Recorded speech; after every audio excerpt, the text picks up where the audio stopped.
Kang Woo-jin, a young man with sharp eyes, introduced himself as a design employee at a mid-sized company in South Korea. However, that dull life was about to end as he bluntly placed his resignation letter on the table. The bald-headed boss, his face flushed with anger, couldn't believe his ears and yelled at Woo-jin to get out immediately. But Woo-jin was not to be trifled with. He coldly threatened to send all documents regarding unpaid overtime and severance pay to the Ministry of Labor if even a single penny was missing, leaving the boss speechless. Without bothering to argue further, Kang Woo-jin turned and walked away, leaving behind the boss's angry growls. Afterwards, his close friend Kim Dae-young expressed envy upon seeing Woo-jin easily quit his job and asked about his future plans. Woo-jin smiled, revealing that he had been approved for a working holiday visa and planned to go to Australia to experience a new life. On the evening of the same day, at a street food stall, Kim Dae-young still teased, asking if Woo-jin had become unemployed yet. Dae-young then timidly invited Woo-jin to watch the audition for the trending show Super Actor. The show Super Actor is a reality program searching for hidden stars,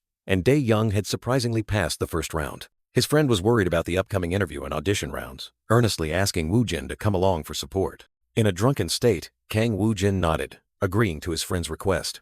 At the audition venue, Dae-young suddenly handed Woo-jin a stack of papers and asked him to hold them. Kang Woo-jin took the papers, his face clearly showing confusion as he realized it was a script. Immediately, a mysterious black vortex appeared next to the script, making him wonder in astonishment what it was. Kang Woo-jin's eyes suddenly shone brightly with a strange blue energy, signaling that something unusual was about to happen. Suddenly, a glowing blue screen appeared before him, enveloping Woo-jin's body in a dazzling light. He was sucked into a vast cosmic space, floating in nothingness, realizing that this script would completely change his life. The first script appeared, titled The Frightened Man, F grade, and Kang Woo-jin immediately immersed himself in the role, transforming into someone desperately begging for his life in terror. Kang Woo-jin, in his original form, commented on his acting. Then the second script, Profiler Henry Yang, Part 1 A grade, appeared. Next was the third script, Emergency Private Detective, featuring an image of a mysterious detective, making him exclaim that it had an unnecessary charm. The fourth script appeared, depicting a character with a rugged appearance, tired eyes, and impressive tattoos. The fifth script presented the image of an elegant male student standing amidst romantic cherry blossoms. The sixth script was shocking, showing a soldier crying bitterly, muttering about insurance money, a dark, comedic scene. Kang Woo-jin, in a light blue hoodie, stood before 3 empty screens, ready for his next role. Preparation complete. He had chosen script number 0 title Unknown, which was 100% complete and could be read by experienced individuals. Reading. Start. Kang Woo-jin blinked in surprise. Then his appearance changed slightly, his eyes becoming sharper. Back at the audition, Kang Woo-jin was performing, captivating the gaze of the judges and everyone around him. The female judge, with astonished eyes, continuously questioned his extraordinary acting ability, asking if he had studied drama in school or abroad. Kang Woo-jin calmly replied that he had only graduated with a design degree and his acting ability was entirely self-taught. The bearded judge couldn't help but exclaim in surprise, asking Kang Woo-jin if he was self-taught in acting and could still deliver such a top-notch performance. Kang Woo-jin merely raised an eyebrow slightly, replying indifferently that it was not difficult at all. With that, he immediately stood up, turned his back, and walked away, leaving the 3 judges still bewildered. But before disappearing, he turned his head back and issued a warning. "Don't use my performance on air, or I'll sue you." All 3 judges were utterly shocked, their mouths agape in astonishment at the young man's unexpectedly arrogant attitude. The female judge couldn't believe it, snapping lies, while the bearded judge thoughtfully remarked, "That guy is a special kind of genius." He continued to ponder, believing that the entertainment industry was like a dense jungle, where monsters with earth-shattering talents like Kang Woo-jin occasionally appeared. Meanwhile, Kang Woo-jin remained silent, his gaze distant, as if lost in deep thought. He plopped down onto a chair, holding his head in distress, muttering to himself, "Damn it, how embarrassing." Woo-jin continued to fret, recalling how he was suddenly asked to act, and only when he came to his senses did he realize it was no joke. What on earth was that, he wondered. His gaze fell upon a strange black square with a turquoise vortex on the floor, making him wonder, what is this black square? The scene shifted to the day before, a modern office building appearing under the dazzling sunlight. The next morning, Kang Woo-jin woke up in his messy room, his head throbbing, groaning. "My head is killing me," he sat on the floor trying to recall last night. "Did I drink too much? I remember the second round, but how I got home I have no idea." Fragmented memories flashed through his mind. The scene of him submitting his resignation to the grumpy boss, celebrating boisterously with friends, and moving on to the second round of drinks. But then, Everything faded into a confusing blank. "Oh well," he shrugged. "I must have gotten home somehow." Just then, his phone vibrated, displaying Kim Dae-young's name. Kang Woo-jin answered, his face still sleepy. "Kim Dae-young? What is it?" Kang Woo-jin asked sluggishly, while on the other end, Kim Dae-young teased, "You sound like you're on your deathbed, but at least you made it home. That's good. Hey, how much did we drink last night? My memory is completely gone," Kang Woo-jin lamented. Kim Dae-young immediately retorted, his tone full of hidden meaning. "You don't remember? Last night you suddenly disappeared for about 30 minutes. What were you doing then? So you remember? And why are you calling me?" he asked back. But Kim Dae-young replied with another question. "You don't remember either?" Kim Dae-young then revealed shocking news. "You decided to audition for Super Actor with me." Kang Woo-jin looked bewildered. Super Actor? Super Actor, an SBC channel program searching for hidden stars, was all the rage, attracting countless contestants from trainees to ordinary people. Kim Dae-young continued to grumble. "Acting is just your hobby? So now you want to become an actor?" Then his friend reiterated that he had passed the first round and invited Kang Woo-jin to come along the next morning. Kang Woo-jin complained to Kim Dae-young that all his memories from last night had vanished, so he felt nothing special. Kim Dae-young then pleaded, promising to treat him to a lavish meal of pork belly and soju if he came to support him. Kang Woo-jin just gave a wry smile, thinking to himself, "Not exactly. Haha." Suddenly, Kim Dae-young revealed shocking information over the phone. Among tomorrow's judges, Hong Hyun will be there. Kang Woo-jin was surprised, asking again, "Hong Hyun?" The next day, Kang Woo-jin appeared with flushed cheeks, secretly thinking, "Hong Hyun, haha." Finally, he arrived at the crowded audition, muttering to himself, "I'm finally here." Kang Woo-jin flashed a bright smile, giving a thumbs up, secretly thinking that meeting top actress Hong Hyun wasn't a bad option. Meanwhile, Kim Dae-young beside him trembled with worry. "Woo-jin, I'm so nervous." Kim Dae-young, with a grimace, tried to reassure Kang Woo-jin that there was nothing to worry about for the audition, as he had performed in club plays before. However, just a few minutes later, Kim Dae-young suddenly clutched his stomach in agony, his face pale from severe abdominal pain, and declared he needed to go to the restroom immediately. Kang Woo-jin was restless, constantly looking at his phone with an extremely worried expression, wondering if something had happened to his friend. Just then, a staff member wearing headphones began calling out contestants' names, including Kim Dae-young, startling Kang Woo-jin. He tried to calm himself, forcing a smile and wondering if he had misheard, while the staff member continued to call out names. But then, Kim Dae-young's name was called again, making Kang Woo-jin realize the worst had happened. Kang Woo-jin was in extreme panic, screaming in his head that Kim Dae-young must be stuck in the restroom. He hurriedly ran to the staff member, politely explaining that he was Kim Dae-young's friend and that he was in the restroom, promising to go call his friend immediately. The staff member coldly announced that it was his friend's turn, and if he didn't come soon, Kim Dae-young would be disqualified, making Kang Woo-jin beg for more time. The staff member then turned to another colleague, looking awkward, and said there was a problem here. After a brief, whispered exchange, the staff member returned to Kang Woo-jin. His expression softened. He smiled and said it was fine. They would guide Kim Dae-young when he arrived, and Kang Woo-jin breathed a sigh of relief, silently thanking his friend. The audition room door opened, and another staff member entered, signaling that the audition was about to begin. Kang Woo-jin and the staff member waited, he still confusedly wondering why he was there. Suddenly, Kang Woo-jin realized that the beautiful female judge sitting at the table was Hong Hyun, the top actress, and couldn't help but marvel at her country-toppling beauty. Another staff member approached, handed Kang Woo-jin a folder of documents, and asked if he was Kim Dae-young's friend, then told him to just take it and wait. Kang Woo-jin took the documents, wondering about their content, and was told it was an impromptu script for the audition. The staff member instructed that if he had free time while waiting, Kang Woo-jin could read the script, and at the same time, a mysterious black card appeared next to the documents. Kang Woo-jin curiously picked up the spiral-shaped black card, wondering what it was. As soon as his finger touched it, the black card suddenly emitted a dazzling blue light, startling Kang Woo-jin. Light enveloped Kang Woo-jin, turning him into a luminous entity. He was completely drawn into the card, his entire body glowing brightly in the space. Kang Woo-jin fell freely through a dark space, full of stars and mystical blue light. He closed his eyes, seemingly sinking into a dream or an undefined state. Kang Woo-jin's golden brown eyes suddenly opened wide, shining with astonishment. He looked around in shock, wondering where he was and what the hell was happening. Kang Woo-jin recalled the moment he touched the black card next to the script and wondered if he had been drawn into a movie. A stream of white light appeared before him, attracting Kang Woo-jin's attention. That light revealed a notification board, disclosing that this was an improvised script, title unknown, grade F, cannot be evaluated.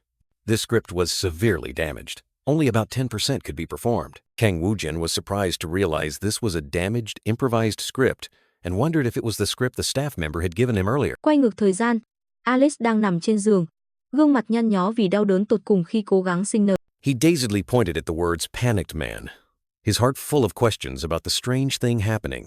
The screen in front of Kang Woo-jin suddenly lit up, displaying text preparing for the role of panicked man. Immediately after, another notification appeared, confirming the process was complete, but this was a faulty script, only achieving 10% effectiveness. Kang Woo-jin flinched, startled to hear a mysterious voice echo, asking who was there. Immediately, another notification appeared, coldly stating, "Begin script reading." A terrifying scene unfolded. Kang Woo-jin suddenly found himself standing in the middle of a crimson, eerily gloomy forest. He was stunned, wondering where he was and what was happening. He frantically looked around, realizing he was in a desolate mountain forest. Only one question was in his mind.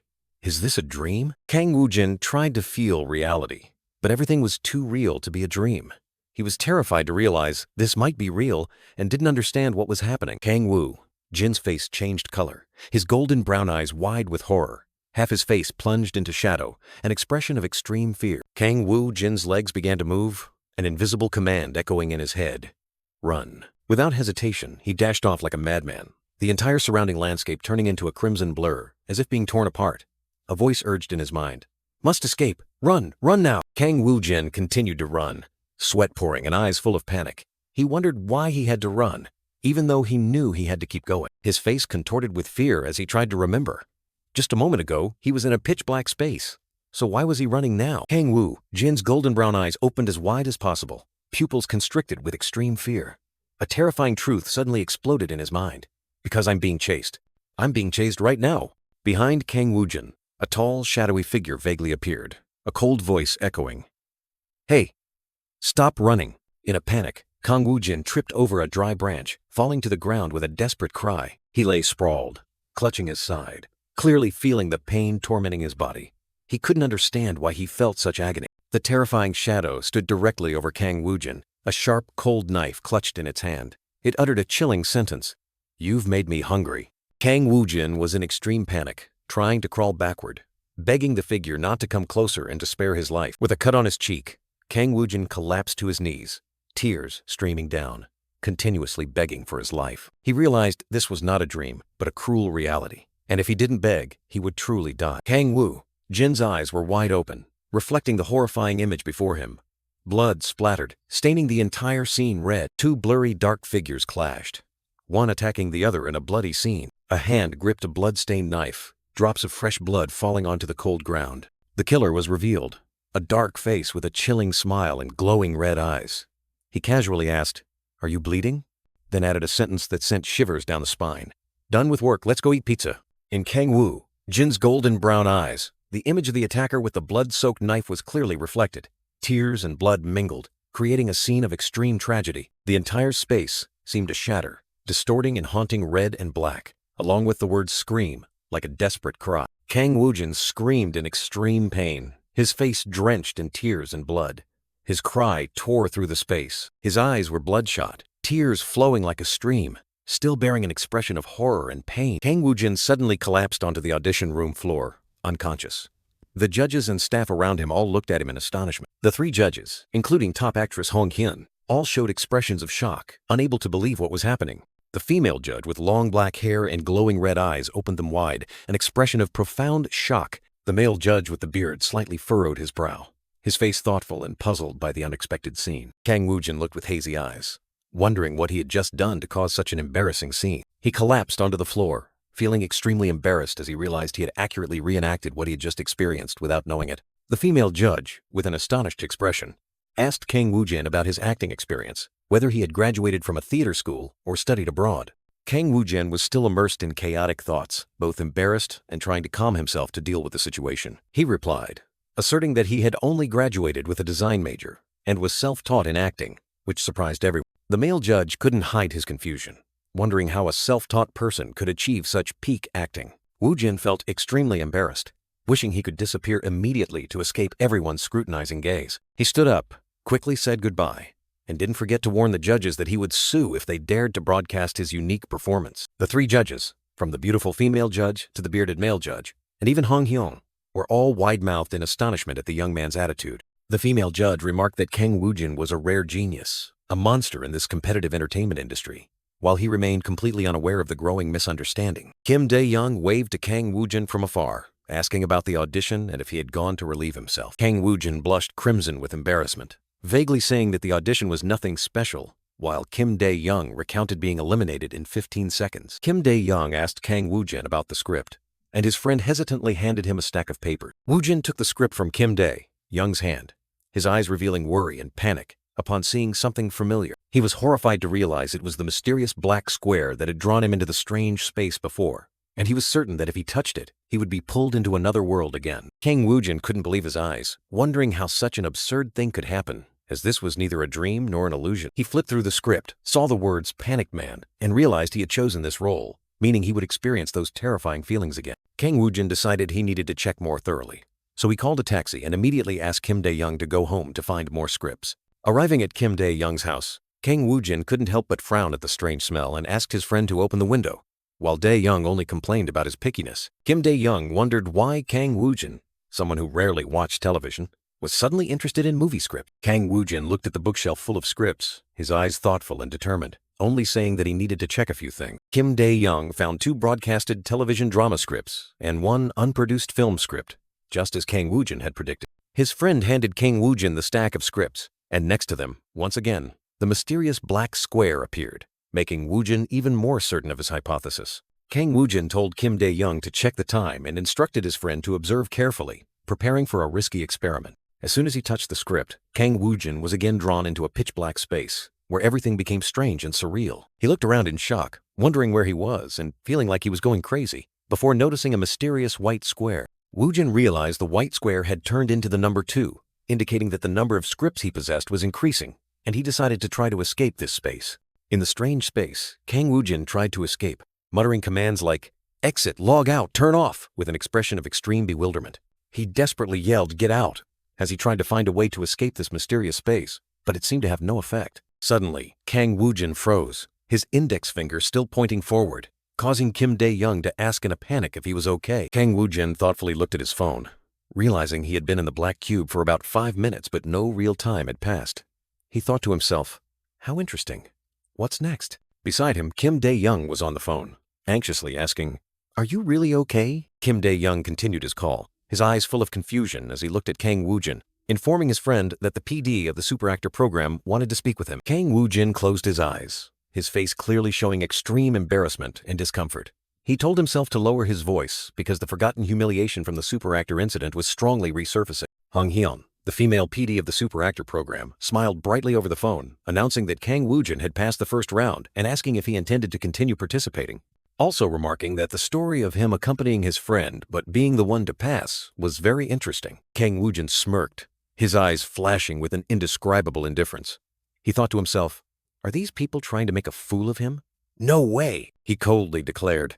I'm only participating to kill time. Hearing Kang Woo-jin's blunt reply, Hong Hyun froze, her face showing profound disbelief.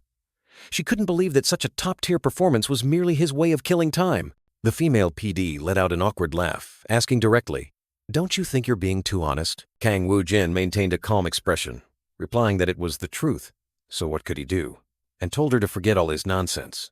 While Kim Dae-young stood behind him, his face full of shock, Hong Hyun smiled faintly, secretly regretting that if Kang Woo-jin's footage were broadcast, he would surely become famous instantly.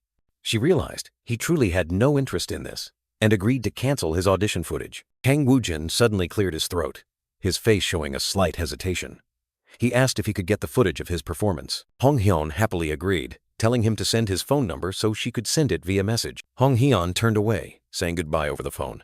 Behind her, a mysterious man with a beard was staring at her. Hong Hyun startled and turned around when the mysterious man suddenly appeared behind her. She chided him for moving without making a sound, then asked if he was the man who had arrived early. Hong Hyun explained that Kang Woo-jin said he only participated for fun and would not return for the second round. The mysterious man smirked, scoffed, and called Woo-jin an eccentric for causing trouble just out of boredom. The mysterious man rested his chin on his hand, his face full of thought and a hint of cunning, and asked Hong Hyun if she could get Kang Woo-jin's phone number. Kang Woo-jin lay sprawled on the floor, sighing tiredly. He told himself that he still had many things to check, But the unexpected call from super actor had caused Kim Dae-young to make a fuss, and he had to flee home. Kang Woo-jin, with a grimace, recalled Kim Dae-young making a fuss about the call from super actor.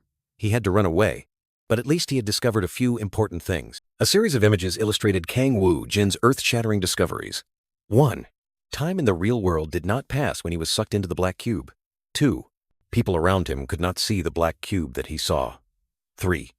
The keyword to escape that strange space was exit. Kang Woo-jin rested his chin on his hand, his face pensive. He had carefully considered the important details and thought he should finish what he was doing soon. Kang Woo-jin sat on the chair, looking at the scripts. He realized that Elegant First Daughter and Thug Prosecutor were television dramas that had already aired. He counted 2 book scripts and 1 film script. Kang Woo-jin began searching for information on his phone, his finger quickly swiping across the screen. He decided to research beforehand because he couldn't bring his phone into that strange space. The phone screen displayed the search results. Thug Prosecutor had a final rating of 7.1%, while Elegant First Daughter had 2.7%. He realized that researching beforehand was a good idea. Kang Woo-jin looked at the script with the spiral symbol, his face determined. He had done a preliminary check and wondered if he should enter that space to confirm. Kang Woo-jin, dressed in a blue hoodie, stood with his back turned, facing 3 white boards in the strange space. He realized that, as expected, a new script had been added. The screen displayed the script details. The second script was Elegant First Daughter, Part 1 with an E grade, and the third script was Thug Prosecutor, Part 1 with a C grade. He exclaimed in surprise. Huh? Kang Woo-jin rested his chin on his hand, his face thoughtful. He wondered what these grades meant, as they didn't seem to be about quality. Then, suddenly, a light bulb went off in his head. He continued to deduce, wondering if grades were a measure of popularity or performance. He recalled the ratings for Thug Prosecutor, 7.1%, and Elegant First Daughter, 2.7%. Kang Woo-jin continued to ponder, asking himself if, in that case, he could check scripts or films that had not yet been released. Kang Woo-jin's face clearly showed shock and astonishment. He stared at something, unable to believe his eyes. A new script appeared. 4th screenplay. Title: Detective Agency. B grade. This was a film script that had not yet begun production. Kang Woo-jin was surprised by the B grade. Kang Woo-jin, in the strange space, stared at the new script. He realized that the B grade was the highest so far. He recalled Kim Dae-young saying that it was an unproduced script, so it was possible to check the grades of work still in the pre-production stage. He decided to exit by shouting, "Exit!" Kang Woo-jin returned to the real world, holding a stack of scripts in his hand. He realized he could confirm a work's grade even before it was produced. He decided to set aside the detective agency script for a moment and began reading the content of the aired scripts. His phone vibrated, and he realized it was his embarrassing acting video from super actor PD. Kang Woo-jin knelt down, clutching his head in nausea after escaping the strange space, but still managed to reach for his phone, determined to check the evidence immediately. Without hesitation, his finger decisively pressed the play button on the phone screen. On the screen, a male character was screaming in extreme pain, his face contorted with fear and despair, as if begging someone for salvation from a horrifying reality. From behind, screenwriter Park Yoon-mi, with her flowing curly hair, was intently watching that chilling scene on the television screen. Park Yoon-mi frowned, her eyes full of doubt, wondering if this was truly acting. The young actress was so astonished that she exclaimed, unable to believe that an actor could portray such genuine expressions without ever having experienced being stabbed. The bearded man, producer Song Man-woo, turned to Park Yoon-mi, marveling at this extraordinary acting ability, and asked if she had a particular role in mind. Park Yoon-mi was startled. A classic role immediately came to her mind when she saw the documents on behavioral analysis to create an antisocial character. The image of a cold-blooded killer, knife in hand, walking through a pool of blood and victims' bodies, appeared clearly as a confirmation of the role they were discussing. The screenwriter smiled meaningfully, admitting that she had been very worried because she couldn't find an actor capable of portraying this complex and ambitious role. With a resolute gaze, Park Yoon-mi declared that she wanted to witness this actor's abilities firsthand. Meanwhile, Kang Woo-jin was re-watching his own footage, so astonished that he screamed aloud upon witnessing his out-of-this-world acting. The scene of the character screaming on screen made him exclaim, never expecting his acting to be so realistic and impressive. The young man clutched his head in astonishment, wondering why his acting was so superb. Then he suddenly realized. It turned out that his passing the first round wasn't luck, but thanks to his innate acting talent.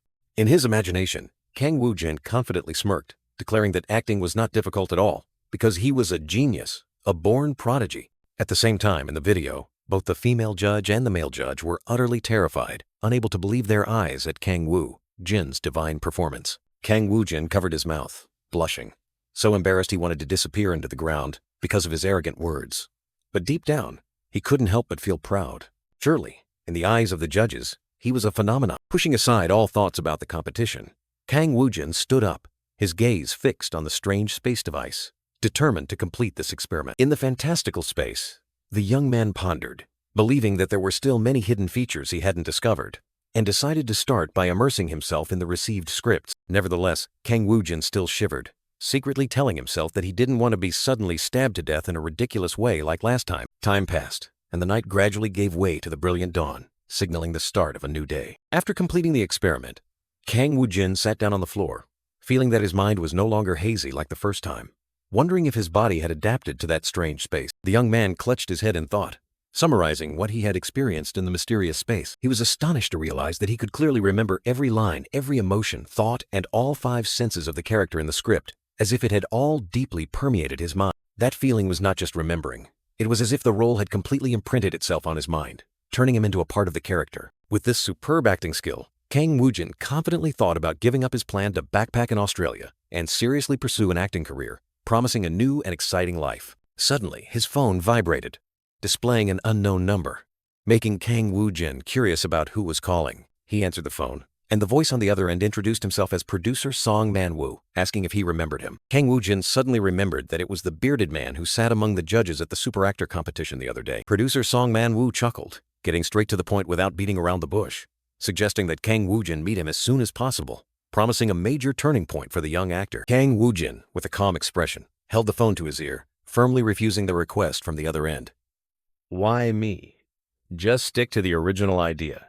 You need to tell me the reason first. On the other end of the line, producer Song Man-woo smirked mysteriously, replying that discussing it over the phone was quite inconvenient and suggested a direct meeting. Kang Woo-jin, with a slightly surprised expression, proposed a specific time. Today, 4 p.m. That's the only time I can make. Song Man-woo, with a confident smile, immediately agreed and announced that a few other people would also be attending.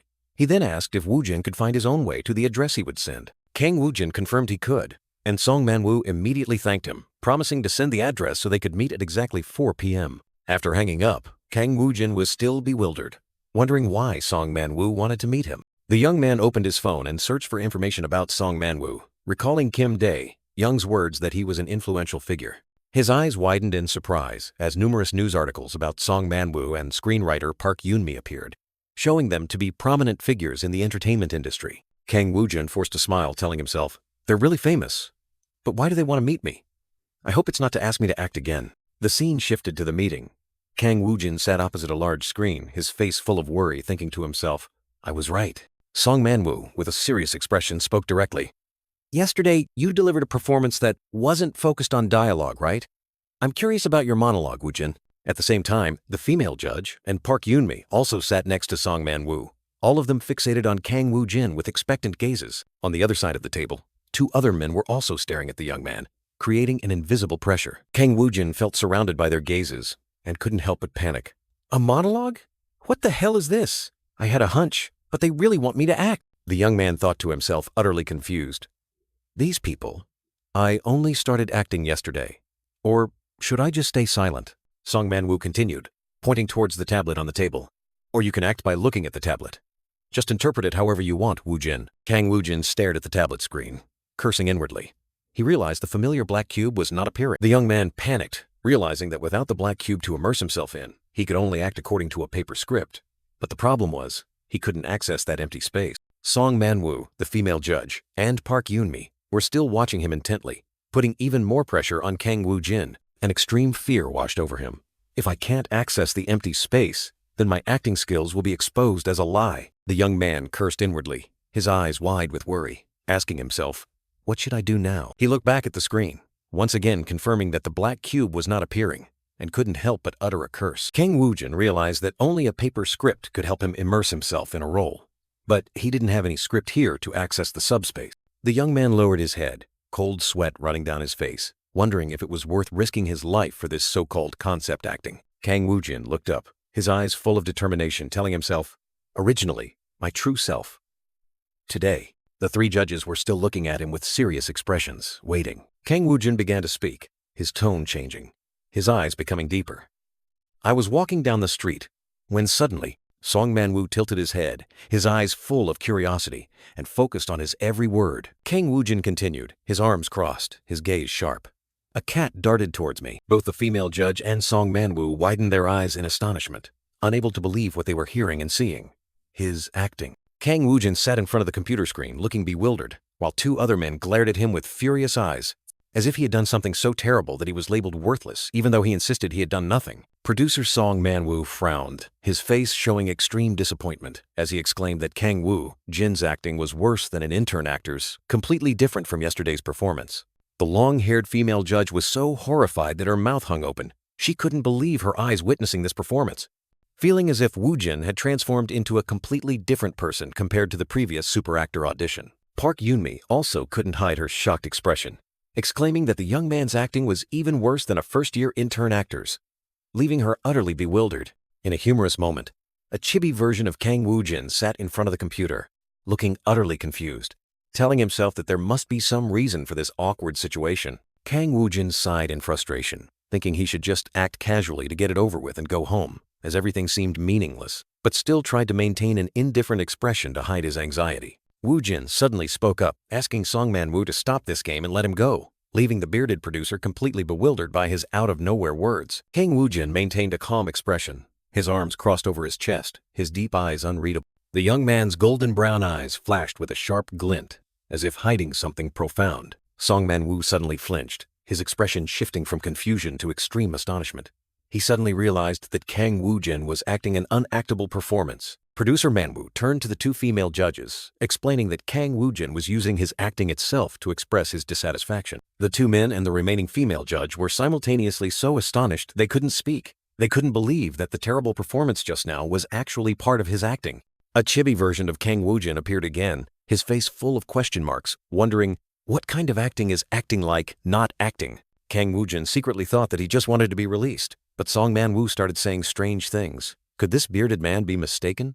Meanwhile, Song Man-woo wondered if Woo-jin was seeing him as a crazy genius for seeing through his performance. Kang Woo-jin sighed, deciding to stick to his concept. He bluntly stated that he did it because they suddenly asked him to act without any explanation. Kang Woo-jin turned to leave, causing Song Man-woo to panic and quickly hold him back, apologizing and suggesting they both calm down. Producer Man-woo apologetically explained that he had been too hasty because he wanted to show off Woo-jin's acting to everyone, and promised to explain everything if he would sit down and listen. Kang Woo-jin finally agreed to sit down, making Song Man-woo sigh in relief, as if a huge burden had been lifted. In his heart, Song Man-woo secretly thought that he absolutely could not miss out on a terrifying acting monster like Kang Woo-jin. He looked directly at Kang Woo-jin, getting straight to the point. They were preparing for a new drama series, and he wanted to invite him to participate as the lead actor. Kang Woo-jin maintained a calm expression, but in his mind, he was wondering if he'd been called here just to be offered a role in a drama. Kang Woo-jin's face showed extreme surprise. His mouth hung open, speechless. The young man was still confused, not understanding what Song Man-woo was saying, and wondered if he was serious about this offer. Park Yoon-mi handed Kang Woo-jin a thick script, explaining that this was the first part of the new drama's script, revealed to an outsider for the first time, and asked him to choose any role to audition for. Song Man-woo smiled confidently, saying that they would patiently wait for him as long as he liked, whether it was 10 or 30 minutes, and he was free to choose any role to read a few lines. Kang Woo-jin meticulously read the script, while Park Yoon-mi looked at him, secretly thinking he would read it in a moment. The two thick scripts fell thud onto the table, creating a decisive sound. Kang Woo-jin decisively declared he would play the role of Assistant Park in the scene with a dog, astonishing both Song Man-woo and Park Yoon-mi so much that they exclaimed the role's name. Song Man-woo and Park Yoon-mi looked at each other in surprise. He secretly thought that was exactly the villain role he wanted, while she wondered why the young man chose such a difficult role without hesitation. Park Yoon-mi hesitantly asked if he could act without looking at the script. Kang Woo-jin confidently replied that he absolutely could, astonishing her and making her wonder if he had grasped everything from the lines, stage directions, to character emotions in an instant. Producer Song Man-woo decisively declared they would start immediately, while Park Yoon-mi stood beside him with a worried expression, as if something big was about to happen. He glanced to the side, his mind still constantly thinking about the monster Kang Woo-jin, wondering how earth-shattering a performance he would deliver. Kang Woo-jin gently raised a finger to his lips, his eyes slightly closed, as if immersed in a deep inner world, preparing for the upcoming explosive performance. Suddenly, Kang Woo-jin's eyes flared with a brilliant golden light, and a completely different aura emanated from him, signaling that his immersion in the role had reached its peak, ready to outperform everyone. Both Song Man-woo and scriptwriter Park Yoon-mi were stunned, so horrified they couldn't speak. witnessing the actor's gaze and aura completely change in an instant. While the judges were still bewildered, wondering if Kang Woo-jin truly understood the character's emotion so quickly, the young man flashed a confident smirk and calmly said, "You go first." Kang Woo-jin's golden eyes still shone brightly, reflecting a mysterious and powerful aura, making viewers unable to take their eyes off his every gesture. Song Man-woo and Park Yoon-mi could only stand there, mouths agape in astonishment, completely captivated by the young actor's unbelievable performance. Kang Woo-jin's golden eyes flashed once, and he coldly uttered a sentence that startled everyone. "That's dog poop." Immediately, Kang Woo-jin returned to his normal state, his eyes no longer golden, his expression emotionless as if nothing had happened, making one wonder if it was all a dream. The shot moved down to the young man's feet, stepping directly into a pile of dog poop on the blue-tiled floor, a small but haunting detail. The surrounding space suddenly became distorted and dark with strange purple streaks, as if he was stepping into another dimension where everything became abnormal. He looked up, meeting a small dog, grinning widely, his expression surprised and a little confused. In his mind, another world appeared, a strange dream urging him to act, to do something quickly before everything vanished. He suddenly knelt down, his eyes full of anger staring directly at the small dog, growling, "Ah, there you are, you bastard!" But in an instant, his expression softened strangely, a gentle smile appearing on his lips as he reached out his hand, whispering, "You're so cute, so soft." Kang Woo-jin's slender finger gently touched the dog's small, cute nose, a gesture full of affection. The scene suddenly exploded with brilliant red fireworks. The actor remained kneeling there, as if immersed in an intense emotion, wanting to share everything with the small creature. A close-up of his face appeared, blood smeared at the corners of his mouth, his eyes filled with extreme pain and despair. And then, everything returned to silence. Kang Woo-jin once again reverted to his usual calm expression, as if the intense emotions just now were merely an illusion. But in just a blink, his pupils flared with a brilliant golden light again, harboring a deep mystery that sent shivers down the viewers' spines. The three judges simultaneously gaped, so astonished they couldn't believe their eyes.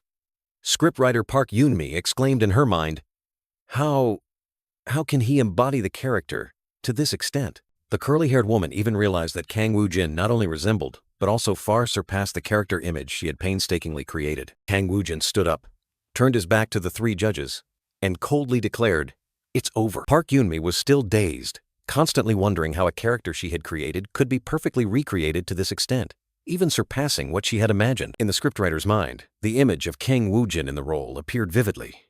He stood there, cold and cruel, in a gloomy space with strange blue light, while a woman lay slumped at his feet. Park Yoon-mi was utterly astonished. She couldn't believe that Kang Woo-jin had perfectly recreated the character Park Derry, whom she had stayed up all night and poured her heart into creating, a character she once thought no one could play.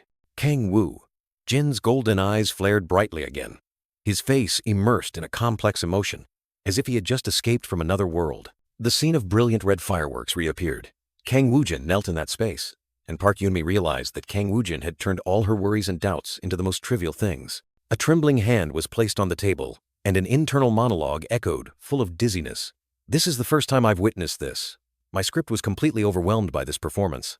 Although I've written countless scripts, I've never met an actor like him." Kang Woo-jin crossed his arms, his gaze firm and determined, telling himself that he absolutely did not want to lose this opportunity. He let out a slight sigh of relief, feeling that the role he had just played was truly ridiculous. His face clearly showed confusion, wondering if this was how the character Manager Park should be portrayed, and why he was seeing such crazy colors. A few minutes earlier, a script titled The Lazy Psychologist was on the table. This was the first script of the new show, revealed to anyone for the first time. The young actor held the script, his face bewildered, not understanding the intention when asked to portray any role within it. His hand gripped the script tightly.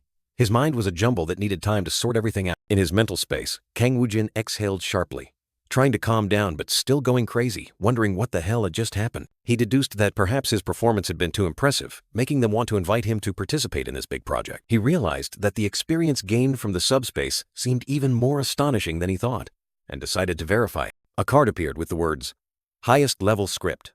100% readable," making him exclaim in astonishment. What the hell is this? Highest level? He wondered if highest level was the peak, or if there were higher ranks, but either way, this script would definitely attract twice the audience compared to the previous C-grade film. With this script, he could definitely experiment with different ranks, an opportunity not to be missed. Turning back, he wondered if The Lazy Psychologist was a crime drama, and if the role they wanted him to take was just a minor. He smiled confidently, realizing this was his first opportunity to be properly evaluated by the big shots in the industry. The script displayed a list of readable roles, from Yoo Ji-hyung to Manager Park. He scrolled through the list, judging that the roles at the top were probably lead roles or had many lines. So he decided to choose Manager Park with the fewest lines. The card glowed brightly, announcing that the role reading process for Manager Park was underway, with a high-quality script and 100% execution level. Returning to the present, Kang Woo-jin smiled confidently, arms crossed, awaiting the evaluation results for his performance. Suddenly, Park Yoon-mi sprang up from her chair, slamming both hands onto the table, causing Kang Woo-jin to exclaim in surprise. The scriptwriter walked straight towards him, her expression a little frightening, making Kang Woo-jin secretly worried, unsure if she was angry or if something else was going on. The actor's face changed, revealing clear horror and discomfort as he raised his hands as if to defend himself. Park Yoon-mi tightly held his hand, earnestly pleading, "Please, take on the role of Manager Park." The scriptwriter looked at Kang Woo-jin with eyes burning with passion, asserting, "Only you, Woo-jin, can play this role." From behind, Song Man-woo observed the agitated Park Yoon-mi, secretly thinking she was too aggressive in casting, but he also understood that she desperately wanted to keep the young man. Kang Woo-jin, with golden eyes, looked at Park Yoon-mi as if she were a monster, his face full of discomfort. In his mind, the young actor screamed from the immense pressure, completely startled when the scriptwriter unexpectedly grabbed his hand. Park Yoon-mi immediately let go, hastily apologizing. "Oh, sorry. I didn't mean to." Kang Woo-jin secretly thought that the ability of the subspace was truly impressive. Seeing the scriptwriter's reaction, another judge cleared his throat, asking Park Yoon-mi to calm down, and stating that he wanted to ask Kang Woo-jin a few questions, which made the young actor wonder. Song Man-woo looked directly at Kang Woo-jin, asking how long he had been self-studying, acting, and received a concise answer. "Today is the second day." Kang Woo-jin crossed his arms, his expression calm, but in his mind, he was calculating how to answer the interview as vaguely as possible. Producer Song Man-woo looked at him suspiciously, speculating about his long-standing acting experience and astonishing confidence, wondering why such a talent had only just appeared. Kang Woo-jin remained silent, his eyes listless as if he didn't care, making the person opposite him even more confused. Song Man-woo continued to press, doubting that Kang Woo-jin could be self-taught or belong to a small theater group, and directly asked if he had ever studied acting abroad.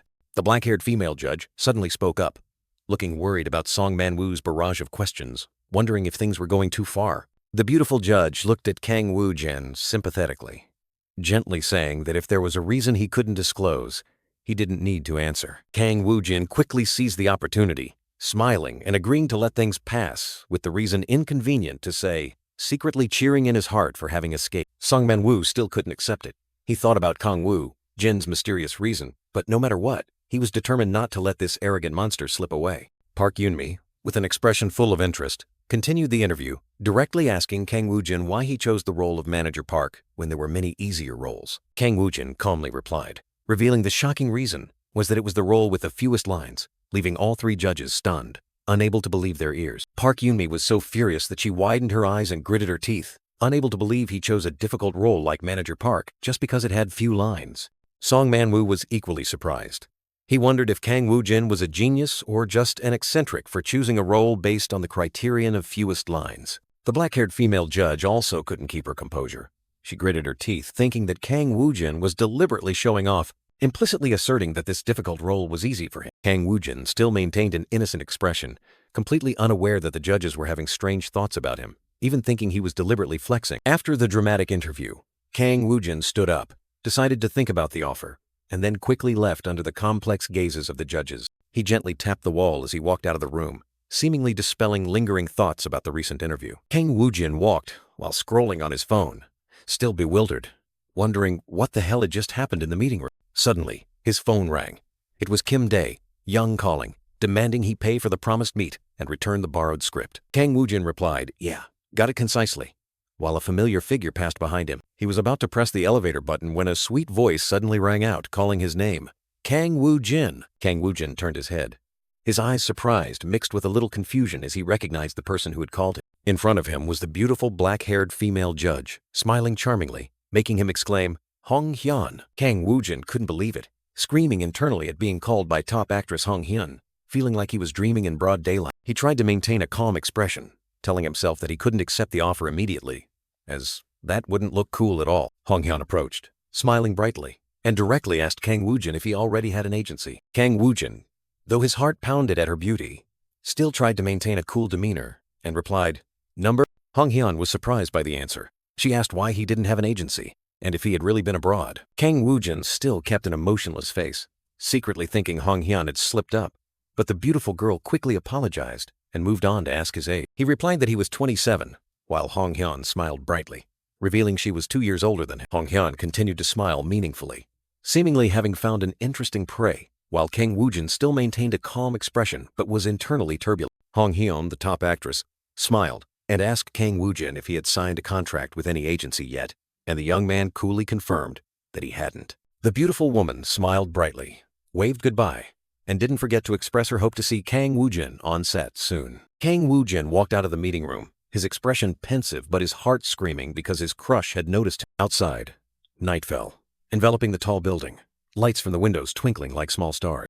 In another room, the judges were holding a meeting. The atmosphere seemed tense as they discussed Kang Woo-jin's performance animatedly. A male judge, staff member, couldn't help but exclaim that Woo-jin's performance had far exceeded all expectations.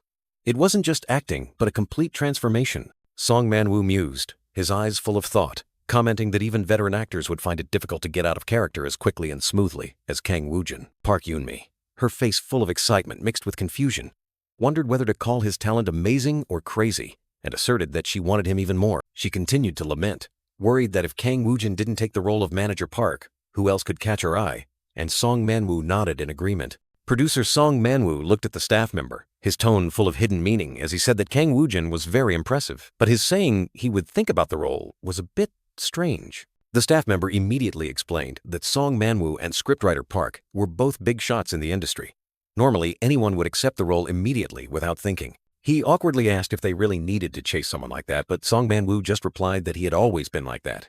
The staff member was so surprised he couldn't speak, saying that people like Kang Woo-jin nowadays are called my way or the highway. He emphasized that the role of Manager Park was not a small role, but an important supporting role, with nothing to think about, and wondered if Kang Woo-jin had other schemes. Song Man-woo smiled mysteriously, speculating that perhaps Kang Woo-jin was trying to increase his own value, giving them time to assess his worth.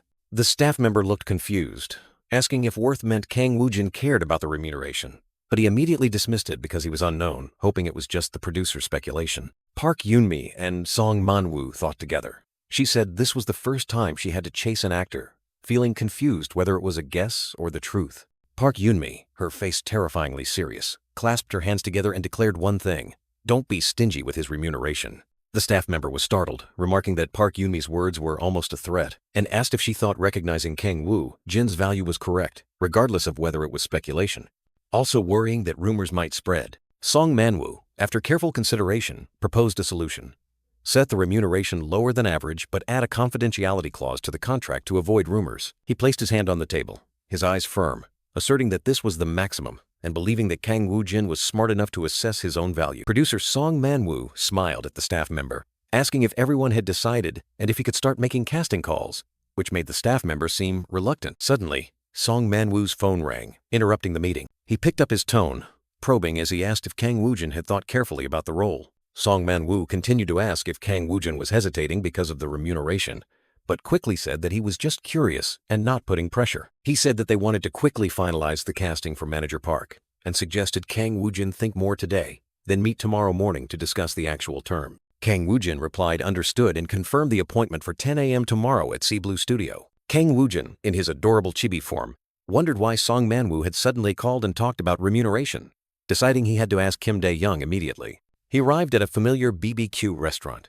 the cheerful sound of the doorbell welcoming customers. Kim Dae-young greeted Kang Woo-jin and handed him the script, not forgetting to ask if he had read it or just used it as a coaster for instant noodles, to which Kang Woo-jin affirmed he had read it thoroughly, and even copied the private detective script as a precaution. Kim Dae-young, with a surprised expression, asked Kang Woo-jin about the rumor that the short film Private Detective would be produced. Kang Woo-jin confirmed the rumor was true, that an unexpected investor had appeared and they were holding auditions. Kim Dae-young wondered if the film would be screened in theaters if successful, but Kang Woo-jin flatly denied it, asserting that short films are rarely released commercially. His friend further explained that a successful short film usually only means winning awards at specialized film festivals. Kang Woo-jin, flipping a piece of grilled meat, asked Kim Dae-young if he knew who the production company for the film was. Kim Dae-young looked confused by his friend's sudden interest, promising to send him the film community link later. Kang Woo-jin thanked him, then unexpectedly asked Kim Dae-young what he would do if an unknown actor was cast in a major project with a top producer and scriptwriter. Kim Dae-young was surprised,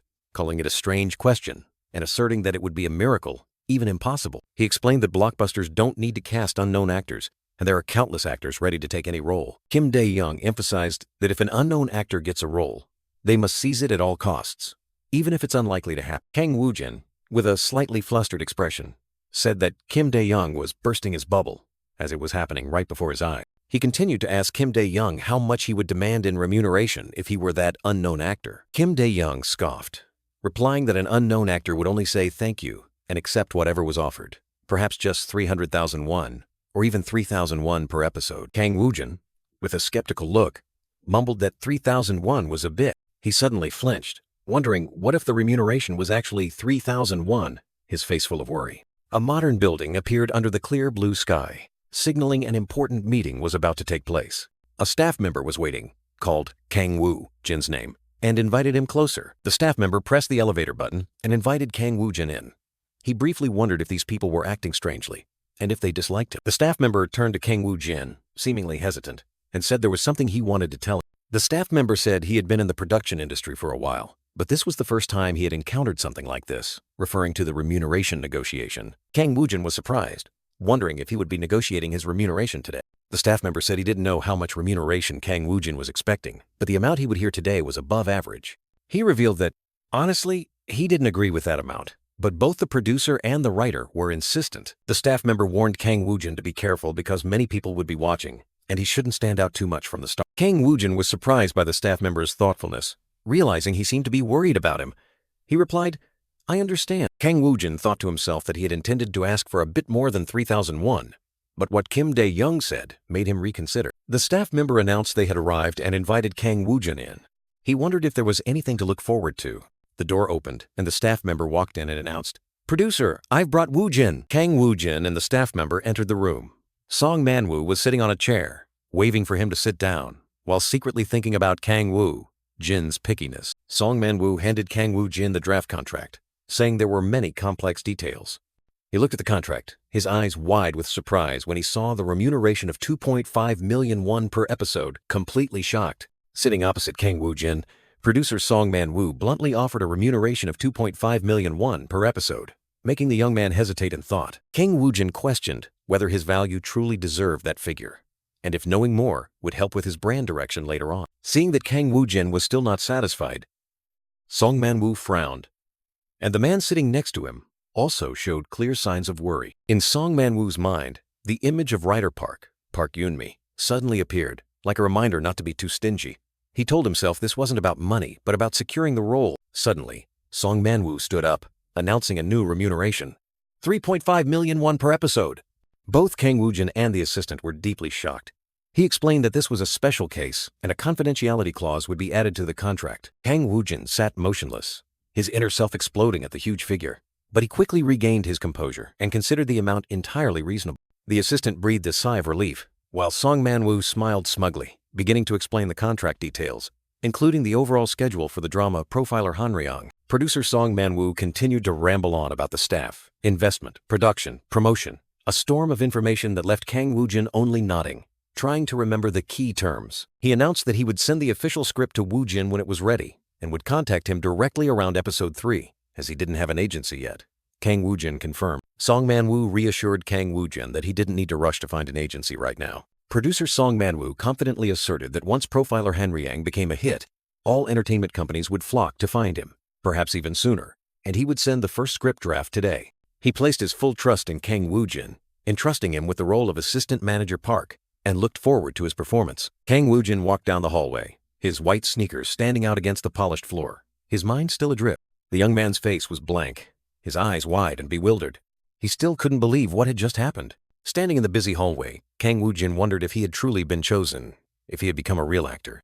He looked out the window, pondering whether he would appear on television and if he would get a personal manager. Kang Woo-jin recalled Kim Dae-young's advice about finding a large management company for better support, while small companies had to rely on individual talent. In his memory, Kim Dae-young inexplicably asked why he cared about management companies, startling Kang Woo-jin out of his thoughts. Kang Woo-jin suddenly remembered he needed to call his parents with the good news. He held his phone but decided to ignore his sister's call. He called his mother to check in, but she immediately asked if he was changing jobs again, leaving Kang Woo-jin stammering, unsure how to answer. Kang Woo-jin gave a forced laugh, admitting he had changed jobs and boldly declared to his mother, "Mom, I want to be an actor." His mother was silent for a long time, making Kang Woo-jin worriedly ask again. His mother was so astonished that she had to ask if she should take him to the hospital, a down-to-earth question that left Kang Woo-jin speechless. 2 days after signing the contract for the role of assistant manager Park, rumors about Kang Woo-jin began to spread rapidly in the entertainment industry.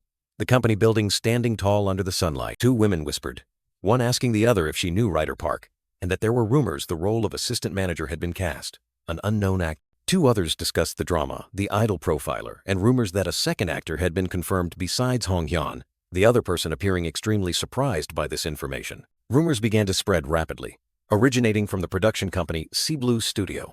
A lighting director eagerly asked who the actor was that had won over the picky writer Park. But the person opposite didn't know either, only asking in return. The rumors started from over 100 production crew members. 2 others continued to discuss, one suggesting it was Kim Hoo-yeon, an actor who had worked abroad, and definitely an A-list actor since he was chosen right after Hong Hyun. Rumors quickly spread through the industry, making Kang Woo-jin famous, though no one knew his real name. Sitting on the floor with his laptop and script, he debated whether to try roles in The Idol Profiler or check the details of Private Investigator mentioned by Kim Dae-young, reminding himself that online information wasn't always reliable. Kang Woo-jin was browsing the web, reading a seemingly reliable post about the film Private Investigator with many views and comments. He continued to search for information about director Shin Dong-chun, but found nothing. Then moved on to research the production company Blue Gaze Films. The actor sighed, realizing that, just as Kim Dae-young said, information about independent and art films was very difficult to find, with only company addresses and a few fragmented details available. He pondered, the script for Private Investigator was excellent, and even though it was a B-grade short film, the low pressure made him even more curious. Kang Woo-jin recalled that many famous actors also started with small projects, so he wanted to try his hand at Private Investigator. But if there was no opportunity, he would just have to accept. With the company map on his laptop screen, he decided, for now, I'll just head straight to the production company and see. After thoroughly reading the Private Investigator script and organizing the drama projects, Kang Woo-jin was ready to immerse himself in the experience space. His hand gently touched the mysterious card, and the blue whirlpool began to swirl enchantingly again. Kang Woo-jin woke up with a start, looking around in confusion as the phone on the floor vibrated intensely. He frowned, wondering who was calling, then realized it was an unknown number. Kang Woo-jin sat cross-legged, looking at the vibrating phone, mumbling that it was a relative he hadn't contacted in a long time, probably calling because they heard he became an actor. He imagined his relative mocking him, scoffing, "You? An actor?" and decided not to answer. The phone continued to ring incessantly, annoying Kang Woo-jin. He crossed his arms, his face irritated. Suddenly, he got angry, picked up the phone and growled, "You crazy idiot! Do you want a beating?" But then, he suddenly realized this was a different phone number, not the relatives from earlier, making him hesitate and wonder if a friend was calling from someone else's phone. After a moment of thought, Kang Woo-jin decided to answer. He put the phone to his ear and said hello, then was surprised to hear Hong Hyun's voice. He was deeply shocked, his face flushed with surprise, and unable to believe his ears. Kang Woo-jin exclaimed in panic, "Hey Jung Hyun? Top actress Hong Hyun calling me directly?" He told himself to calm down and maintain his image. He tried to keep a calm expression, replying, "Hello." But the other end of the line wondered why his reaction seemed a bit cold. Hong Hyun chuckled softly, saying she heard Kang Woo-jin had been confirmed for the role of assistant manager Park, and that, as it was a surprising addition, the entire film crew was very curious. Kang Woo-jin asked in surprise, "Really?" His face flushed with excitement. Hong Hyun continued, saying his role was a hot topic and he would soon be famous even before the first script reading. The top actress continued to smile, explaining that everyone thought there would be a famous actor, but it turned out to be a complete stranger, which was interesting. She had been following him from the beginning and called to share this news. Kang Woo-jin blushed, replying, "All right. Please take care of yourself." He thought to himself about her smile and her last words, feeling as if she was forcing him to work while he was resting. He stared at the phone, realizing it was top actress Hong Hyun's number, and she had even mentioned his name naturally, sharing the industry's reaction. Kang Woo-jin breathed a sigh of relief, realizing the industry's reaction was completely different from his family's. He recalled his mother worriedly asking if he needed to be taken to the hospital, and his relatives mocking him for becoming an actor. Regardless, Kang Woo-jin looked at the whirlpool card, deciding it was time to experience the Private Investigator script. The scene shifted to a street in the evening, a low-rise building with warm yellow lights. Song Man-woo appeared, waving to someone with a friendly smile, calling out, "Shin Dong-chun." Another man sat at the table, being scolded by Song Man-woo for being late and disrespecting his senior. He quickly apologized, explaining it was due to traffic and a prolonged script meeting. The man, with his eyes obscured, a slightly flustered expression on his face, continued to explain that the idol profiler script meeting had been prolonged. Song Man-woo, with a thoughtful expression, was asking Shin Dong-chun about the status of the idol profiler script and the rumors surrounding screenwriter Park. A close-up of a vibrant red kimchi dish and a clear green soju bottle, Shin Dong-chun was questioning himself about his pathetic situation. Song Man-woo frowned, questioning Shin Dong-chun why he looked so pathetic, while Shin Dong-chun only forced a smile, admitting the situation but trying to appear strong. Song Man-woo pointed directly at Shin Dong-chun, reminding him of his glorious past as a PD for SBC, then sharply asked if he abandoned everything just to make such a weak excuse. Song Man-woo continued to bring up Shin Dong-chun's bold decision to leave SBC to pursue his dream of filmmaking, asserting that despite the difficulties, he was on the verge of success. Shin Dong-chun thoughtfully took a sip of water, while Song Man-woo inquired about the investor for his private detective script. Shin Dong-chun gave a faint smile, confirming the script's title was Private Detective and that it was just a short film. Song Man-woo sat opposite him, asking about the 30 million won budget for the film. But Shin Dong-chun immediately corrected him, stating that the figure was unconfirmed but had already reached 40 million won. Shin Dong-chun helplessly explained that the investors were from the entertainment industry and demanded he cast their actors in exchange for the investment. Song Man-woo was astonished when Shin Dong-chun revealed that the investors wanted to cast Park Jung-hyuk, a controversial actor, in the lead role, and realized the main investor was GGO Entertainment. Song Man-woo was furious, asserting that GGO Entertainment was using the film to whitewash Park Jung-hyuk's image, while Shin Dong-chun could only look down at his glass of water. With his distorted reflection in the glass of water, Shin Dong-chun painfully lamented that if he accepted, Private Detective would only be a tool to clean up others' messes, completely destroying his passion. Song Man-woo unexpectedly offered to introduce another actor, making Shin Dong-chun surprised, and ask if his friends weren't all superstars. Song Man-woo pointed, explaining that not all superstars would overlook independent scripts or short films, and even Star Hong was willing to take on quality scripts. Song Man-woo revealed that the actor he wanted to introduce was not a superstar, but someone special, though he was still a bit hesitant about whether that person would agree, making Shin Dong-chun curiously ask, "Who?" Song Man-woo revealed it was an actor they had struggled greatly to cast for their drama. A close-up of Kang Woo-jin's handsome, calm face, while Song Man-woo officially called his name. Shin Dong-chun still asked who, blankly, seemingly unable to picture it, and Song Man-woo patiently repeated about the actor they had pursued with great difficulty. Song Man-woo continued to emphasize Kang Woo-jin's name, explaining that Shin Dong-chun might not know him because he was a rookie. Shin Dong-chun was so surprised that he let out an awkward laugh, wondering why a promising rookie like Kang Woo-jin, who was acting in a drama, would take on a short film. Song Man-woo persuaded Shin Dong-chun to try contacting Kang Woo-jin, believing he would explode onto the scene and attract new investors, but Shin Dong-chun flatly refused, saying that the past 3 years had been exhausting enough. Shin Dong-chun hung his head, his face full of despair, lamenting that seeing his last bit of self-respect ignored was too painful, and he was truly exhausted. Early the next morning, entertainment news exploded, sweeping across all headlines. A series of sensational headlines about screenwriter Park Yoon-mi and PD Song Man-woo's new project, with a massive cast revealed, left the public restless. Screenwriter Park Yoon-mi appeared in an interview, along with extensive promotional images for the idol profiler, continuously revealing details and stirring the audience's curiosity. The wave of public curiosity and anticipation reached its peak, creating a media frenzy. The official title of the project, The Idol Profiler, was announced, shaking the entertainment industry. The news spread rapidly, attracting immense attention, making someone scrolling on their phone exclaim about its impressiveness. Song Man-woo sat on the sofa, phone in hand, with a thoughtful expression, happy for his close friend, yet unable to help feeling a bit jealous. Song Man-woo checked his phone. It was 3:20 p.m. He was annoyed that Director Park of GGO Entertainment and the rookies were 20 minutes late, and he considered leaving because he felt disrespected. Song Man-woo, with a calculating expression, announced that Director Park had reviewed Kang Woo-jin's profile and suggested he demonstrate his acting skills while waiting. He remarked that GGO Entertainment's rookies were rather bland, but Kang Woo-jin had an interesting, cool demeanor, though his acting ability was yet unknown. Producer Song Man-woo asked Kang Woo-jin if he was thoroughly prepared, not just there to show up. Kang Woo-jin, though only with his back turned, affirmed that he had something to show. Song Man-woo looked at Kang Woo-jin with a slightly tired but expectant expression, saying there was no need for lengthy explanations. Just show him what he's got. The 45-minute short film Hyung Shin-so tells the story of a private detective named Kim Woo-jin who unexpectedly gets caught up in an unforeseen incident. One day, a client in his 42nd came, asking Kim Woo-jin to confirm if his wife was having an affair. After taking on the infidelity case, Kim Woo-jin began to follow the wife and discovered she was secretly meeting another man while her husband was away on a business trip.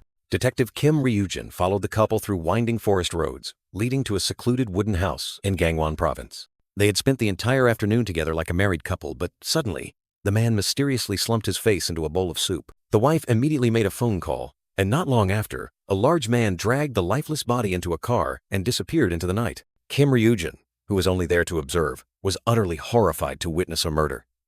He carefully snuck into the house. After confirming a window was open, the detective discovered a door leading to the basement, where he was astonished to see the man he thought was dead still alive and calling out to him. Suddenly, hearing noises from upstairs, Kim Woo-jin quickly hid himself among a pile of dilapidated furniture in the corner of the basement, realizing he was trapped in the house.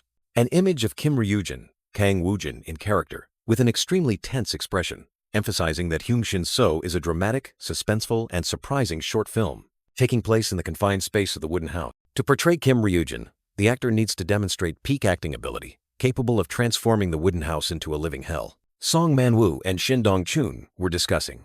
He explained that the film also placed special emphasis on sound effects and focused on exploring the main character's internal acting and expressions. Shin Dong-chun was so astonished that he broke out in a sweat, wondering if he had just witnessed something extraordinary. He asserted that it was an extremely difficult scene to act. Shin Dong-chun was completely captivated, feeling as if he was watching the real Kim Woo-jin before his eyes.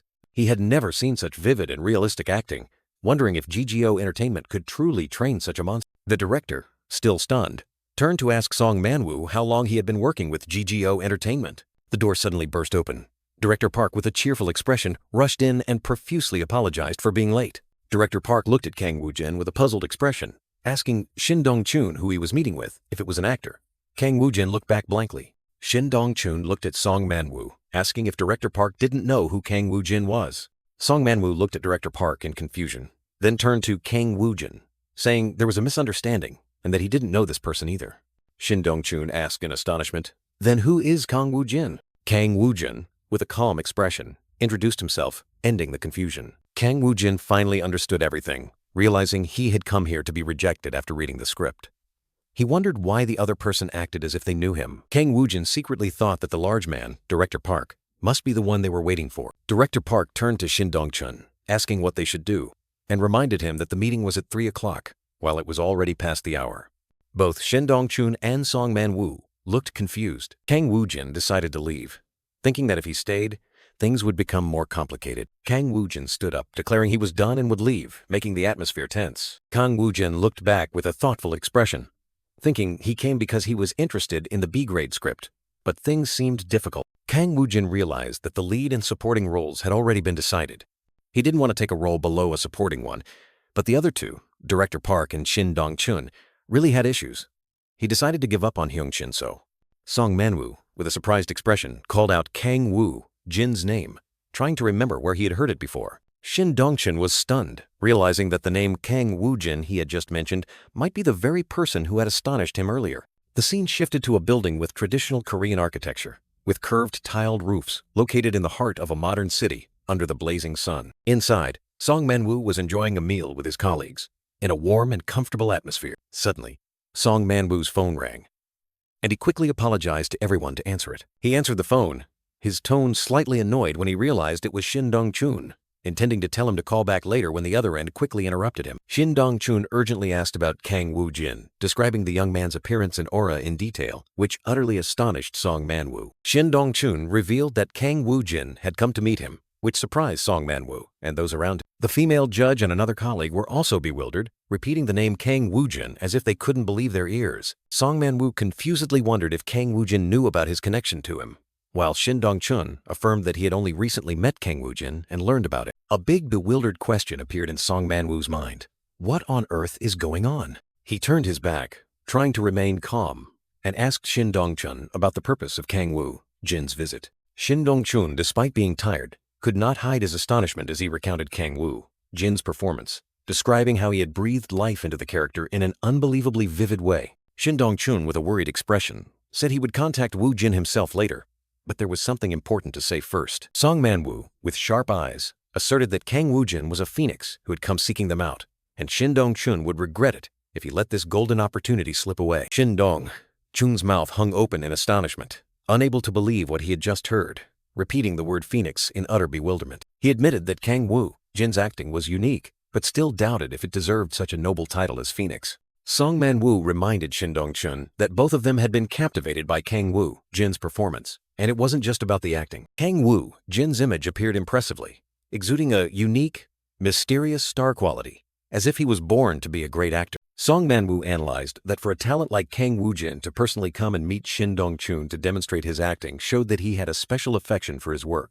Shin Dong-chun was still bewildered, unable to believe that Kang Woo-jin had affection for his Hyung Shin So script. Shin Dong-chun's eyes flashed with annoyance, wondering how Kang Woo-jin got his script. A hand was placed on the Hyung Shin So script, emphasizing that Kang Woo-jin was not acting casually, and this action surely stemmed from a special fondness for the work. Shin Dong-chun was still deep in thought, unable to believe that Kang Woo-jin had feelings for his Hyung Shin So script. Shin Dong-chun's eyes were still full of doubt, constantly wondering about the origin of the script in Kang Woo-jin's hands. The Hyung Shin So script was emphasized once again, confirming that it had truly captured Kang Woo-jin's attention.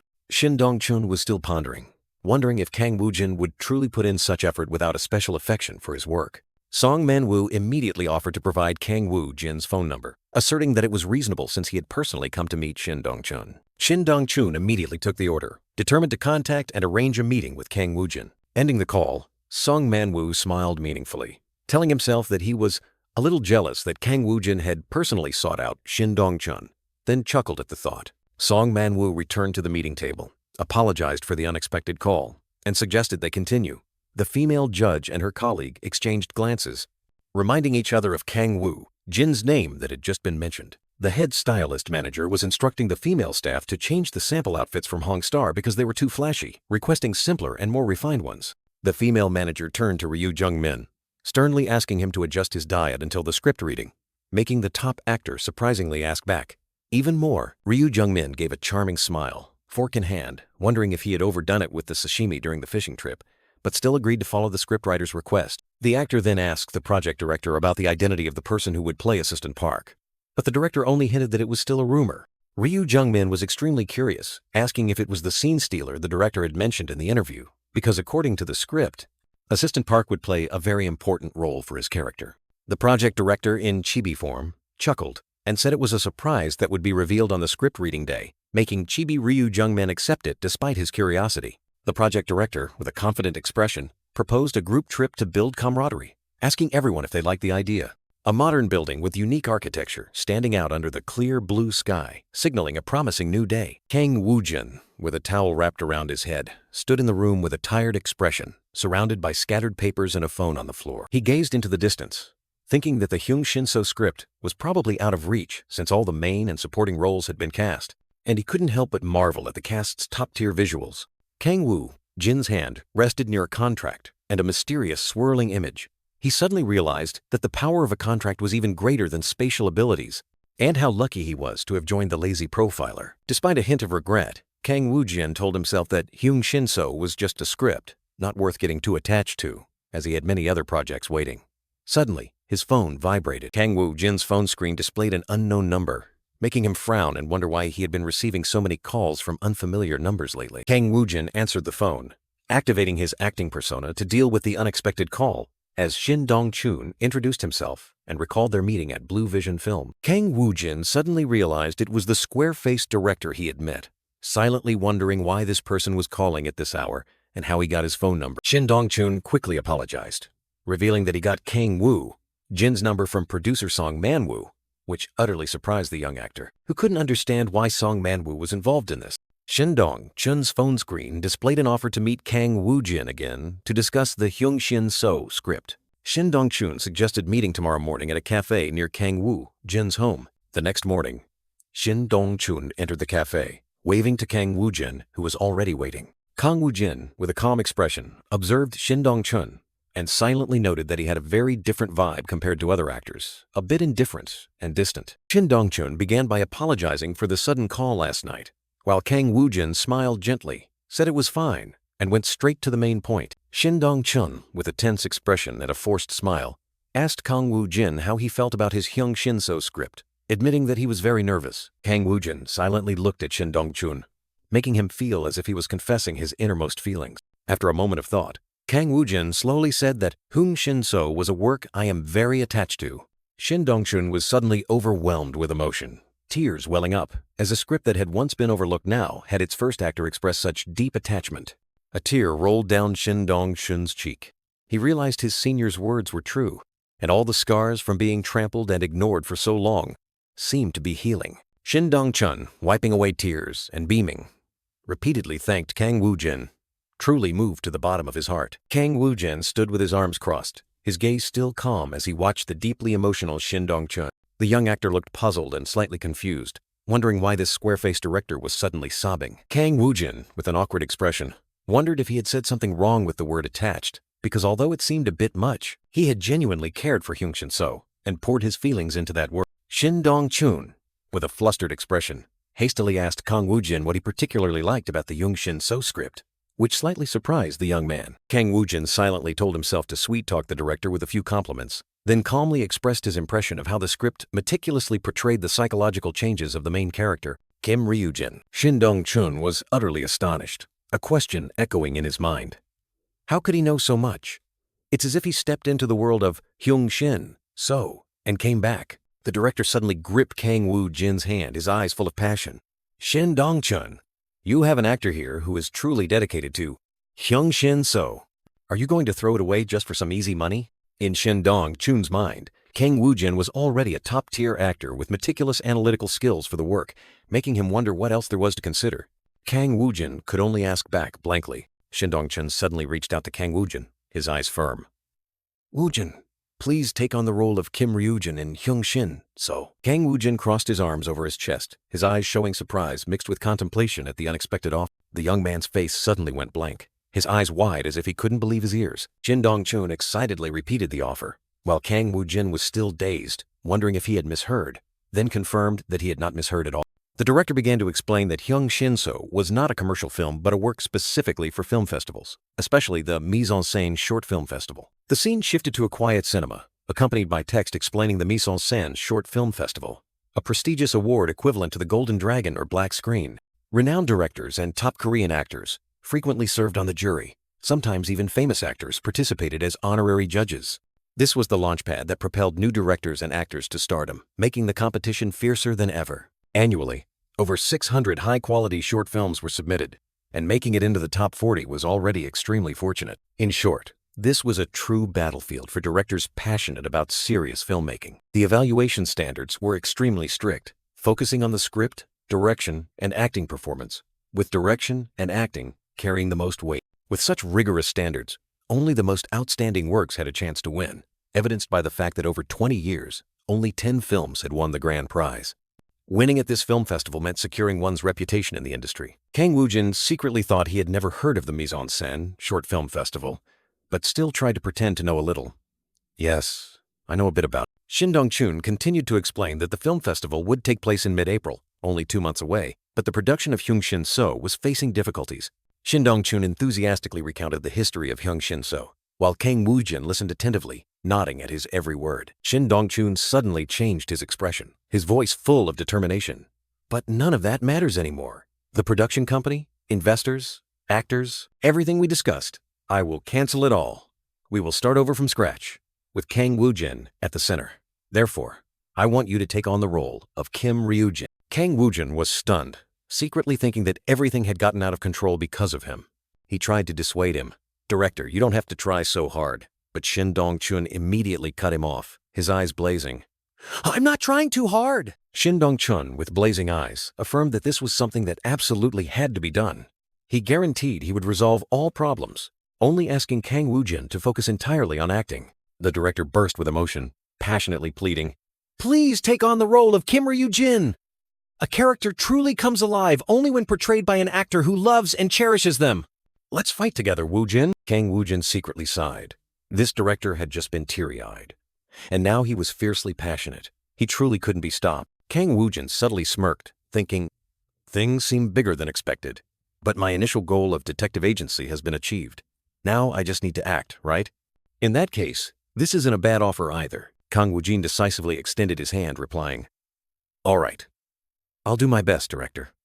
Shin Dong-chun was slightly surprised. Shin Dong-chun beamed, enthusiastically shaking Kang Woo-jin's hand, excitedly saying, "Wonderful, me too." Shin Dong-chun's passion flared up again, assuring that he would handle all contract procedures, the production company, and investors. He even declared he would raise funds himself if necessary, making Kang Woo-jin worriedly try to dissuade him. Kang Woo-jin gazed into the distance, secretly thinking that he was truly embarking on an acting career and perhaps should start learning more about cinema. A large hand suddenly slammed down on the table, startling Ryu Jungmin, who was standing nearby. In Director Park's mind, he silently mused about the fate of the original lead actor and then exclaimed in surprise, "What?" Teeth clenched, a face concealed extreme fury as he growled the name.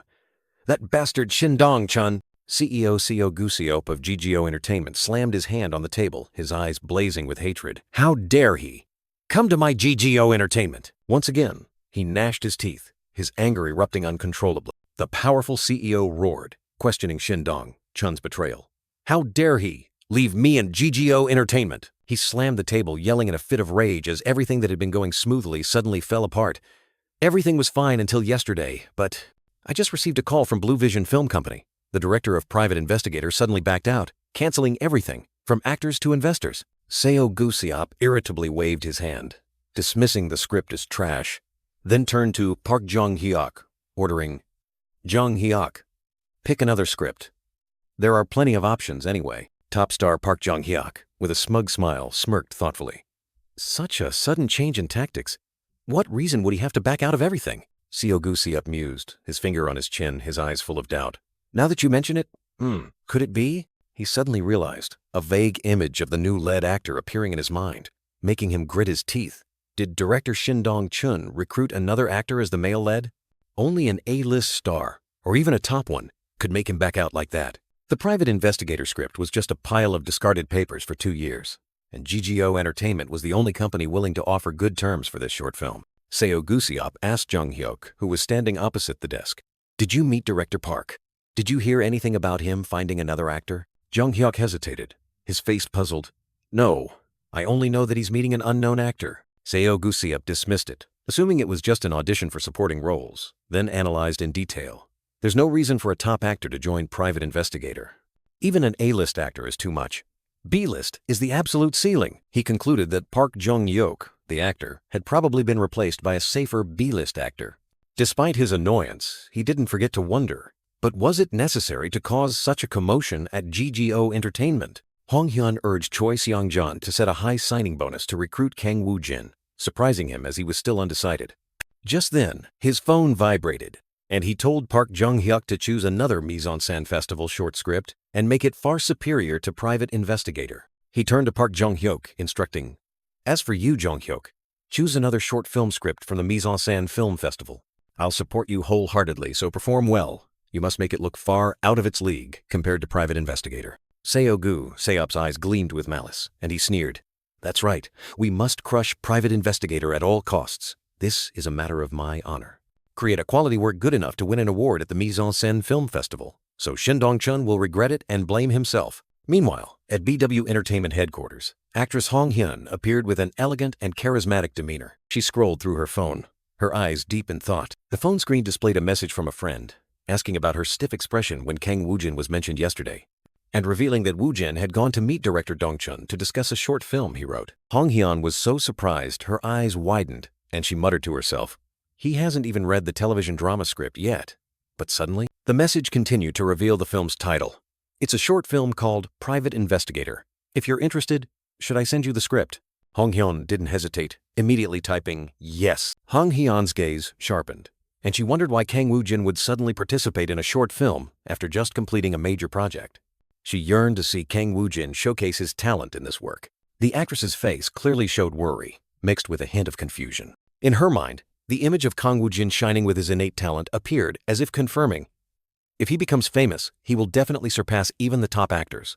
No doubt, I feel the same way. Determination was evident on Hong Hyun's face as she clutched her phone tightly. She walked into the office, muttering to herself with annoyance, "Sigh, I hate being left behind." Hong Hyun called Oppa as she entered, and CEO Choi Seong-jian, Her brother replied that he was just about to contact. She got straight to the point, expressing her wish. This time, I have a request. There's a short film called Private Investigator. Could you find out its current status? At the same time, elsewhere, Director Park slammed the table angrily, questioning with great skepticism, while Ryu Jung-min stood behind him in surprise. Why the sudden interest in short films? Don't tell me. The lead actress of Idol profiler Han Ryong like you is planning to act in a short film now? Hong Hyun, the top actress, denied being interested in a project, only admitting to being a little curious to her brother. But CEO Choi Seong-jeon, who knew his sister inside out, immediately exposed her. Curious means interested. Don't think I don't know you. She furrowed her brow, appearing thoughtful, then asked her brother in return, Are you asking me to investigate the history of the short film Private Investigator? CEO Choi Seong-jeon nodded in confirmation, requesting to investigate everything, even the smallest details, but also expressed concern that if the script wasn't special, finding information would be very difficult. Hong Hyun immediately refuted, asserting that producer Song Manwoo mentions it frequently. So there must be something. She also reminded her brother about Shin Dong-chun, the screenwriter of Private Investigator, who had disappeared after saying he was making a film. CEO Choi Seong-jeon suddenly remembered, remarking that Song Manwoo and the characters in the film were quite fresh. The actress quickly moved to negotiate, asking her brother what he would do for her if she investigated. CEO Choi Seong-jeon replied with annoyance, reminding her that he had always supported her and her success was not solely her own doing. Hong Hyun then made a bold offer. Let's re-sign the contract on the condition that you fire the manager you dislike. In exchange for the shampoo commercial contract I canceled this time? Deal? CEO Choi Seong-jeon was angry, muttering about the company's representative making decisions on their own. The cunning actress chuckled, calling herself full of mischief. Her brother, CEO Choi Seong-jeon, helplessly agreed. All right, but make sure that manager is fired. Hong Hyun immediately agreed, unable to refute this request. After reaching an agreement, Hong Hyun seriously asked her brother, So explain, why are you suddenly so interested in Private Investigator? It's not because of producer Song Manwoo or director Shin Dong-chun, right? Tell me clearly. CEO Choi Seong-jeon was surprised, thinking to himself that she was really sharp. Hong Hyun revealed the real reason. There's an actor named Kang Woo-jin. Her brother immediately teased. Who is it? A new boyfriend. She instantly protested vehemently. Are you crazy? He's an actor! An actor! The actress asked her brother to listen calmly, then affirmed that Kang Woo-jin was an extraordinary guy. Hong Hyun was surprised to learn that producer Song Manwoo and screenwriter Park Yoon-mi had gone that far. CEO Choi Seong-jeon wondered why screenwriter Park, whom even top actors struggled to work with, was interested in this project. She explained that it wasn't a matter of status, but that they were obsessed with creating works. CEO Choi Seong-jeon finally understood, teasing his sister. So in the end, you're only interested in Kang Woo-jin's acting, and not the short film Private Investigator itself, right? Hong Hyun immediately denied it strongly. No, that's not it. Her brother sneered, asking, Who are you trying to fool? You haven't even read the script for Private Investigator yet. The actress could only remain silent, her face annoyed. Hong Hyun quickly changed the subject, asking her brother, Oppa, how much money do we have?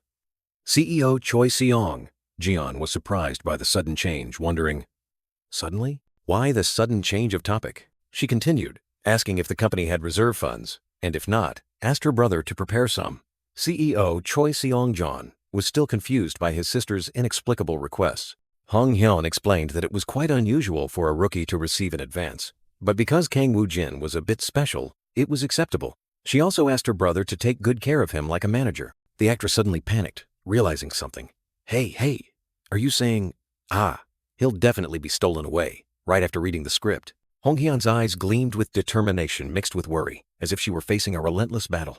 CEO Choi Seong-jeon pondered, telling himself that even though he had worked with Hong Hyun, for over 10 years in the entertainment industry, this was the first time he had seen her so worried. He speculated that Kang Woo-jin's acting must have truly deeply concerned her. In a dark space, Hong Hyun stood with her back turned, alone, while CEO Choi Seong-jeon wondered, what is she feeling? Longing or nostalgia? He continued to speculate, wondering if she felt left behind in her act. CEO Choi Seong-jeon was curious, wondering what kind of actor could evoke such strong emotions in Hyun. CEO Choi Seong-jeon sighed, deciding, all right then.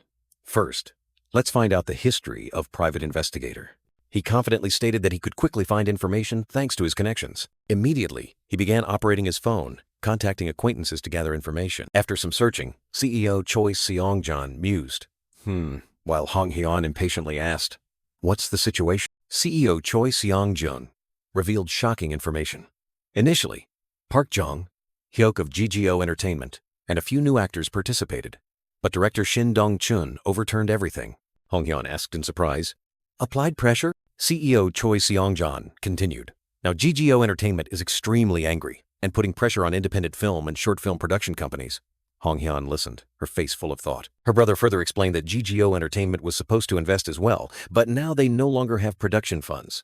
Hong Hyun mused, seemingly coming up with an idea. With sharp eyes, Hong Hyun looked directly at her brother, suggesting, Oppa, our BW Entertainment is also preparing to invest, right? Producer Song Man-woo unexpectedly asked Kang Woo-jin how he got the script for the short film Private Investigator before delving into the main issue. Kang Woo-jin replied that he received it from an acquaintance, then hesitated, asking if the method mattered, his face clearly showing annoyance. Song Man-woo explained that he was just curious why Woo-jin chose the short film Private Investigator at this time, especially when they were also making a television drama, and screenwriter Park Yoon-mi, standing nearby, nodded in agreement. The young actor admitted it was a gamble because short films in the current situation weren't very promising, but Song Man-woo noticed an unusual confidence in him. Kang Woo-jin thought to himself that he couldn't directly say it was a B-list project, deciding to maintain an ambiguous but cool attitude. The handsome actor finally concluded that his decision was mainly based on a feeling. Both Song Man-woo and Park Yoon-mi were surprised by the answer, with the female screenwriter even wondering if Kang Woo-jin was a genius. Song Man-woo suspiciously asked if Woo-jin often had such good intuition, and if he truly understood what he was saying. An abstract image appeared, illustrating intuition or an eye for projects as a crucial characteristic for an actor. Producer Song Man-woo frowned, realizing this was almost an innate talent that actors rarely possessed. Kang Woo-jin looked straight ahead, his gaze firm, reaffirming his choice. He crossed his arms, his confident expression exuding the aura of a unique monster with astonishingly keen intuition. Song Man-woo was still puzzled, continuing to ask what kind of intuition made Kang Woo-jin so sure Private Investigator would be a huge success. Kang Woo-jin seemed confused by the other party's surprise, reaffirming that he didn't think Private Investigator would fail but would definitely be a hit.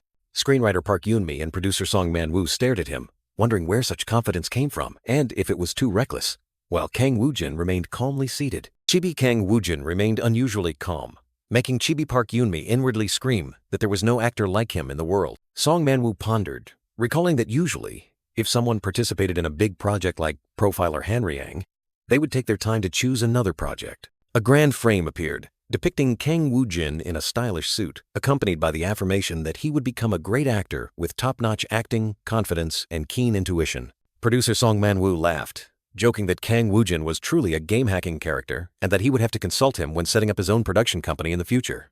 Woo-jin was slightly surprised. Screenwriter Park Yoon-mi excitedly asked Kang Woo-jin what he thought of their Profiler Hanryang project, because after all, they were the ones who pulled him in. The female screenwriter excitedly continued to ask if the project would be guaranteed success if both of them participated. Chibi Park Yoon-mi was reminded that television dramas were very risky. Even with many top actors, there were still failed dramas. Chibi Kang Woo-jin calmly replied that he participated because he believed it would succeed. Park Yoon-mi was deeply shocked, exclaiming that even though she was an atheist, this made her believe in religion. Song Man-woo quickly reassured her, reminding them they didn't call Woo-jin to ask about that. Screenwriter Park Yoon-mi started, quickly correcting that they called Kang Woo-jin today only to give him the official script for Part 1. The young actor seemed surprised. Park Yoon-mi handed the script to Kang Woo-jin, explaining that his role as assistant manager Park inspired her, and he should review the revised script as a draft. Kang Woo-jin calmly received the script from the female screenwriter. Song Man-woo informed Kang Woo-jin that the script reading would be done in an MT style.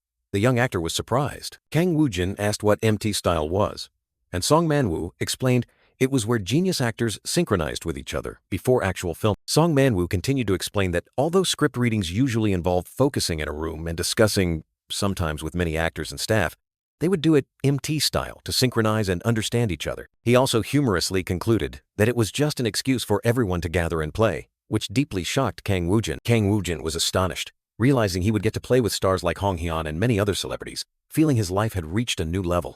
He confidently affirmed that he could participate. Kang Woo-jin was talking with Song Man-woo when his phone vibrated loudly, causing him to quickly apologize to the producer. The young actor answered the phone, and the voice on the other end proposed an urgent meeting the next morning to discuss the detective agency project. Kang Woo-jin confirmed the appointment with the director and hung up, while Song Man-woo mumbled, speculating it must be Shin Dong-chun. In a flashback, Kang Woo-jin sat opposite Song Man-woo and Park Yoon-mi, wondering about producer Song's words when he asked about his script reading. Kang Woo-jin surprisingly announced that he was currently the only one chosen for detective agency, leaving Song Man-woo deeply shocked and unable to believe his ears. Producer Song Man-woo thoughtfully stroked his beard, wondering if actor Hong still hadn't contacted them, even though he was sure this actor was very interested in detective agency. He turned to Kang Woo-jin, his eyes full of hidden meaning, asking him about the time and place of the meeting with Shin Dong-chun, indicating he had his own plan. Shin Dong-chun, with a tired expression, invited Kang Woo-jin to sit on the sofa in what appeared to be a temporary room, continuously apologizing for the inconvenience. Director Shin Dong-chun got straight to the point, revealing that finding investors for the detective agency project was facing countless difficulties, especially because of GGO Entertainment. The director bowed his head, apologizing to Kang Woo-jin, his face looking distraught as if his script had just been rejected for the 6th time, which made the young actor feel a pang of sympathy. Kang Woo-jin offered to help, but Shin Dong-chun firmly refused, asking him to focus only on acting and promising to do everything to secure investment. Shin Dong-chun painfully suggested cutting some scenes to reduce production costs, making Kang Woo-jin anxiously ask if the film's quality would be affected. Director Shin Dong-chun apologized to Kang Woo-jin once again, his eyes filled with disappointment, as he hadn't expected the situation to become this bad. The young director clenched his fists, his eyes full of despair, wondering if Detective Agency would truly remain a film that would never be produced. Just then, a figure appeared and greeted them, making both Kang Woo-jin and Shin Dong-chun look up in surprise. The mysterious woman confidently declared that she was no longer a PD but a director, her sharp eyes full of authority. She flashed a radiant smile, put on her baseball cap, and announced her desire to participate in Kang Woo-jin's short film Detective Agency, leaving the young actor deeply shocked. Shin Dong-chun exclaimed the girl's name in horror, Hong Hyun, unable to believe what she had just said, while Kang Woo-jin was still bewildered. The young director clutched his head, completely confused, not understanding why a top actress like Hong Hyun would suddenly want to participate in a short film. Hong Hyun turned to Kang Woo-jin, teasing him for not being surprised, but the young actor immediately denied it, asserting that he was extremely shocked and surprised. The beautiful actress burst out laughing, saying that Kang Woo-jin was funny for claiming to be shocked with no expression on his face, which made the young actor try to lower his voice to stay calm. Kang Woo-jin turned to ask Hong Hyun how she knew about the project, suddenly realizing that producer Song Man-woo might have revealed this information.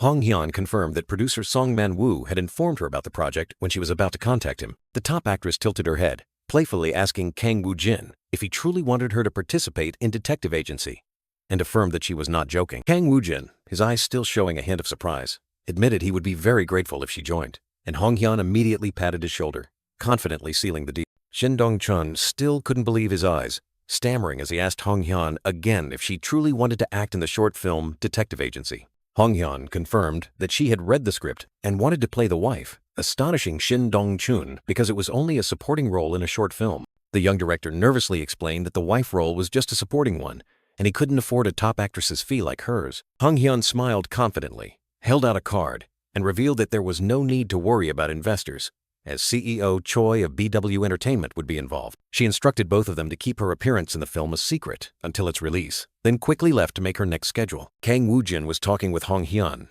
who wondered why he chose the risky detective agency project, and he simply replied that it was his intuition. Hong Hyun laughed sarcastically, finding his intuition ridiculous and even calling him weird, which left Woo-jin bewildered. The top actress flashed a charming smile, declared she would verify it herself, and didn't forget to invite him to keep in touch before leaving. Woo-jin sat alone in the room, his gaze distant, seemingly still thinking about the recent meeting. Suddenly, Shin Dong-chun appeared with a panicked expression, questioning Woo-jin if he truly knew nothing about the current situation. While director Shin was still yelling, Woo-jin looked up at the sky, recalling Hong Hyun's words about keeping in touch. After a long and eventful day, Woo-jin collapsed onto his bed, sighed deeply, and thought to himself, "What a crazy day." He suddenly realized he would have to work with Hong Hyun on 2 consecutive projects, which made a chibi version of Kim Meo-young, presumably Woo-jin's manager, furious. Suddenly, a strong surge of motivation arose, and Woo-jin sprang out of bed, determined to read all the roles in the Profiler Hanryang script for practice. Holding the official Profiler Hanyang script in his hands, Woo-jin couldn't help but marvel at its excellent quality. A surge of blue energy erupted as Woo-jin reached out his hand, ready to immerse himself in the script. In his mind space, Woo-jin, in virtual form, reviewed the script list and wondered if he could delete old drafts. He was surprised to realize that the system considered draft scripts and official scripts as 2 separate things. Woo-jin was utterly astonished to see that the Profiler Hanryang Part 1 script had been upgraded from A rank to A+. He deduced that script levels were not fixed, and could increase with more revisions, which made perfect sense. Looking at the list of characters from whom he could read experience, Woo-jin told himself he needed to accumulate a lot of experience to compete with other top actors.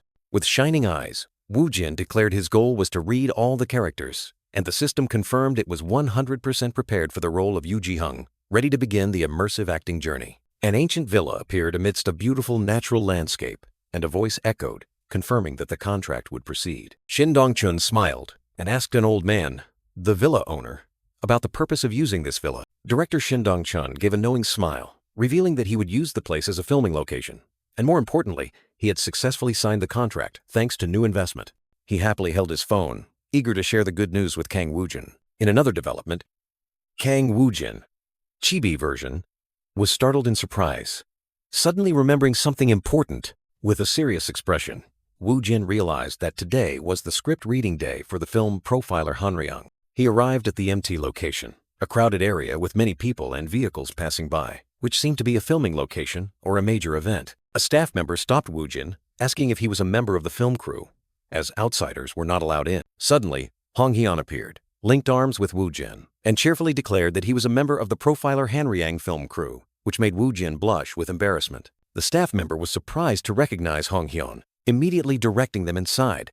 Woo-jin was completely shocked to hear her name. Hong Hyun leaned close to Woo-jin's ear, instructing him to pretend not to know anything to create a surprise, and also criticized his overly casual attire. Two chibi versions illustrated the difference. Woo-jin looked sloppy while Hong Hyun was extremely elegant. She advised him to pay more attention to his image. Hong Hyun decisively declared that Woo-jin couldn't appear looking like that, and she would personally do his basic makeup, leaving Woo-jin bewildered and unsure what was happening. The script reading for the film Profiler Hanryang was taking place in a large room with many people gathered and whispering. Hong Hyun flashed a radiant smile, declaring that Kang Woo-jin being personally made up by her was a significant improvement compared to before. Kang Woo-jin secretly thought about the larger-than-expected crowd and began to feel nervous upon hearing the staff hastily preparing walkie-talkies. He tried to calm himself, repeatedly thinking, "Calm down, don't be afraid." But it was clear he wasn't calm at all. The surrounding crowd buzzed when Hong Hyun appeared, asking when she had confirmed her participation in this project. While Kang Woo-jin felt like he was invisible, Kang Woo-jin tried to hide behind Hong Hyun, taking deep breaths to control his expression, while another man asked if she would attend the party after the script reading. Ryu Jung-min, a handsome actor with flowing long hair and a confident smile, appeared radiating charisma, making Kang Woo-jin exclaim that his vibe was on a completely different level. Hong Hyun smiled and replied to Ryu Jung-min that she didn't think she had met the actor playing Assistant Park, while Kang Woo-jin stood bewildered right next to her. Ryu Jung-min mistook Kang Woo-jin for Hong Hyun's manager, complimenting him on his handsome looks and good physique, even suggesting he should try acting. Ryu Jung-min continued to praise Kang Woo-jin's appearance, saying he was too handsome not to try acting, leaving Woo-jin unsure how to react. Ryu Jung-min looked at Kang Woo-jin with curiosity, wondering if this person was new, while Woo-jin was startled to realize he had been too busy admiring the other person to remember to reply. Ryu Jung-min suddenly turned around in surprise, rushing to greet director Song Man-woo and screenwriter Park Yoon-mi, who had just arrived. Hong Hyun softly whispered Kang Woo-jin's name, making him turn to look at her in surprise. She pointed to an empty table, instructing Kang Woo-jin to sit in Assistant Park's spot, and advised him not to worry too much or get flustered, even if he wasn't stressed. Kang Woo-jin tried to calm himself, reminding himself to control his thoughts, while director Song Man-woo asked someone about Assistant Park not having arrived yet. Kang Woo-jin's eyes suddenly turned sharp. He told himself to control himself when he heard the whispers about Assistant Park's absence. Ryu Jung-min turned back to look at Kang Woo-jin with a surprised expression, exclaiming, "What?"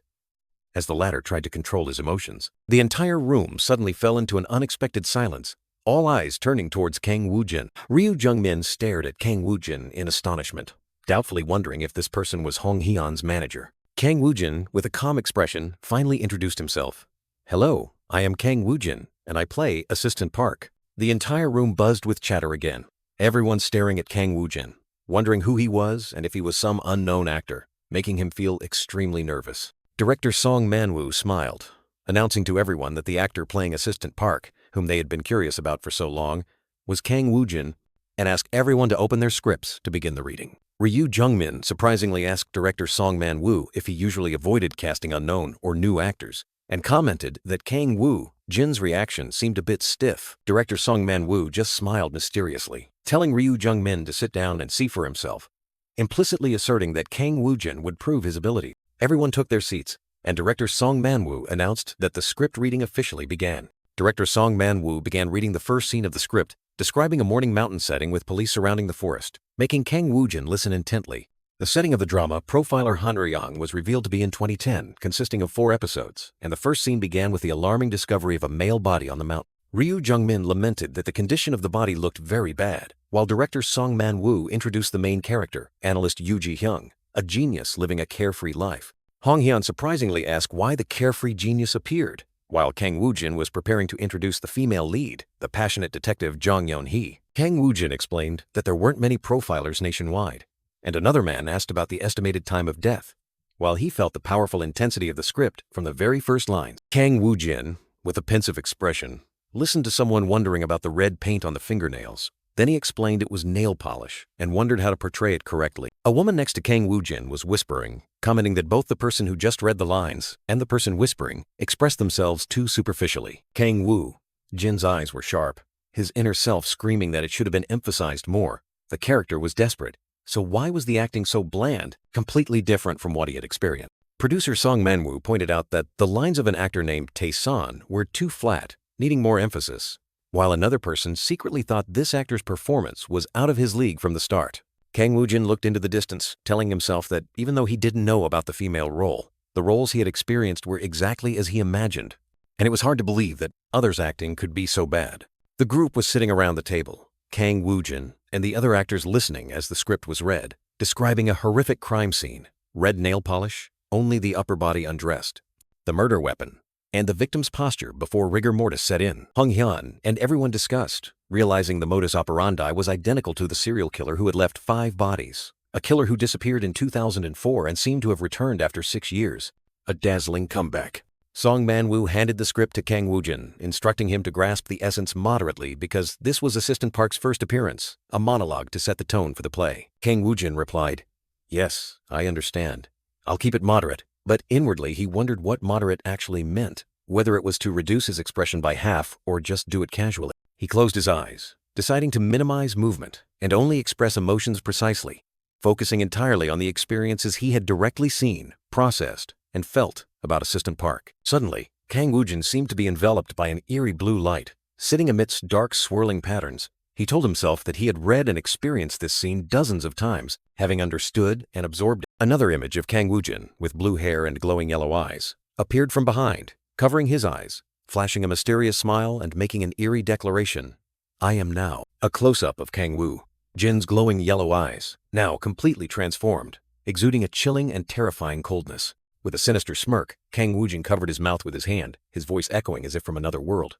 Assistant Park, Song Man-woo, Park Yoon-mi, and the others were all aghast, Man-woo exclaiming in his mind, "It's here again." That acting. Kang Woo-jin's eyes, now completely consumed by darkness, with only his glowing yellow pupils remaining, were eerie, sending shivers down the viewer's spine. Hong Hyun was utterly astonished, wondering if the intensity of his acting had become much stronger than before. Kang Woo-jin's eyes were half closed, but the terror still emanated through the tense lines on his face, as if another entity resided within. Park Yoon-mi was completely stunned, her face pale with fear, unable to believe what was happening before her eyes. A wide, gruesome, haunting smile appeared, a ghostly voice echoing, "Ah, there you are." Kang Woo-jin, as Assistant Park, appeared in full darkness, glowing yellow eyes, clenched fists, his voice coldly spitting out each word, "You bastard." Park Yoon-mi was still immersed in extreme fear, her eyes blankly staring at Kang Woo-jin, unable to utter a word. Actress Park Yoon-mi trembled. She couldn't accept this performance, wondering,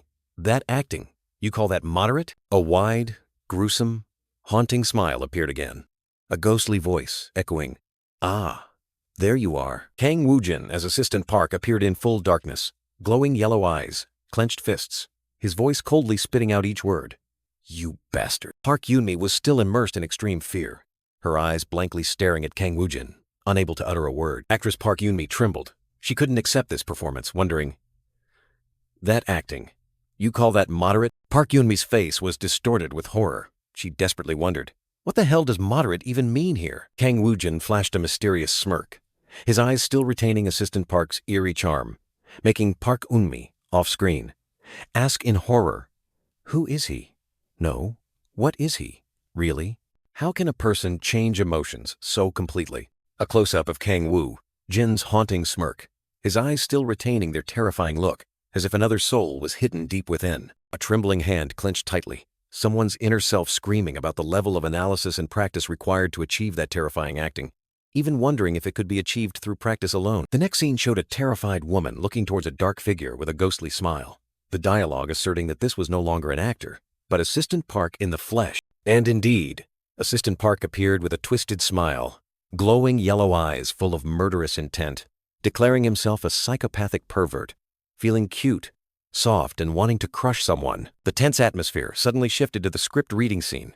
Producer Song Man-woo announced, "Part 1 has concluded.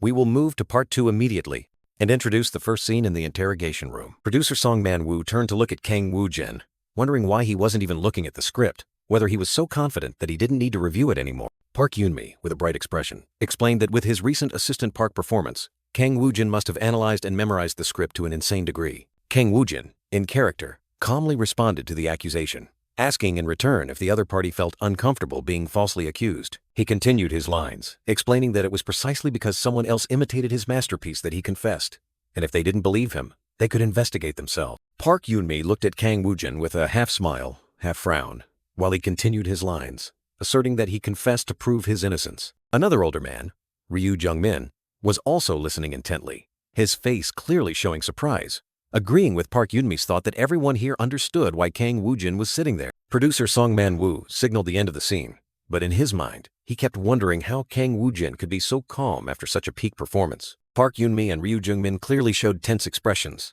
The girl uttered a worried, "Ugh," while the older man called out Ryu Jung-min. Park Yoon-mi turned to remind Ryu Jung-min, asking him not to lose focus. Ryu Jung-min looked straight ahead, sternly stating that Kang Woo-jin had completely captivated everyone with just one performance, controlling the entire atmosphere, and was definitely not a rookie. Park Yoon-mi turned to look at Ryu Jung-min. The older man continued to warn her to maintain her focus. Otherwise, Park Yoon-mi's eyes became sharp and wary, implying an unforeseen consequence if she didn't heed the warning. Hong Hyeon looked at Kang Woo-jin, who was sitting calmly with his arms crossed, and wondered if she was completely overshadowed by his performance. A few hours later, the script reading concluded, everyone buzzing about the meticulously prepared after-party. Two female staff members whispered to each other, one asking if Kang Woo-jin's acting gave the other goosebumps, while the other affirmed that it felt like facing Assistant Park himself, and the atmosphere was still very heavy. Kang Woo-jin sat thoughtfully, his expression slightly indifferent, his mind only on devouring a lot of meat at the after-party following the script reading. As people gradually left, a hand gently patted Kang Woo-jin's shoulder, startling him, making him wonder if he should leave or stay a bit longer. A group of people holding microphones and cameras suddenly appeared, introducing themselves as the production team and wanting to interview Kang Woo-jin, surprising him. Kang Woo-jin realized they were YouTube video creators, but felt a bit nervous when they wanted to ask him questions, though he still agreed. The female reporter from the production team expressed admiration for Kang Woo-jin's acting as the challenging Assistant Park, and asked how much he had analyzed and practiced to grasp the hidden meaning in each line. Kang Woo-jin looked at the female reporter with a puzzled expression, secretly thinking he should answer with professional jargon so as not to be considered an amateur, but then decided to steer the conversation towards social life. The female reporter was deeply moved by Kang Woo-jin's simple answer. "I just thought the script was very good," then laughed, saying, "I understand." The female reporter continued to ask Kang Woo-jin about his past, whether he was a member of some theater troupe, as he appeared suddenly like a comet. Kang Woo-jin turned his head, feeling something was wrong as everyone around him was staring. He felt surrounded by invisible gazes, as if everyone was waiting for his answer, making him feel scrutinized. Kang Woo-jin tried to reassure himself that it was just an illusion, then confidently declared, "No, I'm self-taught." Kang Woo-jin sat thoughtfully, facing the female interviewer and the film crew, his expression confused as he was questioned. The female interviewer was so astonished that she screamed, unable to believe her ears when Kang Woo-jin claimed he was self-taught in acting, while he just wondered why everyone was overreacting so much. Both the reporter and another man were deeply shocked, unable to accept that such a high-level acting talent was self-taught. They whispered with skepticism. Another member of the film crew, the curly-haired female colleague, also showed clear confusion and skepticism at Woo-jin's self-declaration. Hong Hyun sat nearby, smiling subtly, seemingly already aware of everything. Kang Woo-jin felt uncomfortable with the eyes fixed on him, wondering if he was being too arrogant, but he was only telling the truth. He stood up, intending to quietly slip away from the interview, apologizing for not being good at expressing himself, while Hong Haeon and the female interviewer still looked at him with curiosity. He walked away, leaving behind the puzzled gazes and incessant whispers of everyone. Hong Haeon watched Woo-jin's retreating back, noticing that the head of BHM Entertainment was approaching. guessing that they wanted to recruit. A manager asked Hong Hyun about what Kang Woo-jin had just said, wondering if his claim of being self-taught in acting was true. Hong Hyun confirmed that Woo-jin only considered acting a hobby, even participating in the super actor competition for fun, which made the manager incredulous, believing that acting was not something that could be memorized. The manager continued to inquire about Kang Woo-jin's past, asking if he had any overseas experience. But Hong Hyun only knew that his past was very vague. The manager smiled mysteriously, admitting that he now understood why everyone was drawn to Woo-jin, and his initial impression of him had completely changed. In the manager's mind, Kang Woo-jin appeared with fiery eyes and flawless acting, leading him to conclude that this was an unprecedented monster genius. Hong Hyun agreed, stating that Kang Woo-jin's talent was something everyone envied, and all the entertainment companies there were drooling over him. Another man was hastily handing a business card to Kang Woo-jin, showing that his immense appeal had prompted many companies to act. Hong Hyun turned to ask the manager if he intended to sit idly by and watch the opportunity pass, and he immediately replied with determination, "No way." The manager flashed an ambitious smile, admitting that he also envied that talent and that it was time to recruit Kang Woo-jin to his team. The scene shifted to an outdoor party, where people were grilling meat and buzzing with lively discussions about a hot topic. The crowd was excitedly discussing the great talent who had just appeared, asking each other about the actor playing Assistant Park, showing that he had become the center of all conversations. In one man's thoughts, Kang Woo-jin appeared as a unique actor with immeasurable potential, and the role of Assistant Park would certainly be a historic stepping stone for his career. Park Yoon-mi and another man were whispering. The man wondered if rookie Kang Woo-jin should attend the party, suggesting that he had become arrogant just because of his good acting. Park Yoon-mi replied frankly, stating that, in her eyes, Kang Woo-jin was more like a monster than someone who knew how to act, and the director had allowed him to skip the party if he felt tired. A man, presumably Song Man-woo, explained that, from Kang Woo-jin's perspective, the party would be a burden, because his level of acting was completely different, requiring deep mental preparation. He continued to analyze, suggesting that even if Woo-jin seemed to recover quickly, he was certainly in turmoil internally, and communicating in that state would be difficult. He also shared his own experience of how heightened emotions could easily make him irritable for no reason. Park Yoon-mi cleared her throat, saying that everyone had experienced difficulty in emotional recovery, then turned to ask Song Man-woo about Kang Woo-jin. Producer Song Man-woo was surprised, saying he couldn't remember how many times he had been asked that question today, prompting Park Yoon-mi to ask what he meant. Song Man-woo stood thoughtfully, explaining that Kang Woo-jin's acting was extraordinary and his past was unclear, guessing that he came from overseas. He continued to deduce that since no one in the country knew about Woo-jin, it was highly likely he was from overseas, leading Park Yoon-mi to ask if that meant his acting was self-taught. Song Man-woo smiled profoundly, concluding that Kang Woo-jin was an absurd existence, someone born to act, then chuckled softly. Song Man-woo looked in surprise at a young actress who was confusedly standing up, exclaiming that this was absurd. That actress, with a determined expression, declared that she couldn't sit still and needed to practice more because the main role cannot be overshadowed by a supporting role, right? Immediately, Song Man-woo and another actress also stood up, looking shocked and determined to review the script. Producer Song Man-woo, with sharp eyes, secretly thought that Kang Woo-jin had truly ignited everyone's passion, and the quality of the film would certainly be elevated to a new level. Chibi Kang Woo-jin, with a dazed expression, lamented that he had slept all day and missed out on his precious beat. Kang Woo-jin walked with a colder expression than usual, making Hong Hyun beside him wonder if he had recovered from the emotions of the role. Hong Hyun turned to offer Kang Woo-jin a ride home, and he happily accepted the offer. The top actress smiled brightly, making Chibi Kang Woo-jin extremely excited to be escorted by a celebrity like her. Just as he was about to say thanks, Kang Woo-jin was surprised when a strange man appeared, leaving him stunned. Choi Sung-jeon, with a confident smile, greeted Kang Woo-jin and suggested they talk privately for a moment. Hong Hyun quickly introduced Choi Seong-jeon as the CEO of her company, making Kang Woo-jin wonder about the man's true role. Kang Woo-jin agreed to talk, and Choi Sung-jeon introduced himself as the CEO of BW Entertainment, also revealing that the two had an unexpected connection. Choi Seong-jeon revealed that his company had invested in Detective Agency and expressed his desire to collaborate with Kang Woo-jin. The CEO frankly stated that he knew Kang Woo-jin did not yet have an agency and wanted to accompany him from the very first steps on his acting path. Kang Woo-jin surprisingly asked if Choi Seong-jeon was offering a contract, and the CEO confidently explained his company's outstanding growth potential. Choi Seong-jeon emphasized that the entertainment industry was a harsh jungle, and Kang Woo-jin needed a solid position so his career wouldn't be swept away. Kang Woo-jin thought about how to respond, while Choi Seong-jeon was surprised by his composure when he said that the jungle was great. The CEO looked at Kang Woo-jin with a puzzled expression, wondering what past had forged such a steadfast man. Choi Seong-jeon observed that Kang Woo-jin possessed an invulnerability that new actors could not have and was determined to recruit him at all costs.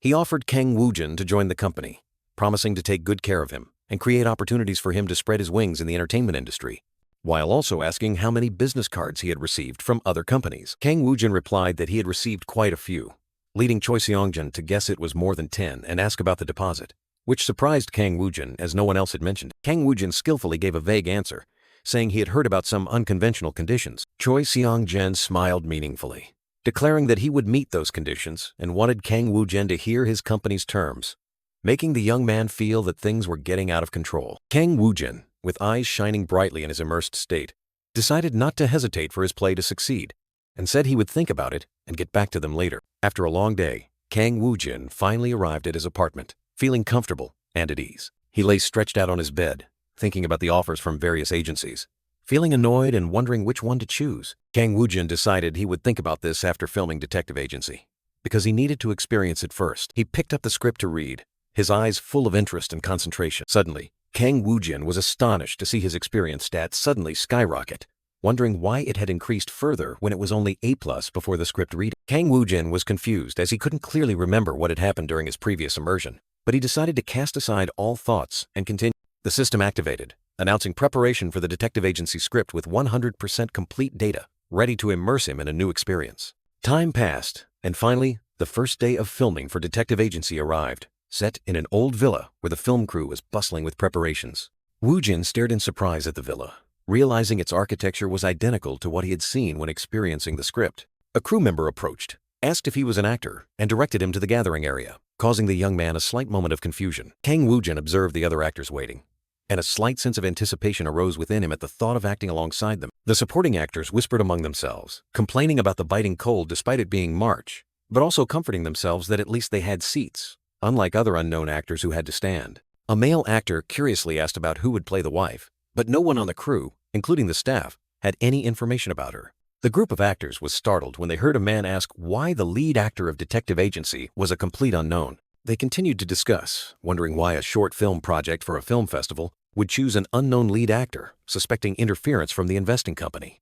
Another actor expressed jealousy and wished to play the lead role thanks to investment money, but also worried about the acting quality of the unknown person. Kang Woo-jin, who had heard the entire conversation, secretly told himself that he didn't need to bother with such trivial matters, even though he knew he was the unknown lead actor they were discussing. Just then, the project director appeared, announced that the meeting would start soon, and asked the lead actor to prepare quickly. Woo-jin calmly stood up and responded to the director, astonishing all the seated supporting actors as they realized he was the lead actor. The supporting actors looked at Kang Woo-jin with fearful and worried eyes, wondering if he was angry about their recent whispers. Kang Woo-jin, with a calm expression but sharp eyes, affirmed that he did not belong to any agency, subtly correcting the previous rumor. The supporting actors immediately apologized profusely, realizing their misunderstanding and fearing his cold demeanor. Another actress appeared, showing curiosity about the misunderstanding Kang Woo-jin had just mentioned, wanting to know the full story. And then, a charming lady unexpectedly appeared, winked playfully, and asked to know about that misunderstanding,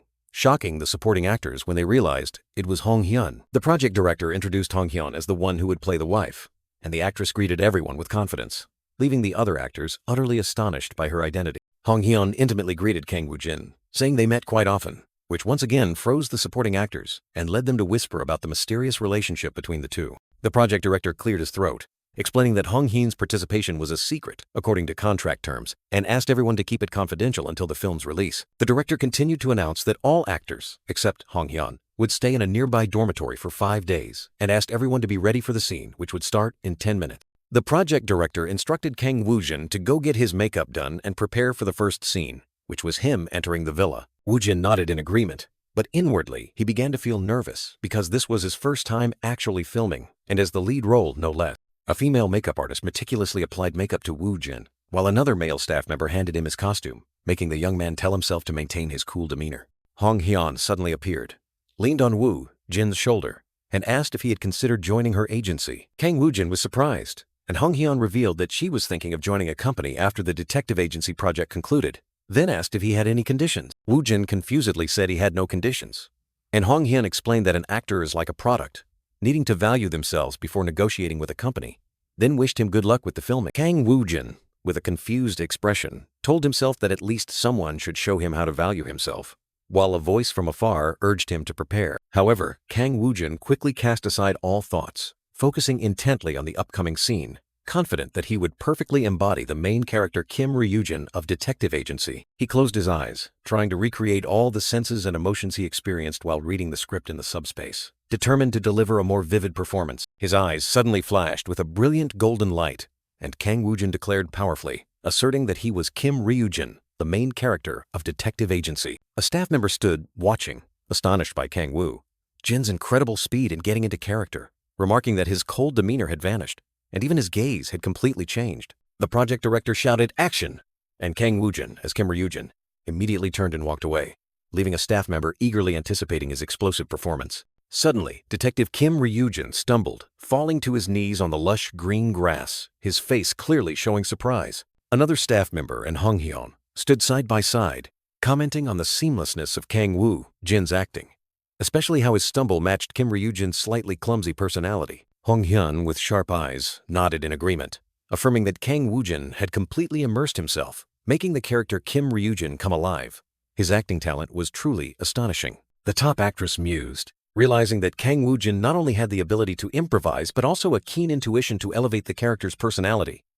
Even though his acting was already superb without it, Kang Woo-jin, as Kim Woo-jin, stood up, his face slightly flustered as he heard whispers around him suggesting he was like a game-hacking character. Kang Woo-jin, in chibi thought, sighed awkwardly, admitting that he had stumbled accidentally, and the narrator confirmed that he had indeed fallen. Detective Kim Woo-jin knelt down again, his face still showing a hint of embarrassment, telling himself that he had stumbled, and the whispers around him continued. The detective lowered his head to look at his feet, wondering if it was due to pressure or anxiety, and if he had ruined the shot. Kang Woo-jin, as Kim Woo-jin, clearly showed anxiety, wondering what to do, whether the director would signal to stop or if he should continue acting. Hong Hyun and the film crew staff still stood there, silently observing, making Kang Woo-jin, in chibi thought, wonder why no one was saying anything. Detective Kim Woo-jin took a deep breath, decided to continue the scene, telling himself to focus completely and immerse himself deeper into the character. Kang Woo-jin walked, feeling Kim Woo-jin's fear but still determined to move forward, unable to stop. His hurried footsteps echoed,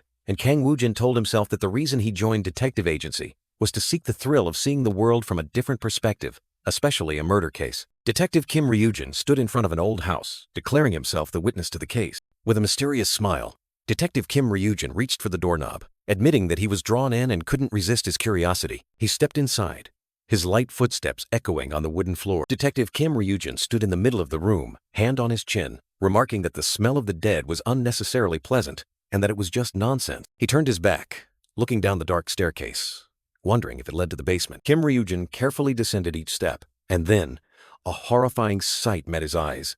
A motionless body lay at the foot of the stairs. Detective Kim Woo-jin's face clearly showed shock. He squinted, unsure if this was another body or if the person was still alive. Hurried footsteps echoed from above, and Kang Woo-jin, as Kim Woo-jin, frantically realized they had returned and he needed to hide immediately. Detective Kim Woo-jin quickly hid behind the sofa, staring at the living man on the floor, confusedly wondering what to do with this bastard. His eyes flashed with a cold light, and Detective Kim Woo-jin realized the man was a witness and could not be allowed to live. Kang Woo-jin, as the detective, was hiding, trying to control every breath and tremor to avoid making any sound. Suddenly, a female figure appeared, sitting right next to him, startling the detective in terror, his inner self screaming for her to leave. A close-up of Kang Woo-jin's face clearly showed extreme confusion and surprise as this unexpected situation unfolded. Hong Hyun, the top actress, appeared confidently, her sharp eyes looking towards Kang Woo-jin and remarking that his acting was completely out of this world. She did not hesitate to praise Woo-jin's talent, believing that this short film would turn the tables at the film festival and leave everyone in awe. Hong Hyun continued to exude immense confidence, making those around her, despite some hesitation, agree. Meanwhile, information about the Detective Agency project and the film Profiler Hanryang was continuously updated, showing the buzz surrounding both. Promotional activities for Profiler Hanryang were in full swing, like a waterfall, with posters and teasers released, revealing the film's theme. The short 30-second teaser focusing on the script reading also garnered a huge number of views, indicating the audience's anticipation for this project. The project director shouted "Cut!" marking the official wrap of the final scene for Detective Agency, and everyone began to pack up. Kang Woo-jin, in his elegant detective attire, bowed to thank everyone, but an indescribable bittersweet feeling welled up inside him. He pondered his first short film in which he played the lead role, feeling tired, yet incredibly happy and fulfilled. Woo-jin looked around the film crew. Everyone's smiles and enthusiasm made him feel happy. In adorable chibi form, Kang Woo-jin told himself he needed to improve his physical stamina to prepare for the upcoming larger project, Profiler Hanryang. Just then, his phone rang, displaying the name Kim Dae-young, which surprised him slightly. Kang Woo-jin startled and spun around when he heard his name called from behind, his eyes showing clear alarm. He answered the phone.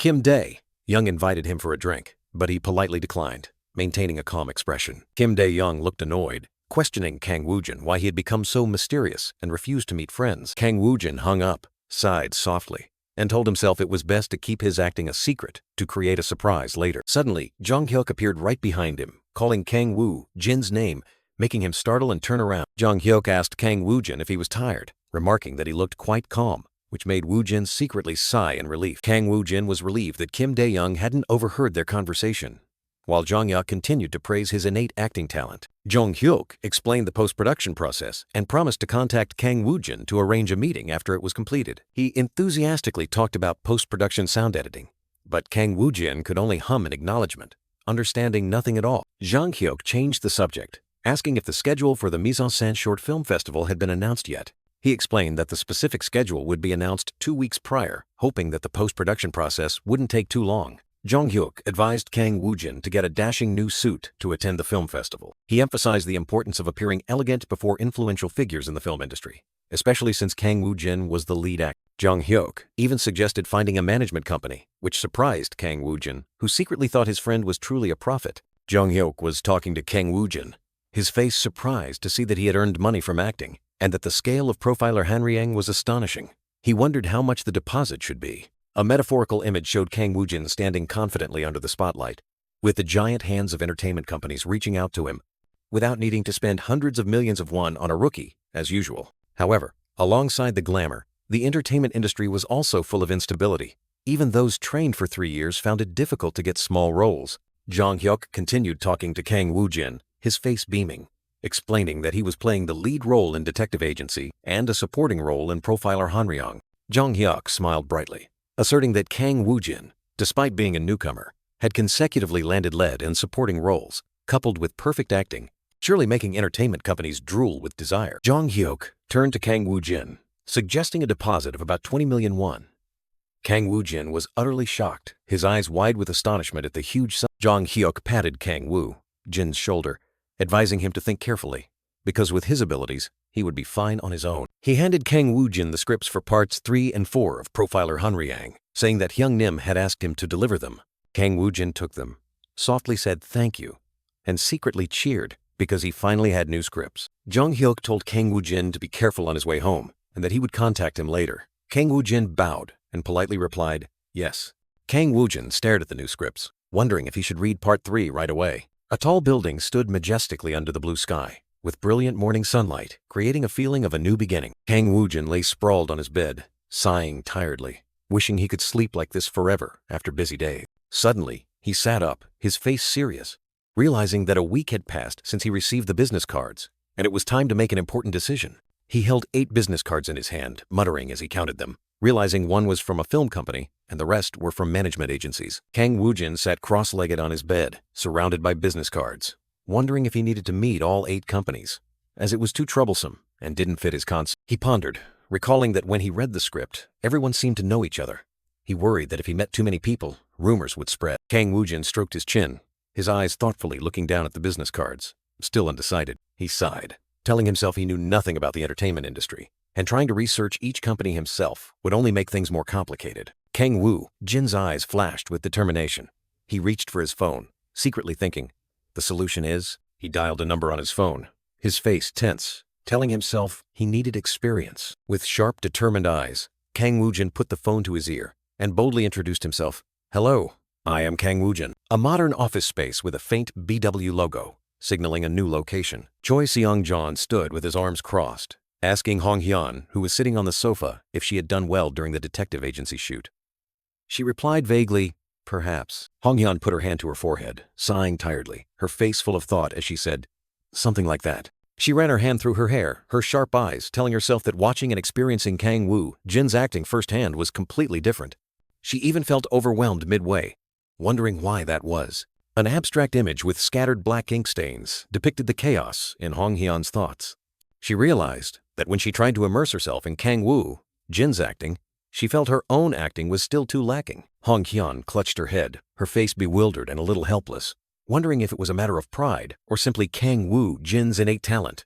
She was astonished that he could maintain such clear boundaries between the two roles of Kim Ryujin and assistant manager Park, as if he had multiple personalities. She sighed, her eyes unfocused as she looked at Choi Seong-jin, wondering if such a thing could be learned, or if Kang Woo-jin himself was self-taught. She pessimistically thought it might be impossible for her. Hong Hyun, with determined eyes, told Choi Seong-jin she wanted to see Kang Woo-jin's acting to improve herself. She asked about his signing bonus and whether he had called. Surprised, Choi replied he was still deciding and hadn't heard from him. Hong Hyun urged, "Set it as high as possible. We must recruit him." Just then, Choi's phone vibrated, leaving her startled. Choi Seong-jin's phone suddenly rang with an unknown number, making him slightly surprised as he answered and introduced himself. Immediately, Choi Seong-jin was startled in fright, while Hong Hyun beside him urged him to speak quickly, her face full of excitement. Returning to his calm demeanor, the manager smiled and said he had been waiting for this call, while Kang Woo-jin, on the other end, apologized for his busy filming schedule and expressed his desire to meet to discuss the signing bonus. Choi Seong-jin adjusted his tie, thought for a moment, then suggested meeting near the actor's home as it was quite late, but Kang Woo-jin flatly refused. Instead, Kang Woo-jin decided to go straight to BW Entertainment, making Choi Seong-jin laugh in welcome. As he entered the office, Kang Woo-jin greeted Choi Seong-jin, who was waiting. The manager then smiled and said that the office seemed a bit small, but for a startup company, it was already quite large. Choi Seong-jin explained that it was all thanks to Hong Hyun, a top actress who could sustain an entire company. Kang Woo-jin wondered why she was the only one. The manager replied that he was focusing on building the company's foundation. Then, Choi Seong-jin asked Kang Woo-jin if he had met with any other entertainment companies, and received the answer that he was the first. Kang Woo-jin suddenly corrected himself, saying that he had also met with a few other companies. Choi Seong-jin understood, noting that this was quite busy but very important. With a confident smile, Choi Seong-jin suggested they finalize the signing bonus before signing the contract, emphasizing that he was ready to handle any shocking conditions offered by other companies. Kang Woo-jin was momentarily flustered, recalling Shin Dong-chun's advice to ask for 20 million won. He wondered if that amount was too small, and if the other party would flatly refuse. Trying to remain calm, Kang Woo-jin took a deep breath, about to state the figure of 20 million won. But before he could finish, Choi Seong-jin interrupted, unexpectedly asking, "What do you think about 30 million won?" Kang Woo-jin froze, his expression bewildered as if he had misheard, unable to believe his ears. In the actor's mind, a silent scream echoed, "Oh no, I almost said 30 million won." He was utterly bewildered, not understanding why the amount had suddenly increased so much. Although his mind was in turmoil, Kang Woo-jin tried to maintain a calm expression, telling himself to continue the conversation as naturally as possible. Not giving Kang Woo-jin a chance to collect himself, Choi Seong-jin raised his hand again, confidently declaring, 40 million won is entirely possible." Woo-jin was completely shocked. The young man felt like punching the air in astonishment, repeatedly wondering why the signing bonus kept inexplicably skyrocketing. Choi Seong-jin firmly asserted that 40 million won was an achievable amount. Kang Woo-jin was still dazed, finding everything hard to believe. He told himself there was no reason to refuse such a lucrative offer, secretly blaming the ponytail uncle, Shin Dong-chun, for suggesting such a low initial amount.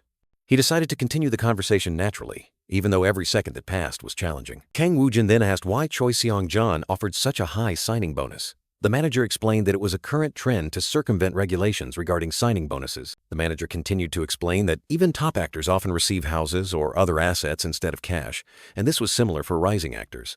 Kang Woo-jin nodded, saying he had also heard about this recently. Choi Seong-jin emphasized that signing bonuses are usually only for artists changing agencies, not for their first contract, because trainees don't receive them. He asserted that Kang Woo-jin was a special case. The manager pointed out that it was extremely rare for an unknown actor like Kang Woo-jin to have two projects. However, to the public, he was still just an ordinary person. Choi Seong-jin continued to analyze, stating that in the entertainment industry, reputation is what brings in money. Companies unfamiliar with him would be skeptical about this signing bonus. Conversely, companies that saw his potential would be willing to invest. Ultimately, recognition was the key factor, not just with the company but also with the public. The manager admitted that Kang Woo-jin's acting ability was extraordinary, enough to attract directors. However, he also warned that the future in this industry was always full of uncertainties. Choi Seong-jin warned that if his projects failed, being an unknown actor would only make the situation worse. Companies would never offer a signing bonus of more than 40–50 million won for an ordinary person. The manager slammed his hand on the table, asserting that the signing bonus was not the most important factor. The crucial elements were the profit-sharing ratio and the contract duration. Kang Woo-jin nodded, realizing he had just learned a new lesson, and Choi Seong-jeon added that his lack of need for money, time, or training was a huge advantage for any entertainment company. Choi Seong-jeon, with a confident expression, placed his hand on the contract, beginning to explain the importance of a management company and mentioning the attractive signing bonus. Kang Woo-jin listened attentively, while Choi Seong-jeon continued to analyze market trends and standard profit-sharing ratios for new actors. With a radiant smile, Choi Seong-jeon made an incredible offer: a 9-to-1 profit-sharing ratio and a contract lasting only 1 year as an appetizer from BW Entertainment. Hong Hyun Chibi and another character were deeply shocked, realizing these conditions were too good to be true, certainly influenced significantly by the top actress. Woo-jin pondered, telling himself that this was a golden opportunity to gain experience, especially with Hong Hyun by his side, as an unbeatable bonus. After some consideration, Kang Woo-jin unexpectedly presented 2 prerequisites for signing the contract. No one was allowed to delve into his past, and he would only participate in projects he truly wanted. Choi Seong-jeon was surprised, asking again about the mysterious past Hong Hyun had once mentioned, and if even project proposals would be rejected. Woo-jin calmly explained that he only wanted to make the final decision on projects himself, not reject every offer. After hearing the explanation, Choi Seong-jeon happily accepted both conditions, and Kang Woo-jin also nodded in agreement to sign the contract, officially joining BW Entertainment. Choi Seong-jeon burst into hearty laughter, an image of himself and his colleagues celebrating, joyfully welcoming Kang Woo-jin, BW Entertainment's second actor, appearing in his mind. Immediately after, Kang Woo-jin unexpectedly pulled out a business card, explaining that it belonged to a film company that had contacted him after the script reading. Choi Seong-jeon was astonished to realize it was a business card from Box Movie, a major film company, and the contact person was General Manager Choi Do-man, an influential figure. In Choi Seong-jeon's mind, a big name appeared: director Woo Hyun-gu, a legend in the film industry, who had a collaborative project with Box Movie and was very close to Choi Do-man. Recognizing a golden opportunity, Choi Seong-jin immediately urged Kang Woo-jin to meet Choi Do-man at once. Without hesitation, Choi Seong-jeon immediately called Choi Do-man, his tone surprised when he heard the other party wanted to meet right away. Kang Woo-jin was also astonished by the urgency of the meeting, while Choi Seong-jeon still held the phone, his face full of excitement. And so, both of them arrived at Box Movie's grand headquarters, ready for a promising meeting. In the meeting room, Kang Woo-jin and Choi Seong-jeon waited patiently, the atmosphere a little tense. After 30 minutes of waiting, Choi Seong-jeon began to show annoyance, glancing at the movie poster and wondering if the other party was deliberately trying to disrespect him. Finally, General Manager Choi Do-man appeared, offering an awkward smile and apologizing for being late, citing an unexpected matter. Choi Seong-jeon immediately realized the apology was just an excuse, while Choi Do-man still smiled as he greeted Kang Woo-jin, expressing his long-awaited anticipation. Woo-jin explained that he was busy filming, but Choi Do-man's eyes suddenly darkened, clearly showing his displeasure. Choi Do-man couldn't hide his disappointment, telling himself that a rookie actor dared to ghost him for an entire week. He continued to ramble about how well he had spoken of Kang Woo-jin to director Woo Hyun-gu, and how he was almost scolded because Kang Woo-jin hadn't contacted him, making Choi Seong-jeon secretly think he's clearly shifting blame. Then, Choi Do-man presented a script, saying that Kang Woo-jin needed to audition to join, but with his talent, it would be a piece of cake. Choi Seong-jin observed, realizing that Choi Do-man was actively pushing Kang Woo-jin into director Woo Hyun-gu's project, understanding that this would bring significant influence. Despite not liking Choi Do-man, Choi Seong-jeon told himself he couldn't miss this crazy opportunity just because of personal feelings, especially when investors were lining up for the project. Choi Seong-jeon seriously emphasized that this was a once-in-a-lifetime opportunity, something new or unknown actors would never get, and urged Kang Woo-jin to accept. With a radiant smile and a raised thumb, Choi Seong-jeon confidently said to just accept it, but then was stunned when Kang Woo-jin, with a cold expression, unexpectedly requested, "Yes, please refuse." Choi Seong-jin was smiling brightly, urging Kang Woo-jin to accept director Woo Hyun-gu's project, but unexpectedly, Kang Woo-jin coldly replied, "Yes, please decline." Choi Seong-jeon's smile remained as he nodded in agreement, but then his face gradually froze, a big question mark appearing in his mind. What? Choi Seong-jeon was completely shocked, eyes wide, finger pointing skyward as if he had just heard something outrageous. The manager turned to Kang Woo-jin, his face full of bewilderment, asking urgently, "Wait, did you just tell me to decline? Did I mishear?" Kang Woo-jin maintained a calm expression, his gaze steady as he looked directly at Choi Seong-jeon, reaffirming, "Please decline that offer." Choi Seong-jeon was frozen, speechless. Choi Seong-jeon was utterly helpless, realizing that Kang Woo-jin was extremely serious and truly unpredictable, as Ha-yeon had once said. He felt speechless at this stubbornness. The manager tried to reassure Kang Woo-jin, asking why he wanted to decline after only reading a few pages of the script. But Kang Woo-jin calmly replied, "I am calm." Choi Seong-jin continued to urge Kang Woo-jin to be calmer, asking if he really wanted to miss this golden opportunity. But Kang Woo-jin remained firm. "Yes, I want to miss it." Choi Seong-jin looked at Kang Woo-jin, realizing he showed no signs of budging, so he had to turn to Choi Daman, forcing a laugh and covering for him. "Ah, Manager Choi, haha." Woo-jin said the script is truly amazing. Choi Daman wondered why Choi Seong-jin was speaking for Kang Woo-jin, and, at the same time, Kang Woo-jin was about to voice his refusal again when Choi Seong-jin secretly pinched him hard. Kang Woo-jin winced in pain, while Choi Seong-jin forced a smile, motioning for him to be quiet and continuing to cover for him with Choi Daman, saying that Kang Woo-jin wanted to keep the script to read more. Choi Daman seemed hesitant, thinking that handing over the script immediately might make them appear biased. Choi Seong-jin agreed, worried about trouble if special favoritism was revealed. Choi Seong-jin changed the subject, praising director Woo Hyun-gu for quickly starting a new project without rest. He explained that it would be very strange if Kang Woo-jin left immediately after seeing the script without a brief conversation. Choi Seong-jin secretly thought that no matter how strange Kang Woo-jin was, he was now part of BW Entertainment, so he had to find a way to manage the situation. Choi Daman listened, then promised to check the schedule and contact them as soon as possible. Choi Seong-jin looked annoyed, asking if he had to wait longer.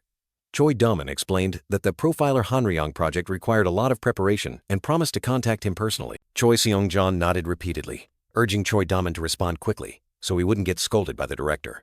Choi Daman agreed. After the meeting, Choi Seong-jin and Kang Woo-jin walked out of the room together, ending the tense conversation. As soon as they were outside, Choi Seong-jin turned to look at Kang Woo-jin with a puzzled expression. The manager immediately pulled Kang Woo-jin closer, whispering, "Woo-jin, wait a moment." Choi Seong-jin couldn't keep his composure, grumpily asking Kang Woo-jin why he wanted to decline the project. Surely there must be a reason. Kang Woo-jin could only cover his ears from being yelled at. Kang Woo-jin frowned, his eyes sharp, replying that he had a reason. He revealed that the subspace had rated this project as F grade. A flashback appeared. Kang Woo-jin secretly snuck into the subspace in the meeting room to check the project's rating. He was surprised to see a renowned director's project rated F grade. He wondered if this was a box office disaster, or if there was another reason. Kang Woo-jin was still new to acting, wondering if he should choose successful projects for safety.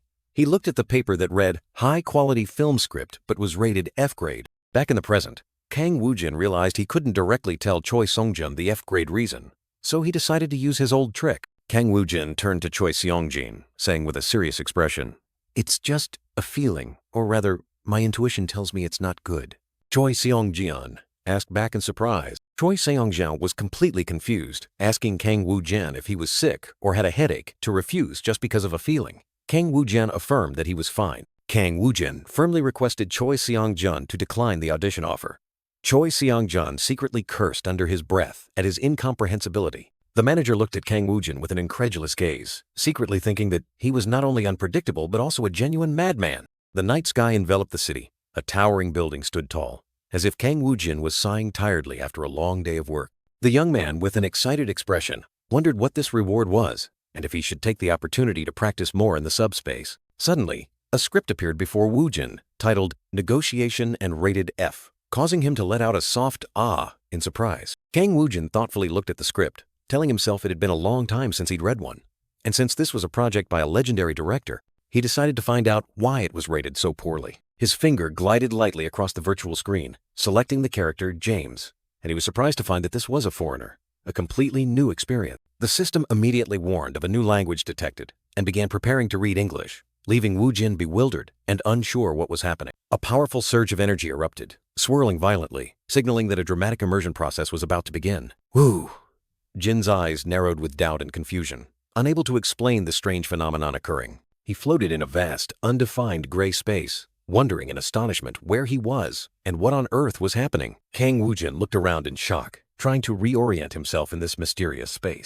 A dazzling flash of light streaked past, followed by the appearance of a giant letter, startling him with fright. The giant letter A charged straight at him, carrying terrifying power, leaving Woo-jin no time to react. Kang Woo-jin clutched his head, writhing in pain, his body struck by the letter A, creating a dramatic scene. He looked around blankly, his face showing extreme panic and confusion.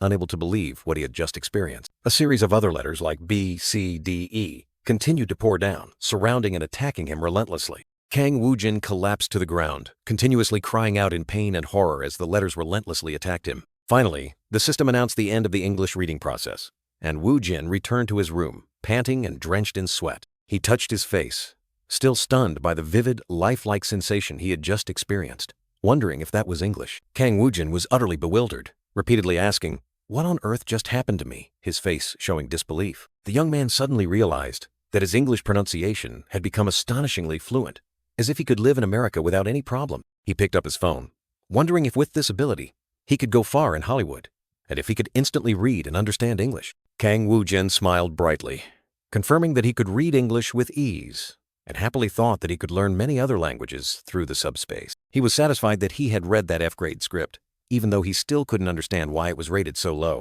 Suddenly, a hand was placed on the recording phone, transitioning the scene to a completely different story. A trembling voice recounted how the director had taken her to a motel instead of home, making her scared and run away as soon as she got out of the car. A female employee sat in front of a computer, listening to the recording, while the voice continued to say that she had been fired from the film crew the next day and had no evidence. The hand firmly pressed the record button, asserting that even if she spoke out, no one would believe her. The female employee intently looked at the computer screen, where an article about exposing the dark behaviors of the entertainment industry was displayed. She was confident that with this evidence, she could upload it directly to YouTube. She flashed a knowing smile, asking if director Woo Hyun-gu was about to start a new project, as if a big plan was already in her mind. The final image revealed a portrait of director Woo Hyun-gu embracing a young actress with a cunning expression, accompanied by the text, "The Downfall of Director Woo Hyun-gu," revealing the true reason behind that F-grade script. A towering building stood tall against the clear blue sky, and a decisive call rang out, signaling Kang Woo-jin's arrival. Kang Woo-jin appeared in simple attire, bowing politely to CEO Choi, who was smiling and inviting him into the car. CEO Choi proactively suggested that Kang Woo-jin should feel free to talk without being reserved, which surprised the young man, who asked if he could use more informal language. Woo-jin nodded, looking a bit flustered, while the CEO announced that the first shoot for profiler Henry Yang would be handled by Ryu Jung-min and assistant Park. Although CEO Choi believed he wasn't the type to worry and advised thorough preparation for the shoot in 5 days, Woo-jin was racking his brain with extreme nervousness. CEO Choi continued to announce that today's schedule would begin with a profile photo shoot, followed by a visit to a specialized celebrity store for makeup and profile completion, causing Kang Woo-jin to exclaim in surprise. In Kang Woo-jin's mind, a scene appeared where he had to strike awkward poses in front of the camera. He blushed, secretly wondering if this was like acting, yet why he felt so embarrassed. In the car, CEO Choi announced that he had declined Box Movie's audition, even though manager Choi Daman seemed displeased, which made Kang Woo-jin suddenly remember and express his thanks. The CEO continued, his voice full of annoyance, saying that declining Box Movie might make them lose goodwill, and Kang Woo-jin secretly remarked that the other person was narrow-minded. CEO Choi seriously explained that while it was possible to decline after the audition, it was best not to start at all, as it could affect future collaboration opportunities with director Woo Hyun-gu, a person with no ordinary personality. Woo-jin frowned. Although he didn't want to act in an F-grade film, he still felt regret having to decline such an offer, then told himself to maintain a cooler attitude. CEO Choi was surprised and a little annoyed when Kang Woo-jin remained calm.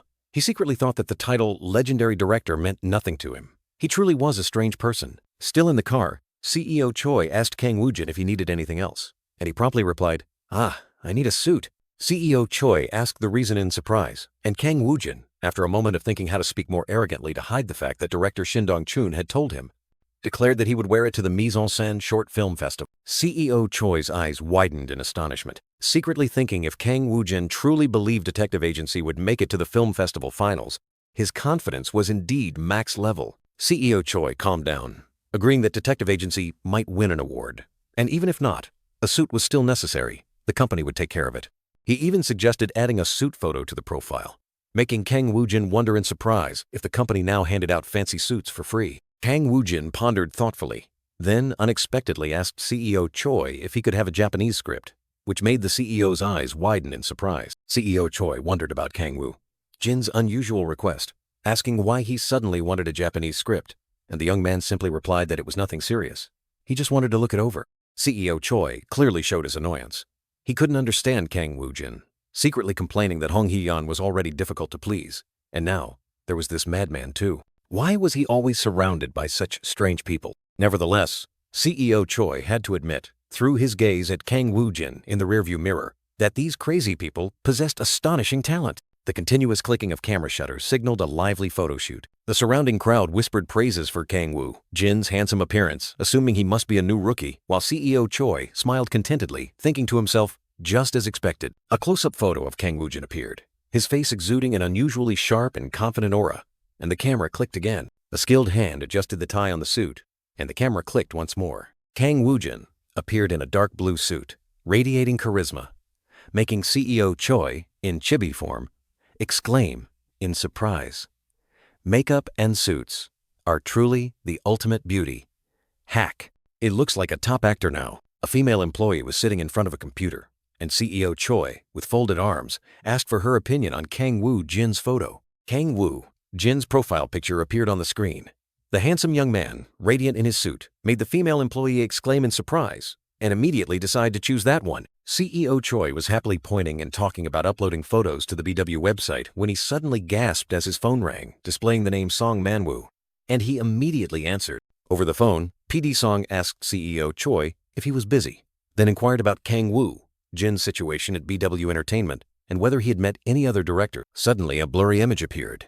Director Woo Hyun-gu tightly embracing a young actress with a frightened expression, revealing a dark and haunting hidden side. PD Song was on the phone with CEO Choi, his face full of worry as he revealed that Kang Woo-jin had just rejected director Woo Hyun-gu's new project. PD Song continued, saying that Woo-jin had a bad feeling after reading a few pages of the script, which made CEO Choi skeptical upon hearing it. CEO Choi was startled, wondering if Kang Woo-jin's intuition was some kind of talisman, because he had similar strange feelings before. He looked at a piece of paper that read Detective Agency, pondering the unreleased investigation results, wondering if Kang Woo-jin truly possessed an eye that could see through bad projects. PD Song sighed, wondering how bad director Woo Hyun-gu's script was for Kang Woo-jin to flat-out reject it, leaving him bewildered. He helplessly said that there was nothing else he could do once the actor had refused, then ended the call with CEO Choi with a thank you. PD Song smiled meaningfully, muttering that it was interesting to watch Kang Woo-jin, as if he were a strange phenomenon.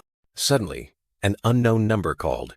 PD Song frowned, answered the phone, and introduced himself. The person on the other end identified himself as director Kwon Ki-tak, startling PD Song. He couldn't believe that one of the nation's top directors was suddenly contacting him, his face full of skepticism and surprise. Director Kwon Ki-tak explained that he had PD Song's number out of curiosity about something, then asked if he could secretly watch the first day of filming for the movie CEO Choi was preparing. PD Song was surprised, asking again, "Watch the filming?" Director Kwon Ki-tak replied that he was only satisfied when he witnessed everything himself. He emphasized that he was asking for a favor, and if it were someone of Ryu Jung-min's caliber, no confirmation would be needed. Director Kwon Ki-tak described Ryu Jung-min as meticulous, stubborn, and always valuing an actor's skill over their reputation. PD Song listened attentively. CEO Choi agreed to contact director Kwon Ki-tak again to inform him of the specific date and time, his face still a little bewildered. Director Kwon Ki-tak smiled meaningfully, telling himself that he couldn't overlook that special monster. Another man wearing glasses was looking at him. Director Kwon Ki-tak asked the man in glasses what PD Song had said, and the man replied that PD Song had agreed. He was Director Lee Gil-ju. Director Lee Gil-ju said that preparing for the next project would be much easier thanks to PD Song, then stated that he and Kwon Ki-tak would soon begin their project. Director Woo Hyun-gu appeared, his face full of anger, asking what the other two were talking about. He declared that it would be very difficult for them to maintain their positions for a while. Woo Hyun-gu reminded director Lee Gil-ju that he was also about to start a new project, then asked if he had held auditions yet. Director Woo Hyun-gu continued, recounting that he had recently experienced a ridiculous incident. An unknown person had insulted his audition. Director Lee Gil-ju and director Kwon Ki-tak sat opposite each other. Lee Gil-ju expressed his indignation, thinking that person was truly brazen. Director Woo Hyun-gu angrily said that person didn't deserve success no matter how good their acting was, and if Kang Woo-jin appeared on set, he should be kicked out. Director Lee Gil-ju pondered. Lee Gil-ju thought there must be a reason, and personally believed that as long as an actor performed well, that was enough. Director Woo Hyun-gu immediately retorted, arguing that people like Kang Woo-jin needed to be taught a lesson from the start. Director Kwon Ki-tak looked at him with an annoyed expression. Director Kwon Ki-tak smirked, taunting Woo Hyun-gu that he was lacking confidence, which was why he reacted that way. Director Lee Gil-ju was bewildered. Director Lee Gil-ju tried to intervene, but Director Kwon Ki-tak continued, his face full of defiance. Director Kwon Ki-tak suddenly placed his phone on the table, startling Director Lee Gil-ju and Woo Hyun-gu. Director Kwon Ki-tak whispered something into Lee Gil-ju's ear, astonishing him. Woo Hyun-gu, puzzled, asked what they were whispering about. Director Lee Gil-ju excused himself with an urgent matter and left, bewildering Woo Hyun-gu. Then, Director Kwon Ki-tak coldly told him not to worry about an unknown actor like Kang Woo-jin, mocking that his own life was collapsing, before placing his phone on the table with shocking information that left Woo Hyun-gu speechless. A shocking news report suddenly appeared, exposing the ugly truth hidden behind Woo Hyun-gu's title of legendary director. Woo Hyun-gu was so horrified he couldn't believe what was happening before his eyes, staring intently at the phone on the table. The man in the black suit coldly told Woo Hyun-gu that it would be very difficult for him to maintain his position for a while. He continued sarcastically, saying that given the situation, it might be for life, and advised Woo Hyun-gu to accept the punishment for his sins. Woo Hyun-gu jumped up, his face panicked, stammering denials and saying that an immediate investigation was needed. He angrily slammed his hand on the table. Musical notes, symbols of scandal, swirling around him, engulfing him in chaos. Woo Hyun-gu's face contorted with anger and despair, sweat pouring down, as he exclaimed that everything was ruined. Meanwhile, a film crew was busily preparing, transporting equipment in the crowded parking lot. A crew member shouted, asking everyone to quickly set up and check the script. But immediately, someone alerted that they didn't have walkie-talkies. Kang Woo-jin stood amidst the crowd, his golden brown eyes wide with surprise at the surrounding scene. Kang Woo-jin's chibi self appeared, expressing astonishment at the enormous scale of the building, feeling as if he was filming for the first time. Kang Woo-jin stood with his back turned, seemingly a little nervous, while another crew member observed him. The man wearing a mask, presumably a crew member from the previous image, looked at Kang Woo-jin, remarking that he looked like an actor but was still a rookie. He secretly thought Kang Woo-jin looked adorable and hoped he wouldn't make mistakes due to being too nervous. Director Kwon Ki-tak appeared with a meaningful smile, glancing over his shoulder and muttering to himself that something interesting seemed about to happen. PD Song and CEO Choi were chatting. PD Song mentioned Ha Yan and Kang Woo-jin, praising them as excellent actors. CEO Choi smiled, admitting that neither of them was ordinary, and he was also very much looking forward to seeing how much Kang Woo-jin would develop. CEO Choi suddenly asked PD Song if Kang Woo-jin's rejection of director Woo Hyun-gu was truly based solely on intuition. PD Song was surprised, then gave a mysterious smile, confirming that it was indeed intuition, which made CEO Choi even more curious about his special ability. While PD Song and CEO Choi were talking, a young female employee rushed over, her face anxious. The girl handed the phone to PD Song, saying that an article had just been published, and it was no joke. PD Song and CEO Choi both looked at the phone screen, both their eyes wide with astonishment. Their faces completely changed color as they read the news headline, revealing Woo Hyun-gu's disgusting truth exposed by a YouTuber with 900,000 subscribers. PD Song asked in astonishment what the hell was happening, while CEO Choi stared intently at the phone. CEO Choi pondered, realizing that the content of the article was not a baseless rumor but a shocking truth. He was astonished to realize that if this was true, director Woo Hyun-gu would fall into an abyss, and he suddenly thought of Kang Woo-jin. PD Song and CEO Choi simultaneously turned their heads to look at Kang Woo-jin, who was standing there with a calm expression. Kang Woo-jin stood there, his gaze firm, secretly thinking about his totem and intuition. PD Song and CEO Choi were both stunned, their faces changing color, wondering if Kang Woo-jin's intuition was a totem or if he had seen the future. CEO Choi wondered in astonishment if Kang Woo-jin was possessed by a spirit or if his intuition was truly so strong that he could know everything beforehand. Kang Woo-jin pondered, a question full of skepticism about someone echoing in his mind. Who exactly is he? Chibi Woo-jin, amidst the noisy crowd, secretly thought that luckily, thanks to this chaos, my fart was hidden. Nice, heh. A modern building with unique architecture appeared under the clear blue sky, signaling a new setting. Woo-jin scrolled through his phone, reading the shocking news about director Woo Hyun-gu's scandal being exposed, and he secretly understood.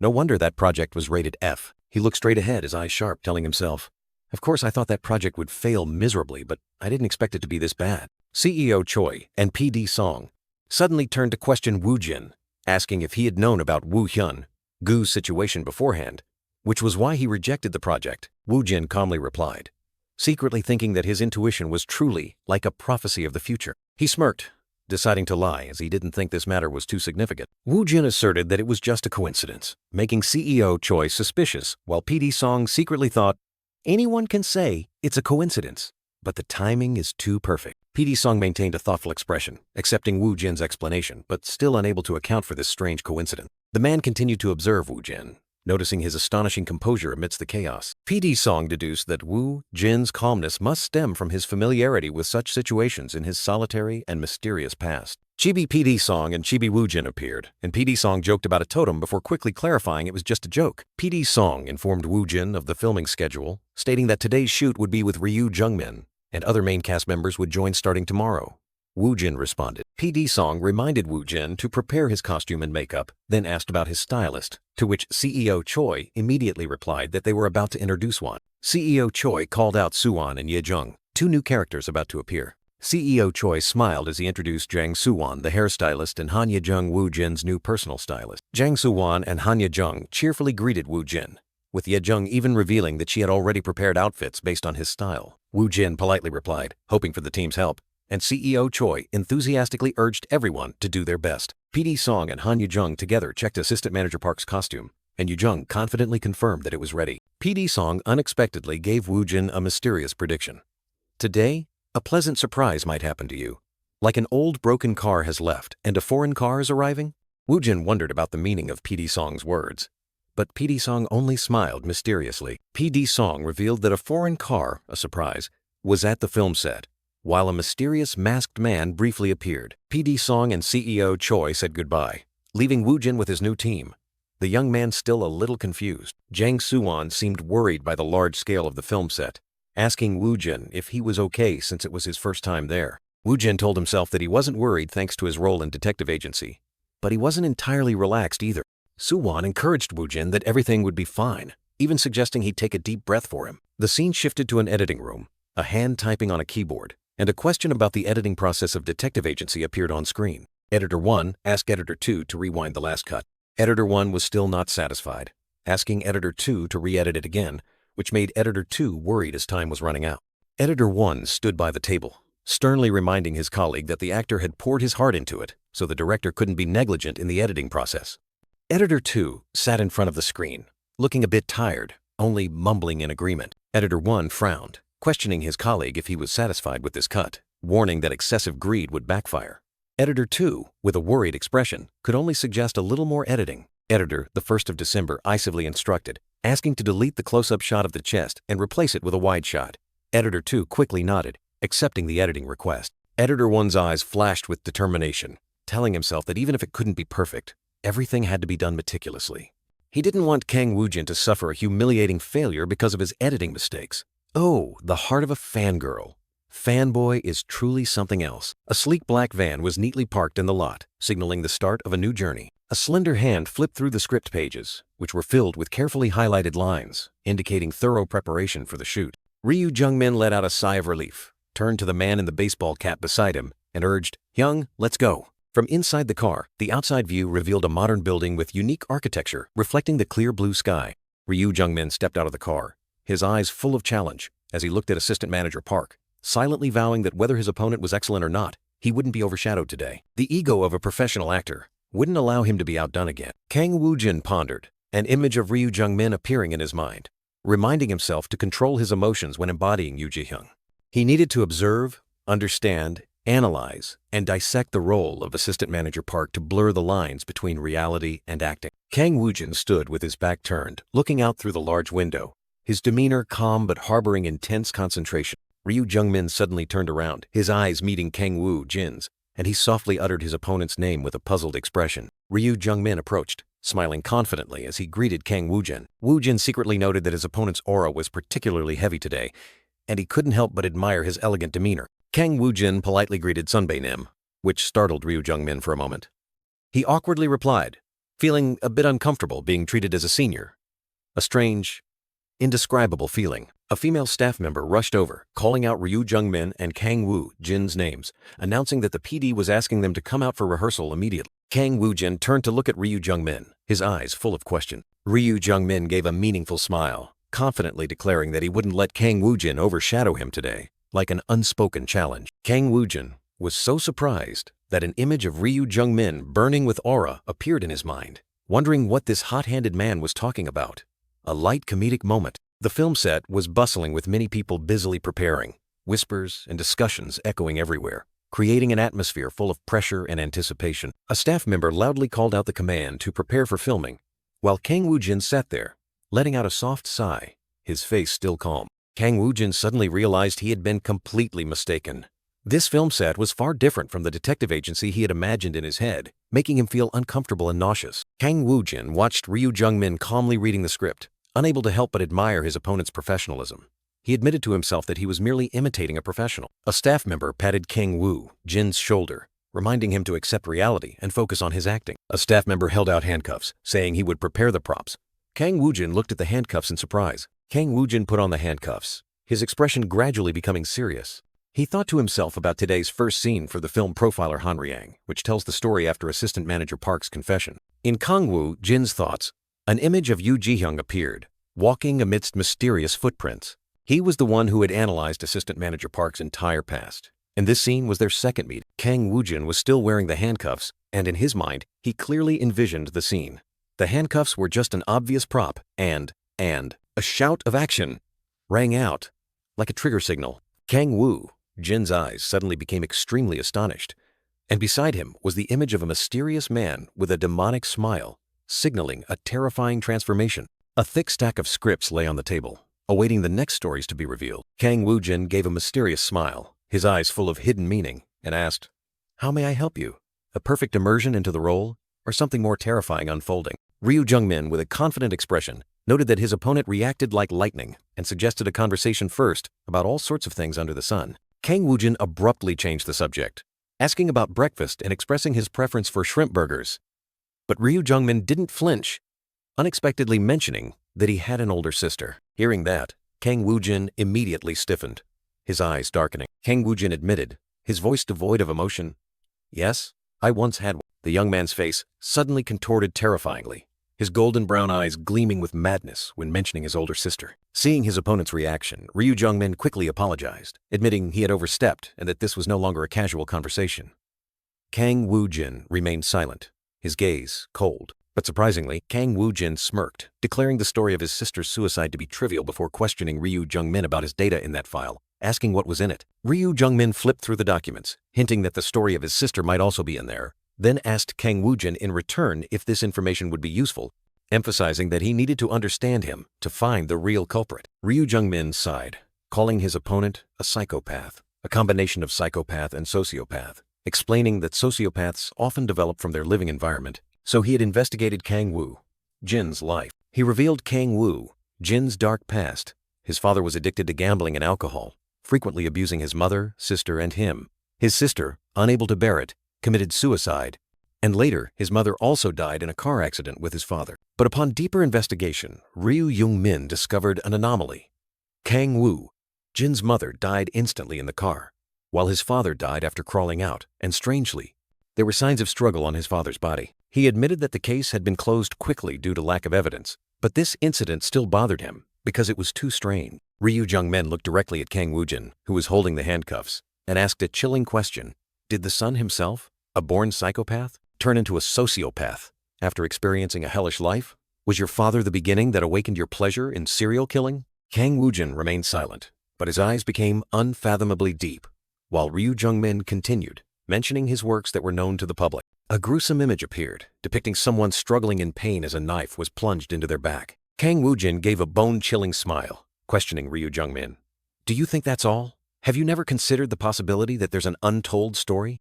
Ryu Jung-min flinched, his face clearly showing horror at Kang Woo-jin's words and expression. From another corner, producer Song Man-woo smirked meaningfully, as if he had anticipated something. A masked man stood amidst the crowd, exclaiming in disbelief. He realized that Kang Woo-jin was the rookie actor he had seen this morning, and Ryu Jung-min was trying his best not to be overshadowed by him. He couldn't believe this was a rookie's acting, wondering who Kang Woo-jin really was, then hastily asked for the young man's name, which the staff member beside him hesitantly confirmed. The staff member revealed the young man's name was Kang Woo-jin. Hearing this, the masked man flinched, seemingly realizing something important. He suddenly remembered that Kang Woo-jin was the rude, unknown actor who had caused a stir earlier, and images of CEO Choi and director Kwon Ki-taek flashed through his mind. He sighed, admitting that Kang Woo-jin deserved to pass the audition, and with such top-tier acting, the young man didn't even need to audition at all. However, he still had some reservations. He didn't know where Kang Woo-jin had come from, but thanks to Ryu Jung-min, the atmosphere on set had become more vibrant than ever,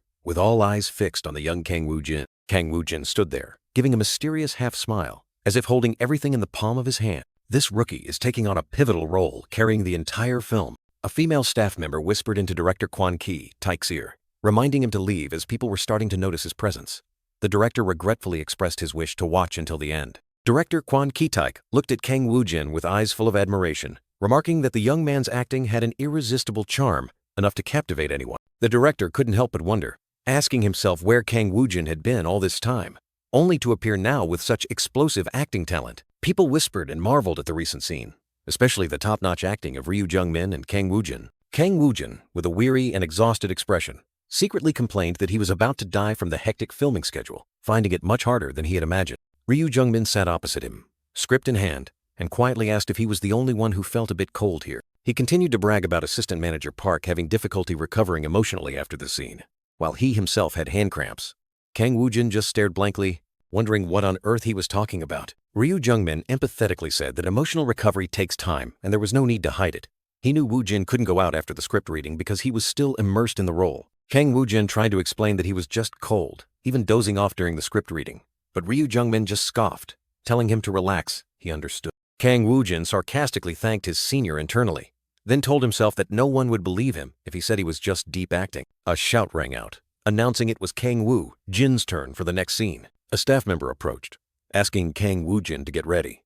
He just sighed, reluctantly responding. Kang Woo-jin fell back into thought, feeling like an acting robot as he had to film continuously for many days without rest. Ryu Jung-min was acting with fiery passion, constantly asking for retakes due to minor errors, but internally he couldn't help but be astonished by Kang Woo-jin's frightening stamina. Fortunately, Kang Woo-jin had his own secret room of time and spirit, where he could rest and recover energy. Although he couldn't sleep, the reduction in fatigue satisfied Kang Woo-jin. He secretly thought about how he could freely use these breaks. Song Man-woo observed Kang Woo-jin, surprised to see him still looking better than expected despite such a tight filming schedule. He secretly wondered if Kang Woo-jin was a born acting genius, given his uncommon physical stamina. Suddenly, his phone rang. Song Man-woo answered the phone, politely greeting the person on the other end, who turned out to be director Kwon Ki-taek. PD Song was surprised to hear director Kwon Ki-taek's name, then asked if the director was looking for Ryu Jung-min for his next project. Director Kwon Ki-taek confirmed that Ryu Jung-min's acting had improved significantly, but also reminded him that the new project was still a secret. Kang Woo-jin, hearing this from behind, maintained an indifferent expression. Song Man-woo then changed the subject, probing director Kwon Ki-taek's opinion of Kang Woo-jin. Director Kwon Ki-taek couldn't hide his interest, revealing that Kang Woo-jin had haunted his dreams, and asked Song Man-woo where he had found him. PD Song was surprised, explaining that he hadn't found Kang Woo-jin, but rather it was as if he had fallen from the sky at just the right time. Director Kwon Ki-taek, sitting in his car, continued to ask if Song Man-woo could share more information about this mysterious young man. Director Kwon Ki-taek admitted he didn't know much about Kang Woo-jin, only that he was a mysterious person who claimed to have learned acting by himself. Song Man-woo added that if one investigated thoroughly, they would find that Kang Woo-jin had absolutely no connections in the domestic acting industry. Kang Woo-jin, still lost in thought gazing outside, was completely unaware of the ongoing conversation, yet the dialogue confirmed that he had taught himself acting. He suddenly felt his ears ringing, muttering that someone must be speaking ill of him, and misunderstandings about him continued to pile up thanks to PD Song's efforts. A long-haired assistant approached Kang Woo-jin, calling him over. The assistant handed Kang Woo-jin a stack of papers, making him ask in surprise what they were. The assistant explained that it was the Japanese script Kang Woo-jin had asked for, making the young man happily thank him and exclaim excitedly. Kang Woo-jin gleefully declared that he had the Japanese script, and now he just needed to learn Japanese the same way he learned English, and he'd be done. The manager handed the original Japanese script to Kang Woo-jin, asking if this version was sufficient, and he replied that it was perfectly fine.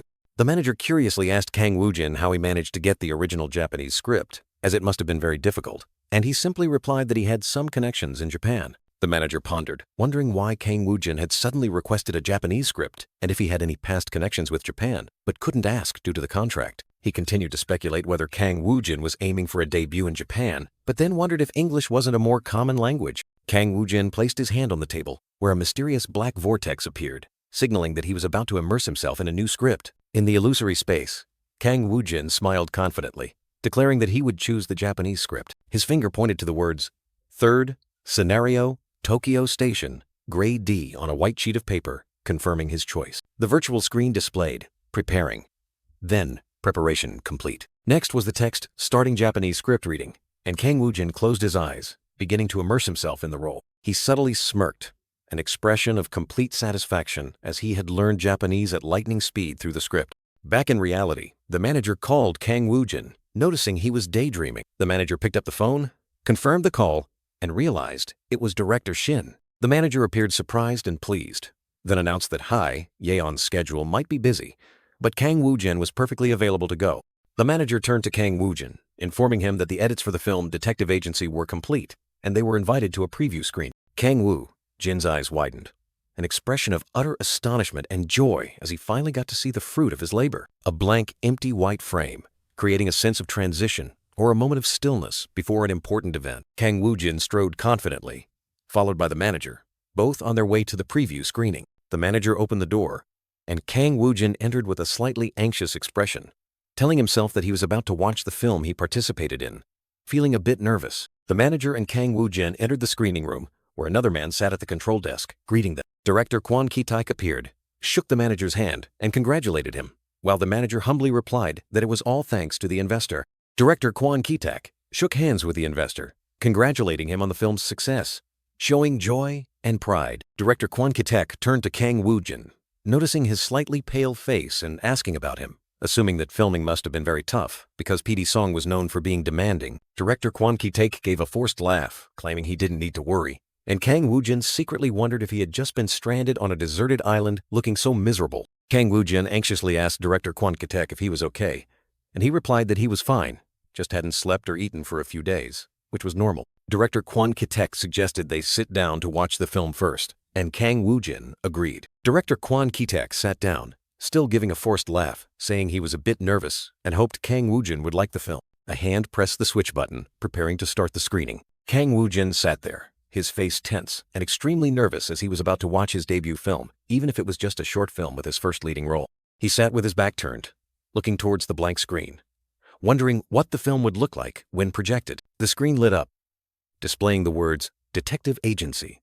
accompanied by cheerful musical notes, officially opening the preview screening. Kang Woo-jin, in the role of a detective wearing a hat and sunglasses, was intently looking at the computer screen with a tense expression as the 44-minute film Detective Agency was being previewed. He and the manager stood side by side, Kang Woo-jin thoughtfully resting his chin, while the manager smiled, as the film was complete and had him completely engrossed. An impressive film scene appeared. Kang Woo-jin as the detective, wearing a hat and sunglasses, coolly pulling down his glasses, enveloped in a mystical blue light. Kang Woo-jin gave a slight smile, his eyes sparkling as if he were rewatching his own life on the big screen. A hand unexpectedly lightly touched the screen, where film frames were running, creating a decisive click sound. The manager turned to ask Kang Woo-jin about his feelings after watching the film, but he remained silent, his eyes still lost in thought. Kang Woo-jin gave a knowing smile, his eyes sharp and confident, uttering two powerful words: truly extraordinary. But immediately after, he recoiled, his face flushed with embarrassment, complaining that they should have cut the scene where he fell flat on his face, looking utterly clumsy. The manager explained to Kang Woo-jin that the Mise en Scène Film Festival had a new sponsor, making this year's scale and atmosphere much grander. He continued to announce good news. This year, there would be 2 additional prestigious awards for actors, including Best Acting and the Grand Prize, which greatly surprised Kang Woo-jin. The manager gave a smug smile, proudly patting his chest, boldly declaring that the film Detective Agency would surely create a sensation and capture everyone's attention. While Kang Woo-jin was still pondering the film, a silent war had begun to erupt in the television industry. An article revealed that major television stations like SBC, MBS, and TVM were scheduling overlapping broadcasts, creating fierce competition. The list of May dramas was announced, showing that the promotional battle among the 3 television stations was hotter than ever. Even the media got involved, reporting on the drama war, questioning who would be the winner in this competitive May. But thanks to it, the drama landscape became a hot topic. The scene shifted to a peaceful rural area, seemingly the setting for a new film project being launched. On the film set, the atmosphere was incredibly hectic, with noise echoing everywhere as everyone busily worked. One man ordered reporters and extras to gather, while another urged for more reflectors to be brought. A female staff member was meticulously applying makeup to a girl, behind whom a male actor was putting on a vest, preparing for the scene. Kang Woo-jin, wearing a black baseball cap, sat silently in the director's chair, arms crossed, observing, while the manager stood beside him, lost in thought. The manager turned to ask Kang Woo-jin about the person he had just seen, as he seemed to recognize someone in the crowd. Kang Woo-jin explained that he saw a handsome juicy who looked familiar, even though the person was wearing a mask, and he wondered who it was. The manager was startled, turning to look at Kang Woo-jin with a puzzled expression, seemingly disbelieving what he had just said. The scene shifted to a tense discussion between Song Man-woo, the man with the beard, and Staff, bald, green shirt.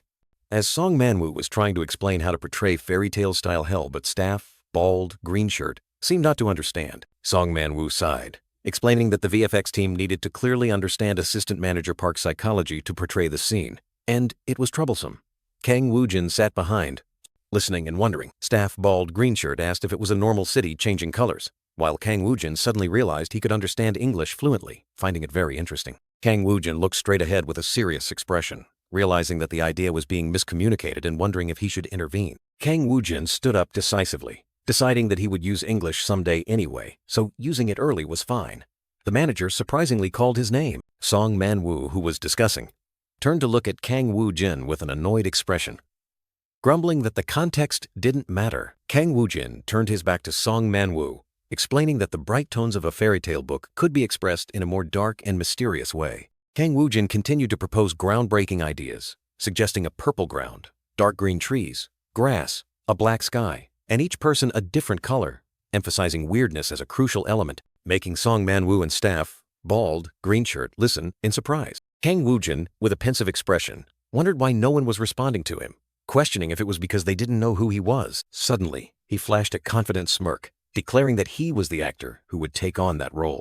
In another scene, Kang Woo-jin, via a chibi thought bubble, was proud of having spoken with a foreigner, while Staff, bald, green shirt, was discussing the fireworks scene with him. Staff, bald, green shirt, explained that the brutality would be depicted like a fairy tale, evoking the image of a child witnessing blood splattering, and Kang Woo-jin understood, realizing the need to emphasize that childlike grotesqueness. Staff, bald, green shirt thanked Kang Woo-jin for helping him visualize the scene, while Woo-jin responded casually, still excited in his mind about chatting with a foreigner. Two other staff members, female, Staff, pink shirt, and male, Staff, glasses, couldn't help but whisper, astonished by Woo-jin's native-like English proficiency. Song Man-woo smiled mysteriously, speculating that Kang Woo-jin must be from abroad, even having better pronunciation than Korean American. Male, Staff, curly hair, glasses, was deeply shocked, wondering if Woo-jin was from an English-speaking country and why he was hiding it, even considering the possibility that he also knew Japanese. Male, Staff, mask,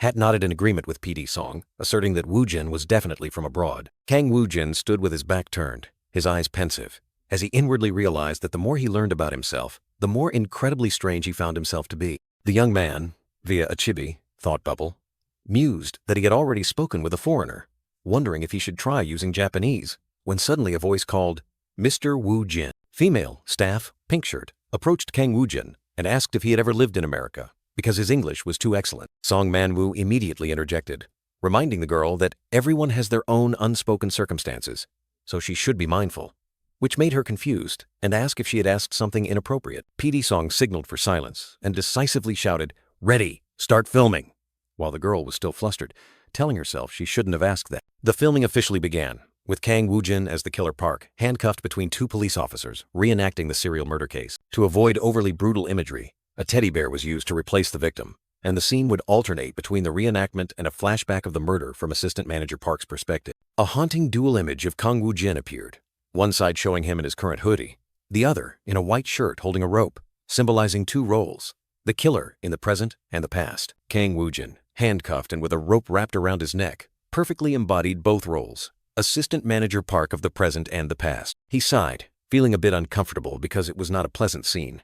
Although he had mentally prepared, when actually facing it, he still felt something. Kang Woo-jin looked straight ahead, his gaze firm, realizing that even in the subworld he had experienced a murder, and from now on, there wouldn't only be good experience. The subspace, no matter how wonderful, could also become hell, to the point where his sense of self was violently shaken. However, it was the very concept of acting and unintentional misunderstandings that helped him see himself more clearly, instead of being completely immersed in the role. Song Man-woo asked Kang Woo-jin if he was ready, and he replied yes with determination. Kang Woo-jin's hands gripped the rope tightly, his face filled with intense determination, just as the command "action" rang out. Kang Woo-jin flashed a mysterious smirk, his eyes sharp and cold, declaring that what he had experienced was merely a part of his assets. The scene shifted to a gloomy purple tone, with the crowd screaming and cursing the killer, demanding his death and the death penalty, while Kang Woo-jin stood in the middle, holding a blood-stained rope next to the victim teddy bear. Kang Woo-jin looked down at the teddy bear, giving a scornful smirk,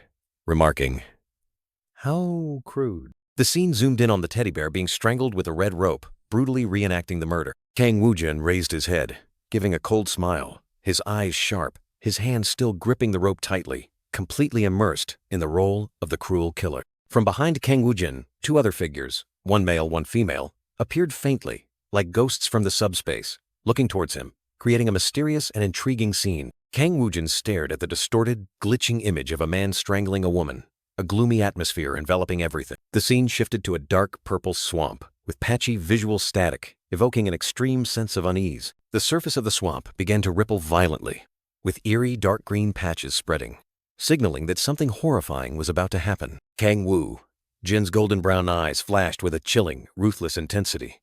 A red rope wrapped around his hand, his sharp gaze fixed directly on the viewer. The killer Kang Woo-jin gave a gruesome smirk, his hand tightening the rope around the supporting actress's neck, her face contorted in extreme fear. The supporting actress pleaded in despair. Please spare me. Spare me." Cough. But the killer merely replied coldly, "Ha ha! I don't know, Ajuma.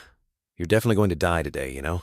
An invisible hand tightened further, creating a visual effect of distortion and extreme pain, a desperate scream tearing through the air. The killer Kang Woo-jin bent down to look at the supporting actress writhing on the ground. She tried to gasp. Stop!" The rope continued to tighten around the supporting actress's neck. She was in so much pain that she couldn't speak. Only choked sobs remained. Kang Woo-jin pulled the rope hard, lifting the supporting actress into the air, blood dripping from her neck, a horrifying scream tearing through the air. The supporting actress coughed violently, trying to breathe but in vain. "Cough. I can't breathe." The killer merely called out coldly, "Ajuma." Kang Woo-jin's eyes widened with a look of madness. He commanded in a cruel tone, "Do it harder. I want the screams to be a little louder." He then casually added, "Not stimulating enough." Suddenly, the scene stopped. Kang Woo-jin stood there, still holding the rope, the supporting actress hanging upside down, but his expression had returned to normal, his eyes full of confusion. Kang Woo-jin was startled, his eyes wide with surprise, as if he had just woken from a terrifying nightmare, his face clearly showing shock. Kang Woo-jin realized that the supporting actress hanging upside down was not acting. She was genuinely in danger, his expression shifting from confusion to extreme worry. Director Song Man-woo shouted, "Cut! That's enough!" and declared the scene sufficient, no retakes needed, while Kang Woo-jin hurriedly helped the supporting actress down. Kang Woo-jin bent down, anxiously asking the supporting actress, "I'm sorry. Are you okay? How do you feel? Does anything hurt?" She, still dazed, replied, "What? Oh yes, I'm fine." Kang Woo-jin embraced the supporting actress, his eyes full of concern. "Let me check more carefully to be sure." She asked in surprise, "What happened?" The supporting actress was astonished to realize that the terrifying aura surrounding Kang Woo-jin had completely vanished. He was entirely different from the madman he had just been. Kang Woo-jin apologized to the supporting actress because her neck was a bit red, but she just gave a wry smile, remarking that his hands were even redder than her neck. The supporting actress explained that Kang Woo-jin had intentionally created pressure on the rope to convey tension, which prevented the rope around her neck from tightening too much. Kang Woo-jin was still uneasy, turning to Song Man-woo and asking him to thoroughly check the supporting actress's neck and arms, which made PD Song surprised and asked if she was injured. Kang Woo-jin admitted that he might have been a bit too forceful in the pulling scene just now, then hastily said he would go to the restroom for a moment and be right back. Kang Woo-jin ran off with a panicked expression, muttering that he urgently, very urgently, needed to go to the restroom, while Song Man-woo and the supporting actress watched him go. A crew member remarked that Kang Woo-jin seemed to be trying to regain his composure, while another sighed in relief for not feeling nauseous after watching the scene, praising Kang Woo-jin's talent for staying calm. CEO Choi Seong-jan appeared, his face pensive, wondering if Kang Woo-jin was truly okay. A young man smiled and patted Choi Seong-jan's shoulder, asking, "President Choi, do you remember me?" which surprised CEO Choi. The young man introduced himself as Kim, director, Ulrim, a director from Ulrim Film, and revealed that he had heard about Choi Seong-jan's new project with director Kwon Ki-taek, which surprised CEO Choi regarding the other party's information network. Choi Song-jong surprisingly asked Kim director Ulrim about his reason for being there, while director Kwon Ki-taek, the man wearing a mask, stood beside him. Another crew member suddenly realized that the man wearing a mask with a friendly vibe they had seen earlier was none other than director Kwon Ki-taek, a surprising revelation. Kim, director. Ulrim smiled and greeted director Kwon Ki-taek, who was wearing a mask and a baseball cap, and asked if he had come to see a particular actor. Director Kwon Ki-taek nodded in confirmation, his face showing astonishment, and exclaimed that Kang Woo-jin was truly amazing. Kim director Yulrim was surprised to learn that director Kwon Ki-tak had been following Kang Woo-jin, asking further about his English proficiency and self-taught acting. Director Kwon Ki-tak, with a pensive expression, revealed that he had been following Kang Woo-jin for a few weeks and intended to meet him, but felt uncomfortable talking with the lingering emotions from the scene. Kim, director. Yulrim looked puzzled when director Kwon Ki-tak decided to leave immediately after coming all the way there.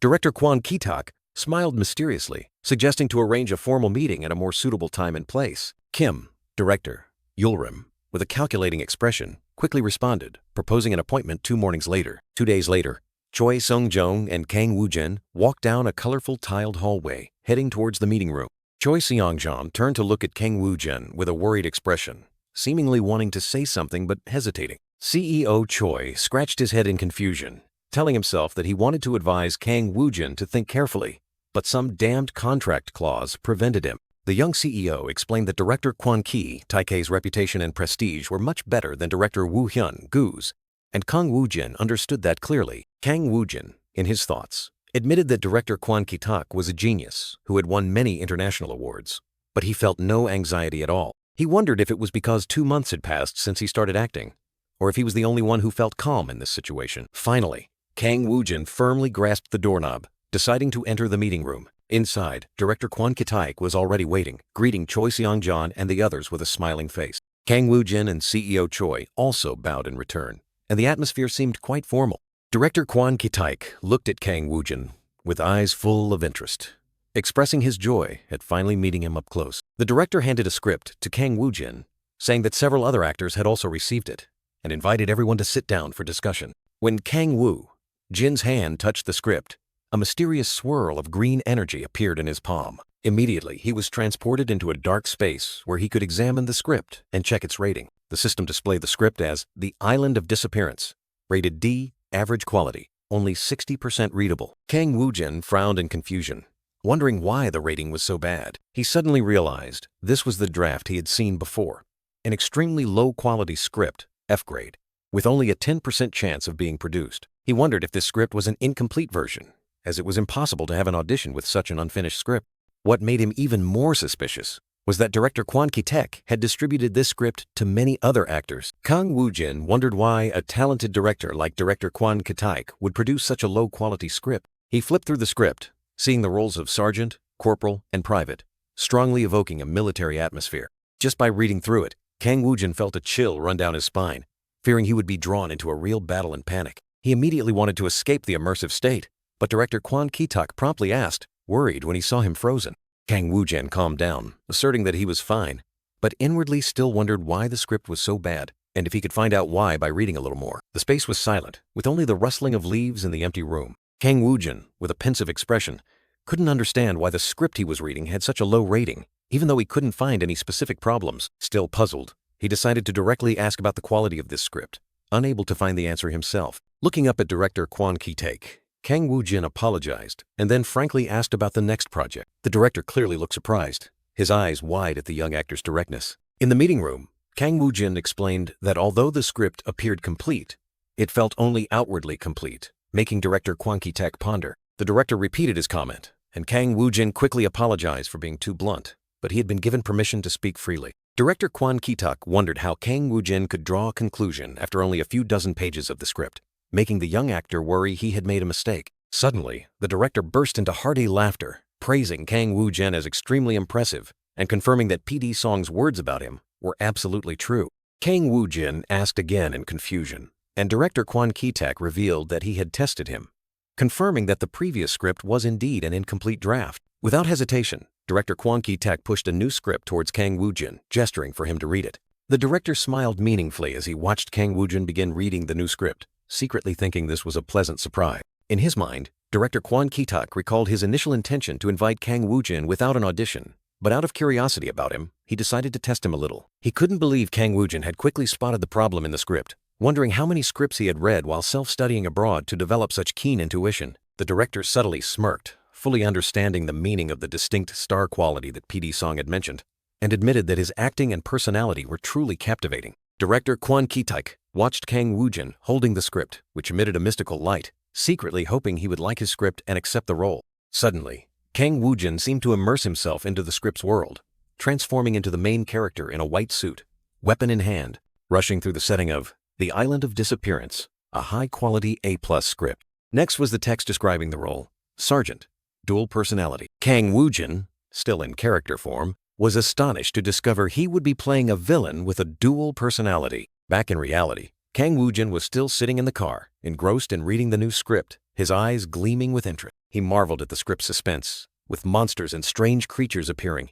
Exclaiming that the level of thrill had reached a new height, Kang Woo-jin continued to ponder the complex dual personality role, an interesting character whose good and evil were hard to predict. He was still engrossed in the captivating script when CEO Choi, sitting in the driver's seat, suddenly asked again upon hearing him mumble. CEO Choi was on the phone, his face clearly showing surprise upon hearing news from director Shin. Kang Woo-jin flinched, his eyes wide with shock when he heard CEO Choi announce that his film Detective Agency had made it to the finals of the Mise-en-Scène Film Festival. The young actor was overjoyed, transforming into an adorable chibi version, cheering excitedly at the thought of attending major film festivals on television. CEO Choi wondered in his thoughts if the number of entries was lower, but information from the organizers showed that the number had increased by 30% to over 1,000 entries. He speculated that Yeon's participation might be the reason the film was chosen, regardless of quality, to create a media buzz. CEO Choi smiled confidently while on the phone, preparing plans for the upcoming event, amazed that Kang Woo-jin debuted at a film festival after only 2 months,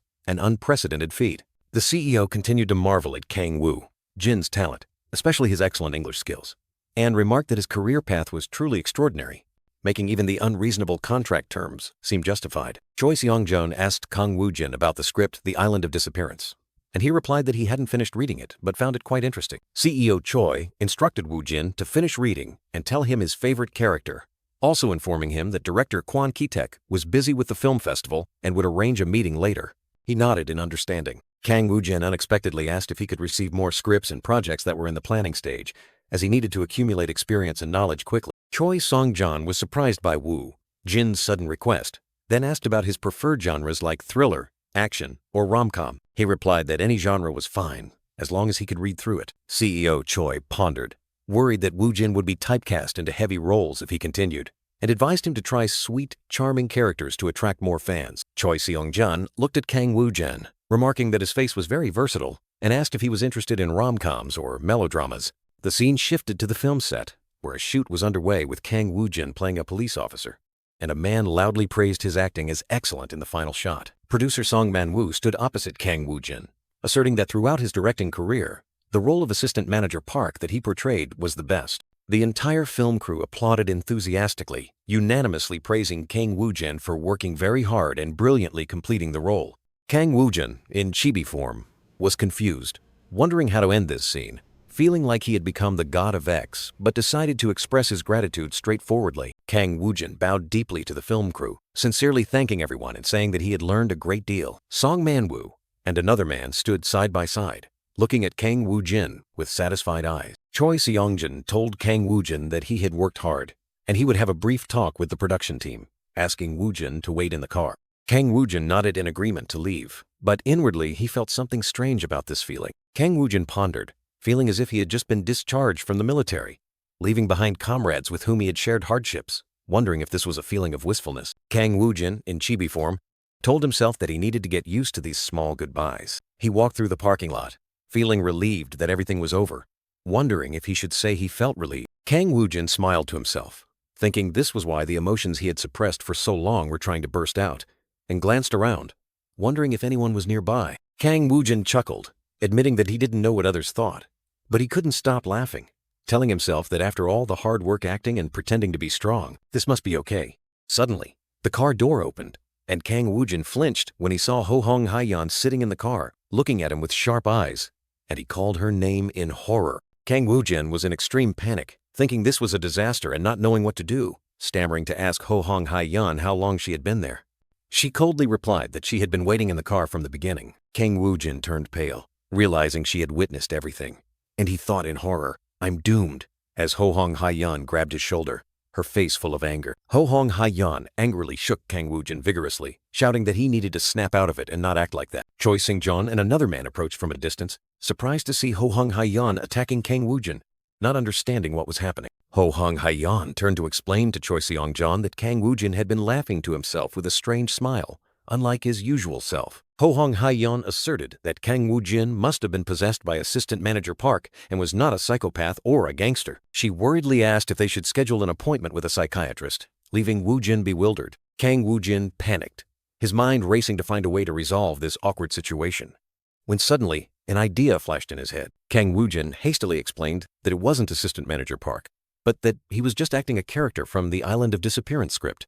Ho Hong Hae-yeon and Choi Seong-jeon looked at him in surprise. Ho Hong Hae-yeon asked in surprise if that was director Kwon Ki, Taek's next project, and why she had never heard of it, wondering why director Kwon usually checks actors before confirming. Choi Seong-jeon explained that Kang Woo-jin had been verified, and the upcoming project was a large-scale foreign production. Ho Hong Hae-yeon, with a suspicious expression, questioned Kang Woo-jin if he was practicing for director Kwon's project right after finishing the Assistant Manager Park role. Woo-jin denied practicing, explaining that he was just trying out acting because he was too bored.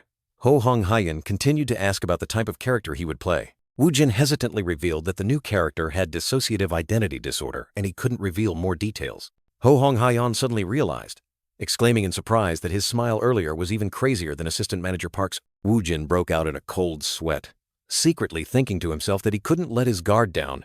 He tried to explain that it was just a misunderstanding and thanked her for her concern. Choi Seong-jeon, with a worried expression, suggested Woo-jin seek psychological support or rest if his schedule allowed, even taking the first day off. Woo-jin happily agreed to rest, saying he wanted to go watch Detective Agency at the cinema. CEO Choi reminded him that the opening ceremony of the Mise en Scène Short Film Festival would take place in 2 days. Seong-jin advised Woo-jin to carefully cover his face when going out, because watching the film on the big screen would be completely different from the test screening. The young man nodded in agreement. Woo-jin pondered, thinking that if someone saw him at Detective Agency, they might recognize him. However, he told himself that nothing unusual would happen. A man was scrolling on his phone, the screen displaying news about the Mise en Scène Short Film Festival with many sponsors and famous international directors attending. The young man excitedly realized that this year's Short Film Festival was heavily covered by the media. He scrolled through the schedule, seeing that the screenings of the finalist films would last for a week. The young man had the idea to invite someone to join him, then quickly drafted a message asking his friends if they were going to the film festival this weekend. A reply message from a friend nicknamed Dungungs. "I'm going, LOL." The young man then invited them for drinks afterward. The friend then asked, "Invite others too." "But Kang Woo-jin has been so quiet lately. Has he disappeared?" The young man pondered, suddenly remembering Woo-jin had said he was busy all this time. He wondered if he should text Woo-jin privately. The young man sent a message, but Woo-jin hadn't even read it. He wondered if Woo-jin should be replying faster if he was unemployed. Finally, the young man decided, "All right then. Everyone except Kang Woo-jin, let's meet up this weekend."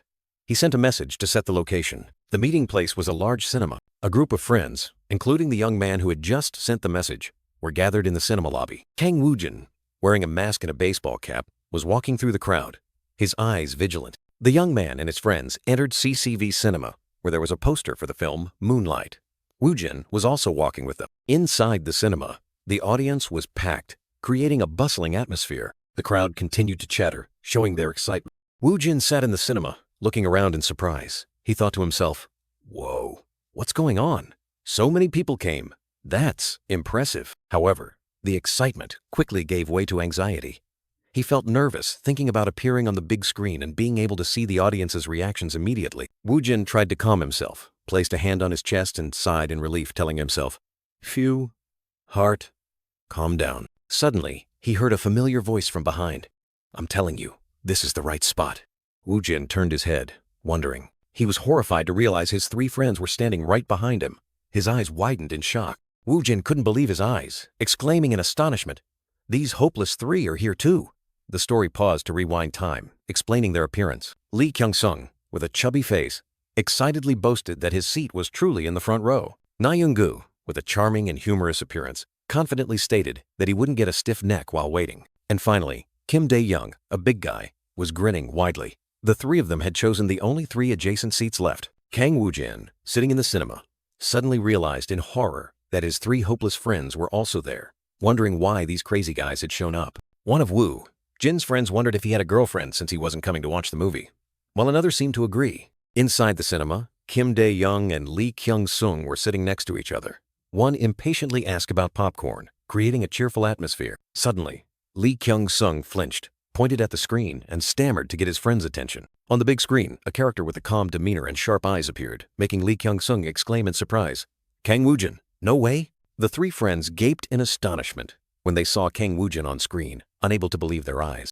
They started whispering, wondering what Kang Woo-jin was doing there and if it was really him. Kim Dae-young suggested calling Kang Woo-jin or talking to him immediately. But Lee Kyung-sung wanted to finish watching the movie first. Kim Dae-young kept wondering why Kang Woo-jin's acting was so superb, completely unlike an ordinary person. In a flashback scene, Kim Dae-young recalled Kang Woo-jin asking for a script after the Super Actor show, and he had given him the detective agency script. Kim Dae-young continued to deduce, remembering that Kang Woo-jin had asked about short films, and then suddenly became busy, disappearing for a while. He wondered in astonishment if Kang Woo-jin had read the script, auditioned, won the lead role, and become an actor overnight. Kang Woo-jin was sitting in front, with his back to his friends, quietly listening to their bewildered conversation. He smiled mischievously, thinking that his friends were paying too much attention to him, and told himself he should have told them sooner. Kang Woo-jin pondered, wondering how to explain his sudden transformation into an actor, because even he himself found it hard to believe. The friends were once again heavily shocked, simultaneously exclaiming in surprise as a new development appeared on screen. Ho Hong Hae-yeon unexpectedly appeared on screen with a mysterious aura, making the entire cinema hold its breath.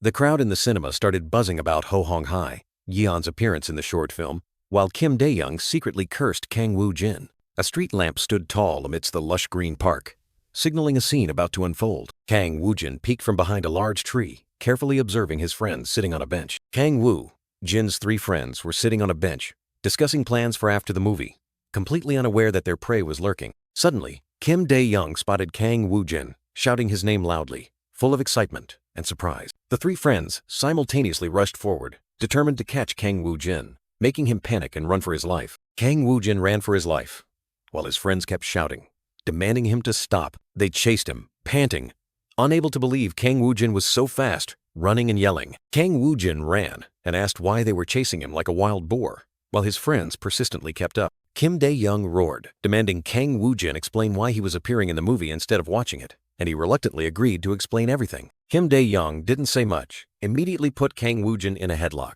demanding him to explain everything clearly. Kang Woo-jin cried out in pain, admitting he was indeed the main character in the film, but Kim Dae-young still couldn't believe he had switched from being a designer to acting. Kang Woo-jin explained that he had discovered his acting talent during the Super Actor audition and had since become interested in scripts. Kang Woo-jin explained that he found the detective agency script interesting, so he practiced and auditioned, then was invited by the director to act in the film, and that was the film being screened at the festival today. Kim Dae-young and Na Hyung-gu couldn't believe their ears, questioning how Kang Woo-jin could reach that level of acting in just a few months, even suspecting it wasn't talent but cheating or game hacking from some pocket dimension. Kang Woo-jin spread his hands in a helpless gesture, sincerely apologized for hiding it, admitting everything was true and he had been busy filming. Lee Kyung-sung curiously asked if Kang Woo-jin would continue his acting career, and the young man confirmed he would, but asked his friends to keep it an absolute secret. Lee Kyung-sung chuckled, teasing that it was too obvious, then excitedly asked about his friend's next project.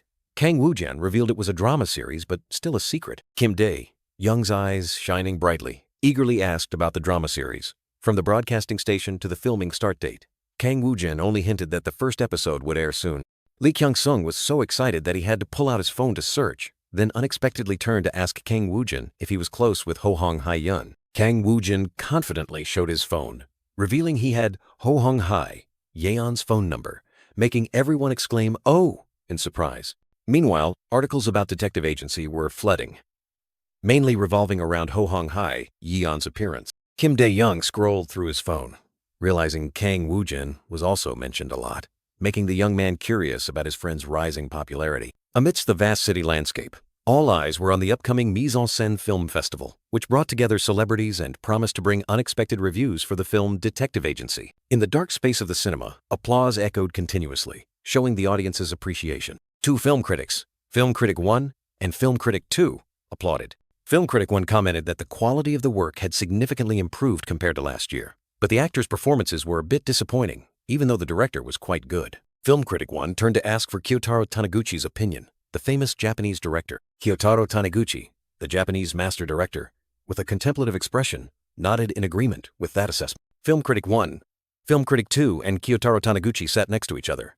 Film Critic 1 said that he had anticipated the director's thoughts, Kyotaro Taniguchi then mentioned the next film. Kyotaro Taniguchi smirked, his eyes full of anticipation, wanting to see what the next film would be like. Kyotaro Taniguchi's face briefly showed surprise, his eyes fixed on the screen, as if he had just witnessed something extraordinary. Kyotaro Taniguchi was stunned, his eyes wide with astonishment, stammering, "Who? Who is that actor?" Kyotaro Taniguchi was completely captivated, declaring that this lead actor was on a completely different level from anyone he had ever seen. He wondered if there was such a talented actor in Korea who only acted in short film. Kyotaro Taniguchi and film critic One discussed animatedly. The director was astonished by the actor's powerful aura, to the point where it even overshadowed Ho Hong Hai Yeon's presence. In the theater, female audience 1 and male audience 2 were discussing. Female audience 1 said she didn't know this actor at all, even though she heard he had a theater background. Male audience 2 agreed. Female audience 2 was astonished. Male audience 1, with a mysterious expression, revealed that the actor was from abroad. Female audience 2 curiously asked if director Kwon Ki-taek knew that actor and which country he had been in. Male audience 1 only said he had heard whispers of a small connection. Male audience 1 smiled confidently, asserting that this actor would definitely be Chung Moro's first blue chip this year. Kang Woo-jin, in character, with a confident and captivating aura, stood amidst endless applause.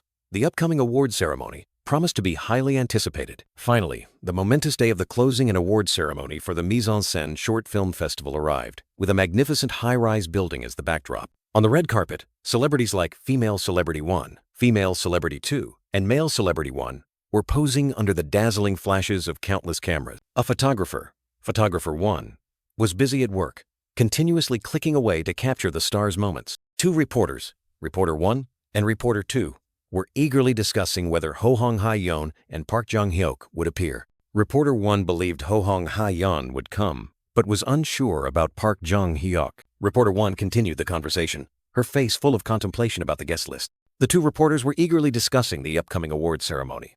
One expressing concern that Ho Hong Hai-yeon would be overshadowed, but the other believing she would shine. Park Jong-hyuk, with a smug smile, listened to his manager say that everyone was talking about Ho Hong Hae-yeon, and that Jung-hyuk had been overshadowed by her. The actor confidently stated that he had seen many articles comparing him to her and believed that everything would change on the awards day. The manager excitedly agreed, saying there was no way Jung-hyuk would be overshadowed by a film like Detective Agency, and urged him to quickly enter. Outside the hall, photographers and reporters were ready for action, creating an extremely bustling atmosphere. Meanwhile, Park Jong-hyuk and his manager had also arrived, preparing to step onto the red carpet under dazzling camera flashes. The detective agency team, consisting of Kang Woo-jin, Ho Hong Hai-yeon, and another colleague, also appeared, attracting all eyes and continuous camera clicks. Park Jong-hyuk and his manager quickly disappeared from sight, leaving a lingering question.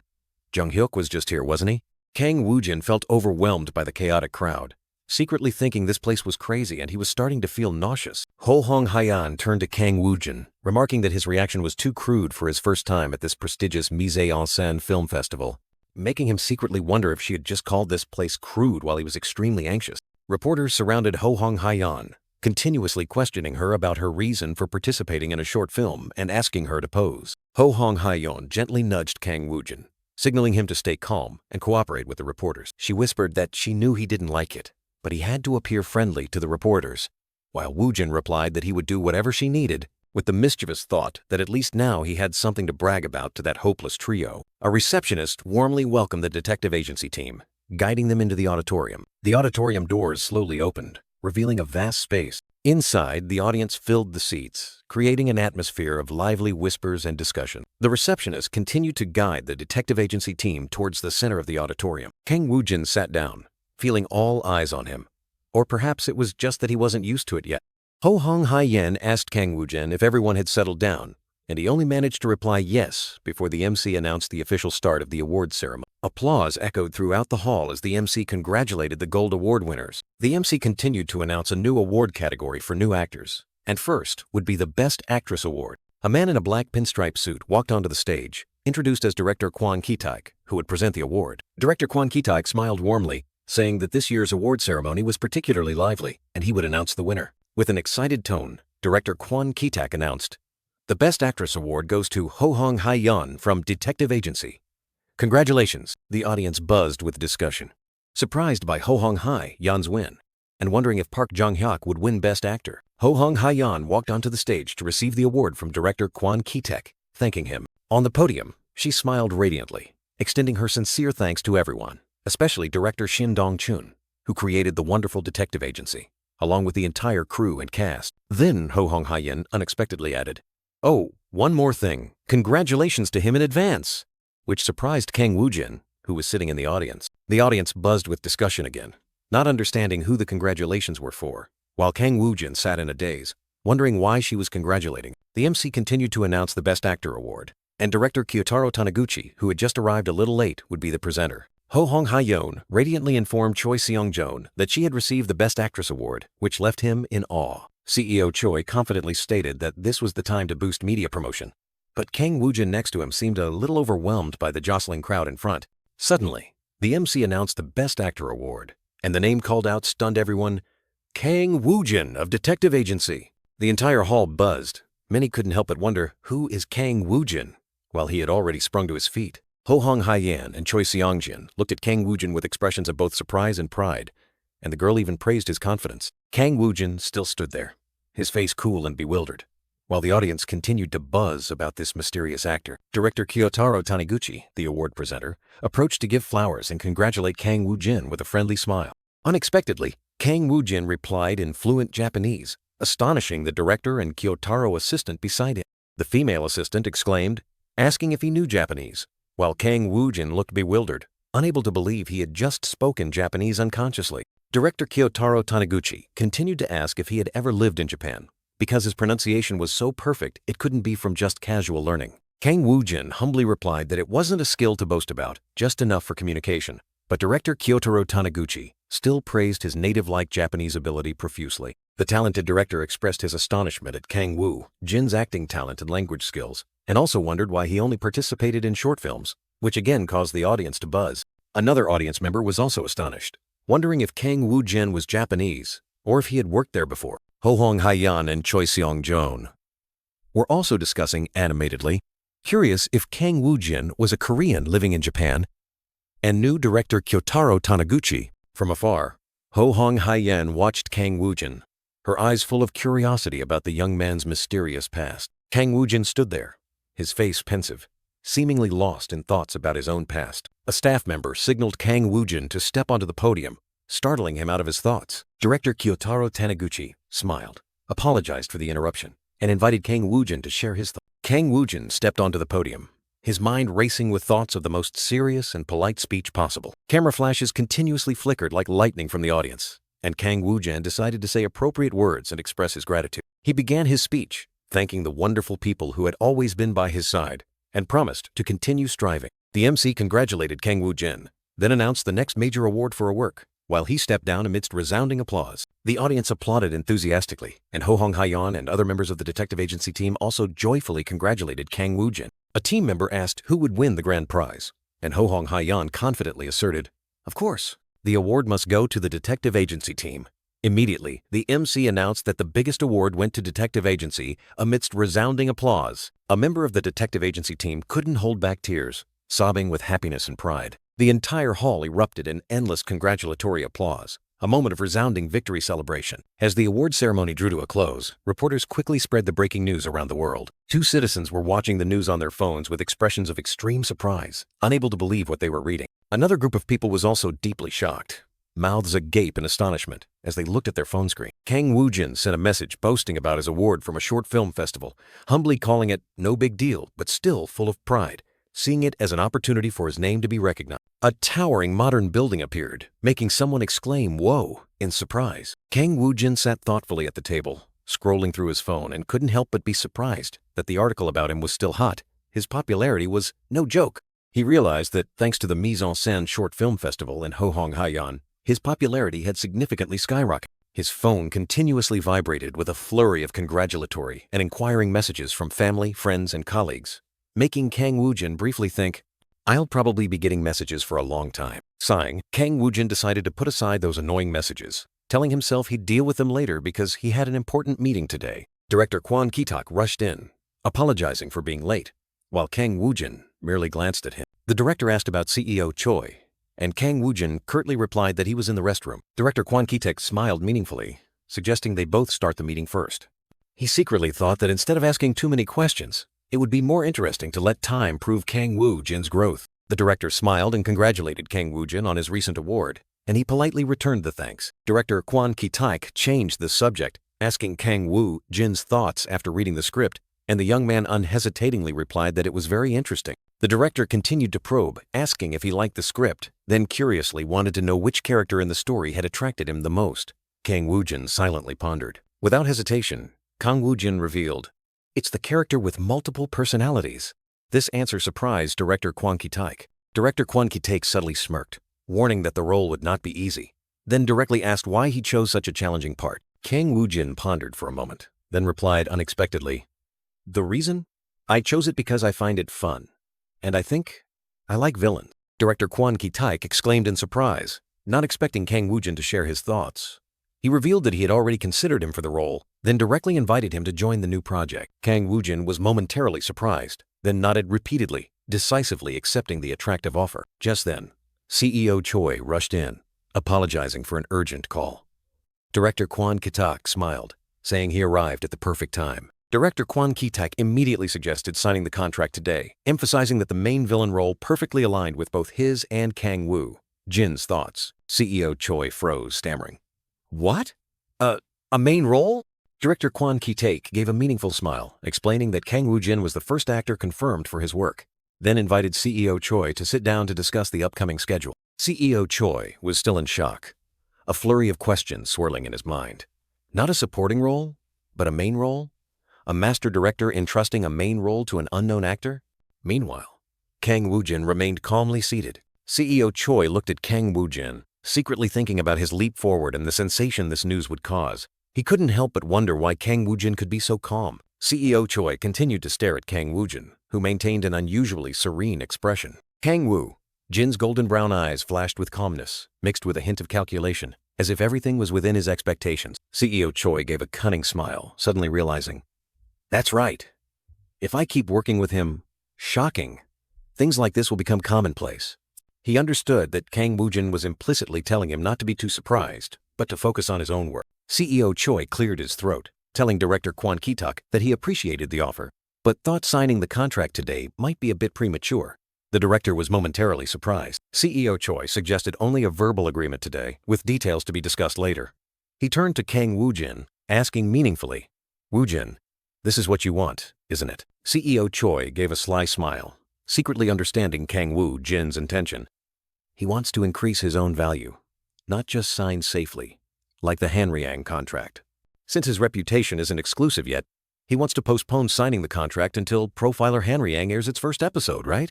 With a confident smile, CEO Choi assured Kang Woo-jin, "Doing so, your value will multiply. I understand. Leave it to me." Kang Woo-jin maintained his calm expression, saying nothing. While CEO Choi was in extreme panic, fearing that director Kwon Ki-taek would be displeased and reject the project. Director Kwon Ki-taek finally nodded in agreement, accepting the postponement of the contract signing and proposing to participate in film production discussions first, which stunned CEO Choi, as he hadn't expected things to be so easy. CEO Choi gave a confident smile, declaring that he would double, or even more, Kang Woo-jin's contract value, as he firmly believed in the young actor's potential. The CEO continued to point at Kang Woo-jin, asserting that increasing his value was inevitable, and promoting him would create a huge buzz. Choi Sung-jin smirked cunningly, envisioning a brilliant future where Kang Woo-jin would not only be a shining star in the film industry, but also a blockbuster that would shake up the entire entertainment world. The black van sped along the road, carrying grand plans and expectations. Kang Woo-jin sat huddled in the back seat, his face tired, sighing deeply as he thought about the chaotic days that had just passed. CEO Choi, acting as the driver, turned to announce Woo-jin's upcoming packed schedule, especially the invitations from major production companies and film studios after the short film festival. He continued to instruct Kang Woo-jin to be cautious and observe the situation, as the company also needed time to arrange everything, and Woo-jin simply nodded in agreement. Kang Woo-jin pondered, realizing he had some free time, and decided to read the script for a small role before going home. His hand rested on the script, next to a mysterious black vortex, and he wondered if he should try to immerse himself in a small role. In an illusory space, Kang Woo-jin appeared in different attire, his back turned, telling himself it had been a long time since he came to this place to read a script. He turned around, giving a slight smile, holding a blank piece of paper, wondering if he should take on the role of Private Kim. Kang Woo Jin's system immediately displayed the message, preparing to read the script for Private Kim. Complete. This is a high-quality script situation. Execution level 100%, which made him sigh in relief, feeling excited even for a small role. But this experience was extraordinary. A brilliant blue card glowed, swirling in a mysterious stream of energy, as if opening a gateway to another world. The scene shifted to a dark forest, covered in a gloomy purple hue and filled with terrifying branches and bushes. 3 small cairns stacked on top of each other, nestled amidst the hazy purple forest, creating an eerie, chilling atmosphere. A soldier in camouflage uniform, wearing a helmet, stood with his back turned, trembling violently in the haunted forest. The soldier, with an expression of extreme terror, panted, gripping his rifle tightly, yelling in despair. "Come out! I'll shoot all of you dead!" A close-up of the soldier's face, sweat pouring down, eyes wide with horror as he realized something unusual was lurking. He spun around, raised his gun, and shouted, "Who's there?" From the soldier's gun barrel perspective, he tremblingly called out his comrades' names. Sergeant Kim, Private Park. The soldier burst into sobs, still holding his gun, desperately asking, "Is that you, Private Park? Is it you, right? Or Corporal Jang? If anyone's there, please answer." "Where has everyone gone?" A gruesome squish sound echoed. The soldier turned his head, saw a blurry figure behind him and gasped, "Private Kim." A close-up of a military boot stepping on damp ground, surrounded by bushes at a gloomy purple hue, signaling an ominous sign. The soldier turned his head, his face contorted with fear, trembling as he called out, "See? Sergeant? Park." A gigantic black shadow lunged, brutally attacking the soldier, creating a mysterious and terrifying black streak. A drop of black liquid splattered onto the ground, in the dark and haunting scene, evoking death. The soldier's legs hung suspended in the air, below them a helmet and a puddle of splattered black liquid, indicating a horrifying and cruel end. The luxurious hotel scene was enveloped in silent night, signaling a mysterious beginning. Director Kyotaro Taniguchi stood silently on the balcony, his gaze distant as if scrutinizing something extremely important. He frowned in thought, constantly thinking about the unknown Korean actor, whose acting surpassed that of a veteran. Kyotaro clutched the lapel of his robe, filled with regret that such an outstanding talent was being wasted in obscurity. The renowned director's face suddenly lit up with a meaningful smile. He had resolved to bring that talent into the global spotlight. He pulled out his phone, his face showing extreme excitement, declaring his desire to collaborate with Kang Woo-jin immediately. Director Kyotaro Taniguchi smirked confidently as he made the call, deciding to extend his stay in Korea for a few more days. While Kang Woo-jin was enjoying the holiday at home, a major event was bustling at SBC Broadcasting Station in Mokdong. The production presentation for the anticipated project Profiler Hanryang was attracting widespread attention from the audience and the press. Screenwriter Park Yoon-mi confidently held the microphone, drawing all eyes as she revealed an actor who stole the scene in an unprecedented way. The screenwriter asserted that the actor she chose would stun everyone, causing online communities and media to explode with discussions about Profiler Hanryang. Rival television stations like MBS and TVM, perhaps feeling pressure from Profiler Hanryang, hastily announced and promoted their upcoming program. Soon enough, other television dramas also simultaneously released their official trailers, featuring Ho Hong Hae-yeon and Park Jong-hyuk. Someone scrolling on their phone saw comments praising Ho Hong Hae, Yeon's beauty, and exclaimed in surprise at her charm. Kang Woo-jin lay sprawled on his bed, watching the movie trailer and wondering if the editing quality could be top-notch like that. He told himself he hadn't done much, but then remembered he used to do video editing when he was at a design company. Kang Woo-jin suddenly sat bolt upright, realizing something important and unexpected. His eyes widened in astonishment, unable to believe what he had just seen on his phone screen. The phone screen displayed the amount of 60,003,020, making Kang Woo-jin burst with joy. "I did it! 60 million! I just earned 60 million in an instant!" The young man covered his face happily. This was his first salary since he started acting, and he wondered if Hanryang would continue to pay after the first episode. Kang Woo-jin smiled brightly, confused about what to do with this unprecedented large sum of money, torn between giving it to his parents or saving it for rent. His phone vibrated. Kang Woo-jin curiously looked at the screen. A new message had just arrived. He received a message from the president asking him to come to the office tomorrow because the president was busy, and Suwon and Yeji would pick him up. Kang Woo-jin was surprised, wondering if something was happening at the company that kept the president so busy. The next morning, Kang Woo-jin arrived at the company, warmly greeted by Suwon and Yeji, and a cheerful atmosphere enveloped them. The young man returned the greeting, but Suwon and Yeji immediately asked him not to be so formal, as they felt uncomfortable with such politeness. Kang Woo-jin nodded in agreement, but then asked if the president was very busy, his face full of questions. Suwon and Yeji immediately sighed, saying that the company was in chaos like a battlefield. leaving Kang Woo-jin bewildered and unsure what was happening. Both colleagues looked at Kang Woo-jin with excited expressions, ready to explain the current situation in detail. A manager with dark circles under his eyes and a haggard expression was bombarded by the incessant ringing of phones, signaling an intense workday. The entire office was submerged in a sea of work, phones ringing non-stop. Employees were all extremely busy, constantly receiving news about Ho Hong Hai, Yeon's interview schedule,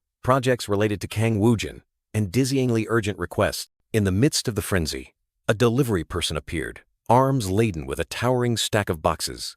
A female colleague pointed to a mountain of documents piled high, gesturing to add more there, while the haggard manager could only stand and watch. The poor manager was still trying to sort out the tangled mess of information regarding Ho Hong Hai-yeon and Kang Woo-jin's schedules, but his mind seemed to be overloaded. Finally, he completely froze, trembling as he repeatedly uttered Ho Hong Hai-yeon and Kang Woo-jin's names, almost shattering his glasses. Clearly, the work pressure had reached its peak. Suddenly, a deafening bang echoed, accompanied by the powerful words, "emergency meeting." Everyone around was startled, and the atmosphere immediately became extremely tense. Choi Seong-jan, the elegant CEO, appeared with full authority, decisively ordering, "Everything related to Hai-yeon, proceed as planned. As for Woo-jin, keep it absolutely confidential until after the Hanryang project." He further emphasized the need to recruit more staff due to the young man's arrival. The CEO continued to ask which department needed priority recruitment. "The marketing team is the top priority," one person replied, while another lamented, "The management team is also struggling." CEO Choi decisively decided to reevaluate staff and reinforce understaffed departments. Kang Woo-jin stood there with two colleagues, Soo-won and Yeji. Soo-won explained the current chaotic situation, making Woo-jin secretly think, no wonder the company is in such an uproar. Suddenly, CEO Choi turned around, smiling as he greeted Kang Woo-jin. "Oh, Woo-jin, you're here," the young man politely replied. "Hello, CEO." The CEO immediately apologized for calling Woo-jin during his break, then pointed towards the chaotic office.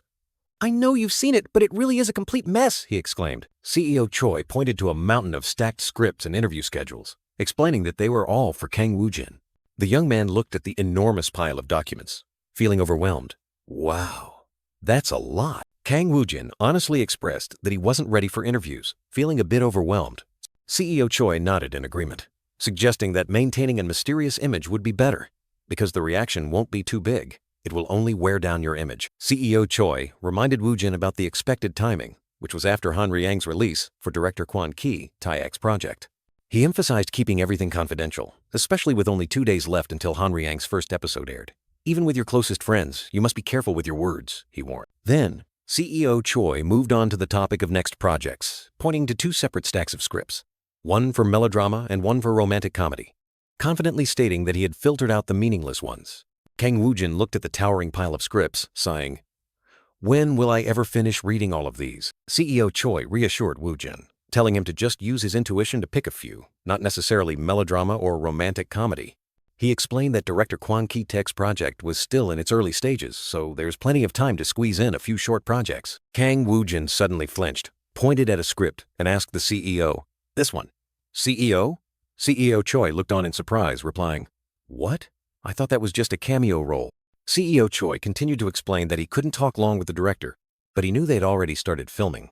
He further revealed, "They definitely want to meet you because they saw you at the Mise en Scène Film Festival." He asked Woo-jin if he wanted to participate, while a small note revealed, "He secretly entered the hidden space." Suddenly, the flustered manager from earlier rushed over, his face filled with horror, stammering loudly, "CEO!" He burst into the room, arms wide as if to embrace the world, shouting, "CEO, you must come out now! An important guest has just arrived!" CEO Choi was utterly surprised, asking back, "What? Who is it?" The manager was still dazed, and from behind him, a mysterious figure appeared, a deep voice speaking in Japanese. "Excuse me, am I being too sudden?" The mysterious figure gradually revealed himself to be Kyotaro Taniguchi, the renowned director. He smiled kindly. "Hello, I've come to meet actor Kang Woo-jin." Both CEO Choi and Kang Woo-jin were stunned. Throughout the office, whispers arose, Director Kyotaro? Is that really Director Kyotaro Taniguchi? What is such a famous Japanese director doing here?" CEO Choi, still in shock, uttered the name Sang-jun Ajusi. Kang Woo-jin was completely bewildered, wondering, "Director Kyotaro? Why is he here?" Director Kyotaro explained his personal visit. "I thought coming in person would show my sincerity." He continued, If it's inconvenient, we can reschedule the meeting. His gaze settled on Kang Woo-jin, making the young man wonder, what's wrong? Why is he looking at me? Kang Woo-jin suddenly realized. Ah, he wants me to translate. He secretly thought, no big deal. Then, Woo-jin translated for CEO Choi. CEO! It seems the director wants to have a meeting. CEO Choi replied in surprise. Huh? Really? Thursday? Then please come this way. In the meeting room, Director Kiyotaro sat on the sofa, a satisfied expression on his face. He expressed, I'm very happy that the actor can speak Japanese. Every time I come to Korea, I always feel inconvenienced by the language barrier. Director Kiyotaro turned to Kang Woo-jin, suggesting, if you don't mind, could Kang Woo-jin translate right now? The young man nodded. Yes, I can. Director Kiyotaro thanked Woo-jin, expressing regret that they couldn't talk longer at the previous mise-en-scène short film festival. He wanted to continue their unfinished conversation and frankly stated, I think your current position is being wasted. Kang Woo-jin. Director Kiyotaro Taniguchi unexpectedly declared that no matter how high the barriers in the Korean acting industry were, it was a pity that Kang Woo-jin kept lingering with short films. The Japanese director turned to ask Kang Woo-jin how long he had been in Japan, but he only replied that it was difficult to say for many reasons. Kiyotaro Taniguchi apologized for the sudden question. While Woo-jin kept wondering what this guy was doing here, CEO Choi, with a face full of skepticism, asked Kang Woo-jin to translate and directly asked Kiyotaro if he had come because of actress Ho Hong Hae-yeon. Director Kiyotaro shook his head decisively, affirming that Ho Hong Hae-yeon was a wonderful actress, but his main purpose today was because of Kang Woo-jin. Hearing that, Kang Woo-jin was bewildered, a myriad of questions in his mind as to why this director had come to find him, while Kiyotaro had already called his name. Kiyotaro Taniguchi looked directly at Kang Woo-jin, posing a surprising question. What do you think about moving to Japan? Which completely stunned the actor. Kang Woo-jin couldn't help but be deeply shocked, wondering if Kiyotaro was crazy to suggest he go to Japan after only 2 months of acting, while Kiyotaro calmly asked if he had any confirmed projects yet. Kang Woo-jin replied that director Kwon Ki-taek's side still had nothing definite. Everything was still unconfirmed, making Kiyotaro simply say, Ah, I see. Director Kiyotaro Taniguchi smiled meaningfully, revealing that he was preparing for his next project, a film adaptation of a famous Japanese novel, and it was 80% complete. And then, the shocking offer was made. Kiyotaro wanted Kang Woo-jin to collaborate on that project, leaving the young man completely stunned. A close-up of Kang Woo-jin's face clearly showed extreme astonishment, his eyes wide with disbelief, as he wondered, Really? Director Kiyotaro Taniguchi smiled meaningfully, revealing that he was preparing for his next project, a film adaptation of a famous Japanese novel, and it was 80% complete. And then, the shocking offer was made. Kiyotaro wanted Kang Woo-jin to collaborate on that project, leaving the young man completely stunned. A close-up of Kang Woo-jin's face clearly showed extreme astonishment, his eyes wide with disbelief, as he wondered, Really? Kang Woo-jin, after a moment of bewilderment, unexpectedly flashed a mischievous smile, secretly thinking that this offer wasn't bad and he didn't have to go to Japan immediately anyway. CEO Choi hastily asked Kang Woo-jin what Kiyotaro was saying, and the young man immediately translated that the director wanted to collaborate with him. CEO Choi was so surprised that he blurted out, What? Your master director also works abroad? Then turned to ask Kang Woo-jin's opinion, who was considering that there was no reason to refuse and would review it after receiving the script. CEO Choi nodded in agreement, believing that having many options was good, and promised to accurately convey Kang Woo-jin's thoughts to the other party. Kang Woo-jin, through CEO Choi, asked Kiyotaro if he could receive the script for further consideration, and the Japanese director happily agreed. Kiyotaro Taniguchi asked about future contact methods, startling CEO Choi when Kang Woo-jin translated the question. CEO Choi quickly handed his business card to Kiyotaro, telling him that he could send information to his email, and Kiyotaro politely thanked him. Kiyotaro Taniguchi expressed gratitude for the positive response, believing this trip was worthwhile, and promised to quickly complete the script to send to Kang Woo-jin, making the young man surprisingly ask, Are you leaving already? Kiyotaro explained that his schedule in Korea was only for 1 day, but he had decided to stay longer to meet Kang Woo-jin personally, and now it was time to return. Before leaving, Kiyotaro Taniguchi turned back, giving Kang Woo-jin a meaningful smile, saying that he greatly looked forward to the day they would meet again. After Kiyotaro left, CEO Choi and Kang Woo-jin sat back, both with bewildered expressions, as if they had just woken from a dream. CEO Choi, still in shock, bombarded Kang Woo-jin with questions about what had just happened and why director Kiyotaro had come here, while the young man calmly replied that he was just as curious. Kang Woo-jin told himself that he had always intended to expand into the international market thanks to his language skills, but he didn't expect things to happen sooner than anticipated. CEO Choi smiled, agreeing but also reminding him to keep this matter confidential until there were clear results. Kang Woo-jin pondered, thinking about waiting for the first episode of Profiler Han Ryang to air, while CEO Choi looked at him with a thoughtful gaze. CEO Choi, holding his phone, unexpectedly informed Kang Woo-jin about the upcoming company party and the premiere of Profiler Hanyang. The CEO continued to explain that everyone would have dinner together and watch the premiere, while Woo-jin listened with a calm expression. Outside the building, the atmosphere had already become lively with whispers echoing everywhere. CEO Choi opened the car door, preparing to leave, while Woo-jin stood beside him, clearly feeling the excitement spreading. The CEO smiled confidently, saying that reporters must be waiting for the first episode, and asked Woo-jin's thoughts on the impending premiere. Woo-jin, turning his back, replied to CEO Choi with a nonchalant expression, "I'm both hungry and excited." The CEO laughed, teasing him about his newbie attitude. Suddenly, a chibi version of Woo-jin appeared, clearly showing anxiety, while he told himself that he was genuinely very nervous, a feeling completely different from the first time he filmed. CEO Choi told Woo-jin to go in first. He would tidy up a bit and then follow, and the young man nodded in agreement. The door slowly opened, revealing a brilliant light from within, signaling a vibrant space. Woo-jin stepped in, immediately greeted warmly by Suwon and Yeji, who happily called his name and invited him closer. Kyotaro Taniguchi and Park Yoon-mi were also present. The author Park Yoon-mi waved to Woo-jin with a radiant smile, asking how he had been lately. Director Kyotaro congratulated Woo-jin on his award and curiously asked about his experiences in the US and Japan, but Woo-jin refused to answer, looking uncomfortable. Suddenly, Park Yoon-mi tightly grasped Woo-jin's hand, her face full of seriousness, which surprised the young man. She explained that she was praying because she had become a devotee of the Kang Woo-jin totem legend, leaving the young man somewhat speechless. Park Yoon-mi still held Woo-jin's hand, her face slightly red with embarrassment, when CEO Choi appeared, asking if he had arrived. Ho-hong Ha-yoon and another colleague also came to greet Woo-jin. Ha-yoon smiled brightly, congratulating him on the detective agency award. Ha-yen leaned close to Woo-jin's ear, whispering to ask if he intended to go to Japan, after hearing that director Kyotaro had visited the company. Woo-jin in chibi form looked bewildered and clueless, while Ha-yeon was also surprised by his answer. The crowd around began to stir, realizing that the commercials had ended and the movie was about to begin. Two other colleagues were discussing the anticipation for viewership ratings, then challenged each other to bet on who would guess the rating correctly. On screen, Park Yoon-mi confidently bet 50,000 won on 10.7%, while another person chose 15%. Woo-jin looked at the screen, wondering if he should participate in this bet. After a moment of hesitation, Woo-jin decided to go big.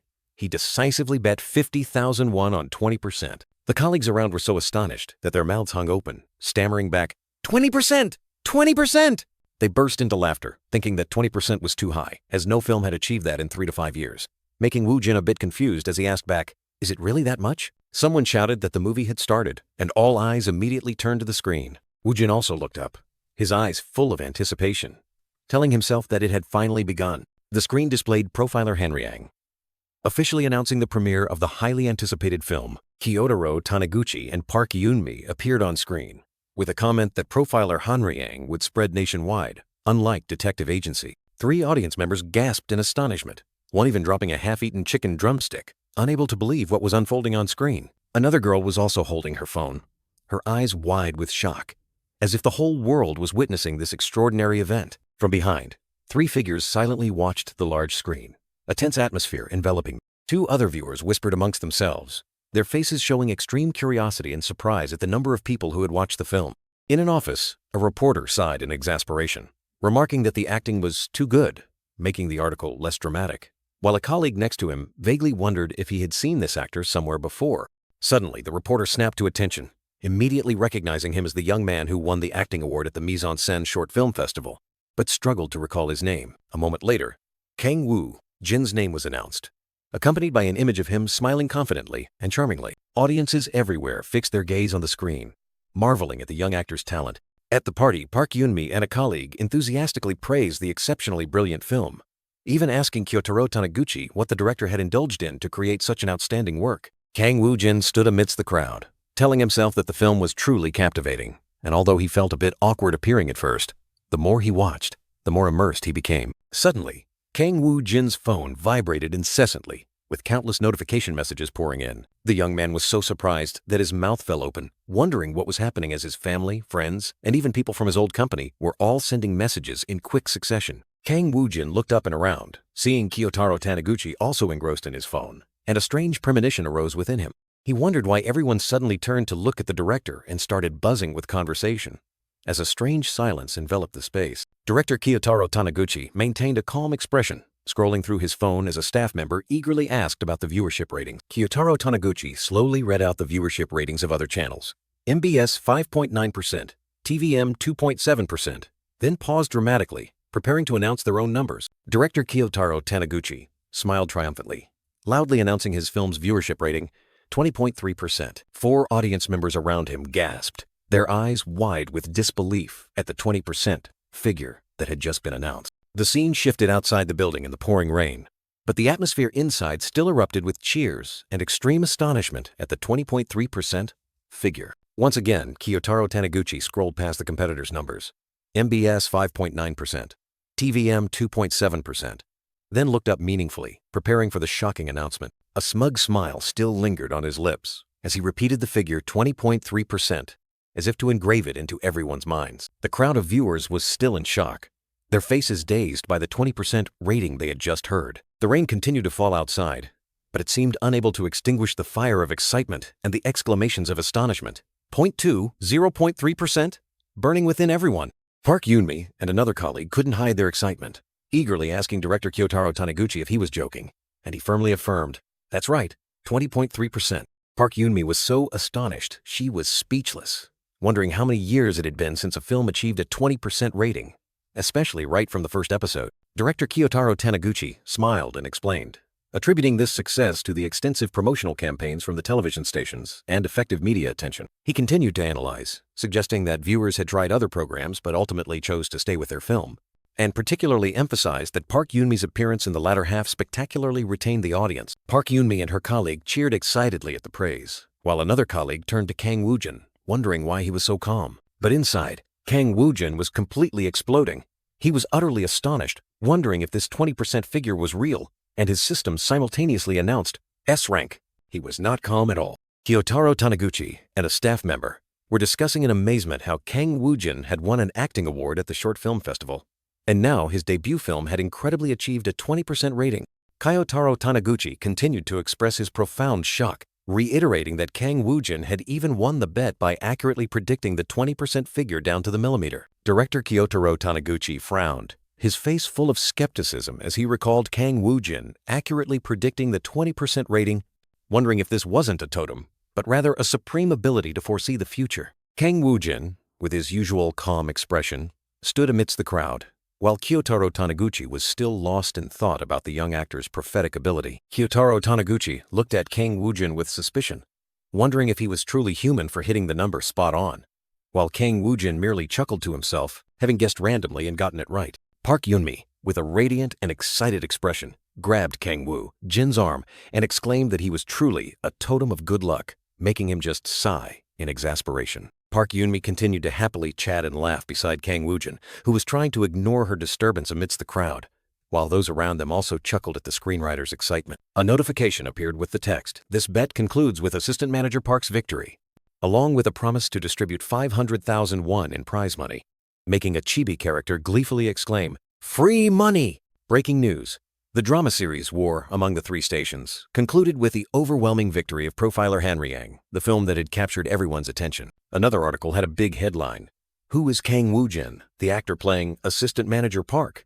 revealing him to be a rookie actor who won Best Acting at the Mise en Scène Film Festival, and his name was being mentioned constantly. Social media comments were flooded with praise for the film's quality and Kang Woo-jin's appearance, though some wondered about his previous works, indicating that Profiler Hanryang's influence was continuously spreading, not only online, but also in real life. The film Profiler Hanryang became a hot topic of discussion, spreading rapidly through word of mouth. As all attention focused on the film, the broadcast date for the second episode of Profiler Hanryang was drawing near. In a meeting room, Kang Woo-jin, Soo-won, and Yeji were sitting around a table, preparing to enjoy fried chicken and engage in lively discussion. Soo-won and Yeji simultaneously asked Kang Woo-jin if he wanted fried or seasoned chicken, to which he simply replied, "Fried." Yeji looked at Kang Woo-jin with a curious expression, asking why his phone had been ringing constantly, wondering who was trying to contact him. Kang Woo-jin simply replied, "Acquaintances." But his eyes showed a hint of embarrassment, as if he was trying to hide something. Kang Woo-jin secretly thought about the acquaintances who had been erased from his memory, from forgotten group chats to old classmates, all sending congratulatory messages in quick succession, making him feel utterly flustered. Kang Woo-jin decided to ignore all messages unrelated to work, with a determined and slightly annoyed expression. Yeji suddenly remembered something, turning to tell Kang Woo-jin that she had posted 5 of his photos on his SNS this morning. Kang Woo-jin asked in surprise about SNS, and Yeji explained that she had created an account for him after the Hanryang meeting, as it was a basic necessity. Kang Woo-jin wondered what photos Yeji had posted, while she continued to praise him for always looking handsome in any outfit. Yeji explained that she had asked the promotional team to post photos of Kang Woo-jin at the Mise en Scène Film Festival, along with a few profile pictures and a photo from the barbecue restaurant yesterday. Suddenly, Soo-won exclaimed in a panic that the movie was about to start, drawing the attention of Kang Woo-jin and the others. A chibi character expressed extreme excitement about Season 2 of the film, while another chibi character wondered if Assistant Manager Park's screen time would significantly increase from Season 2. Another man in the room asked Kang Woo-jin if he was looking forward to everyone's reactions tomorrow, and he replied simply, "Yes." Kang Woo-jin gazed into the distance, his expression pensive, seemingly lost in thought. He suddenly received a message from Ho Hong Hyeon, informing him that she had just followed his SNS and asking if he knew he already had many followers. Kang Woo-jin was surprised by the information about the huge number of followers, quickly picking up his phone to check. Kang Woo-jin stared dumbfounded at his phone screen. His social media account had gained 31,000 followers overnight. His golden brown eyes widened in astonishment, unable to believe the massive number displayed on the screen. 30,000 followers in just one day? The young man was truly frozen, not knowing what the hell was happening. A flurry of comments praising his superb acting and handsome appearance continuously poured in, making Kang Woo-jin exclaim in surprise. So this was why people were addicted to social media. This feeling of being connected and directly cheered on was truly intoxicating. Meanwhile, CEO Choi, Soo-won, and Yeji were eating fried chicken, and the CEO wondered why Kang Woo-jin wasn't watching the movie but was instead glued to his phone. The young man awkwardly replied that he was just checking social media. CEO Choi nodded in understanding, then asked again about the number of followers, as he had checked at noon, and there were only 20,000, and Kang Woo-jin immediately reported the new figure. Sancherling, Soo-won gasped in astonishment, while the CEO calmly said, that's good, making the young man wonder, why is he so calm? Soo-won still couldn't believe it, asking again if that number wasn't too high, but the CEO confidently replied that it would increase even more dramatically tomorrow. Both Soo-won and Yeji were surprised, while Kang Woo-jin pondered whether CEO Choi's words were true. The CEO smiled and explained that Kang Woo-jin was the one creating the buzz for this blockbuster film, causing the entire company to be in a frenzy because of him. CEO Choi affirmed that it was natural for him to gain more fans, but for a debut film to be this successful was truly a rare gem. Kang Woo-jin began to daydream about having his own fan club, holding autograph sessions and fan meetings. Just then, CEO Choi seemed to read his mind, declaring that, at this rate, Kang Woo-jin would soon have a fan club, making the young man startle and wonder if the CEO could read minds. Kang Woo-jin felt a bit embarrassed, cleared his throat, and admitted that everything was indeed quite miraculous. At the same time, a beautiful girl with long black hair and deep blue eyes was also dreamily thinking about my fan club. Suddenly, the girl's manager startled and turned to her, scolding her for not reviewing the newly received script and instead fooling around. Hworin quickly denied it, but her manager didn't believe her, saying that ever since the Mise en Scène Film Festival, she had been acting strange. Hworin had no choice but to admit she was just reading an article about the movie profiler Hanyang. It turned out this girl was Hworin, the leader of the girl group Ilani, which had been active for 8 years. The manager nodded, acknowledging that the movie was a huge hit, saying he heard the ratings had surpassed 20%, and Hworin added that episode 2 had already reached 23.2%. He excitedly asked Hworin if she had congratulated Ho Hong Hyeon yet, since the two of them were close, and then regretfully said, "If only you had gone instead." Hworin snapped back irritably, saying she had called Ho Hong Hyeon a long time ago. The manager reminded Hworin that she also needed a successful project soon, and urged her to check the script because the CEO had said something about it. Hworin irritably replied, telling him to be quiet so she could read. Hworin continued to stare at her phone, deducing that both roles in Detective Agency and Hanyang were played by Kang Woo-jin. She was impressed by his completely different acting styles, and began to wonder about the background and age of this mysterious actor. Despite the lack of information, Hworin still yearned to learn more about Kang Woo-jin. She even discovered he'd created an Instagram account, and eagerly awaited the establishment of his fan club so she could stan her idol immediately. The manager grumbled once again, asking Hwarin what she was doing instead of looking at the script.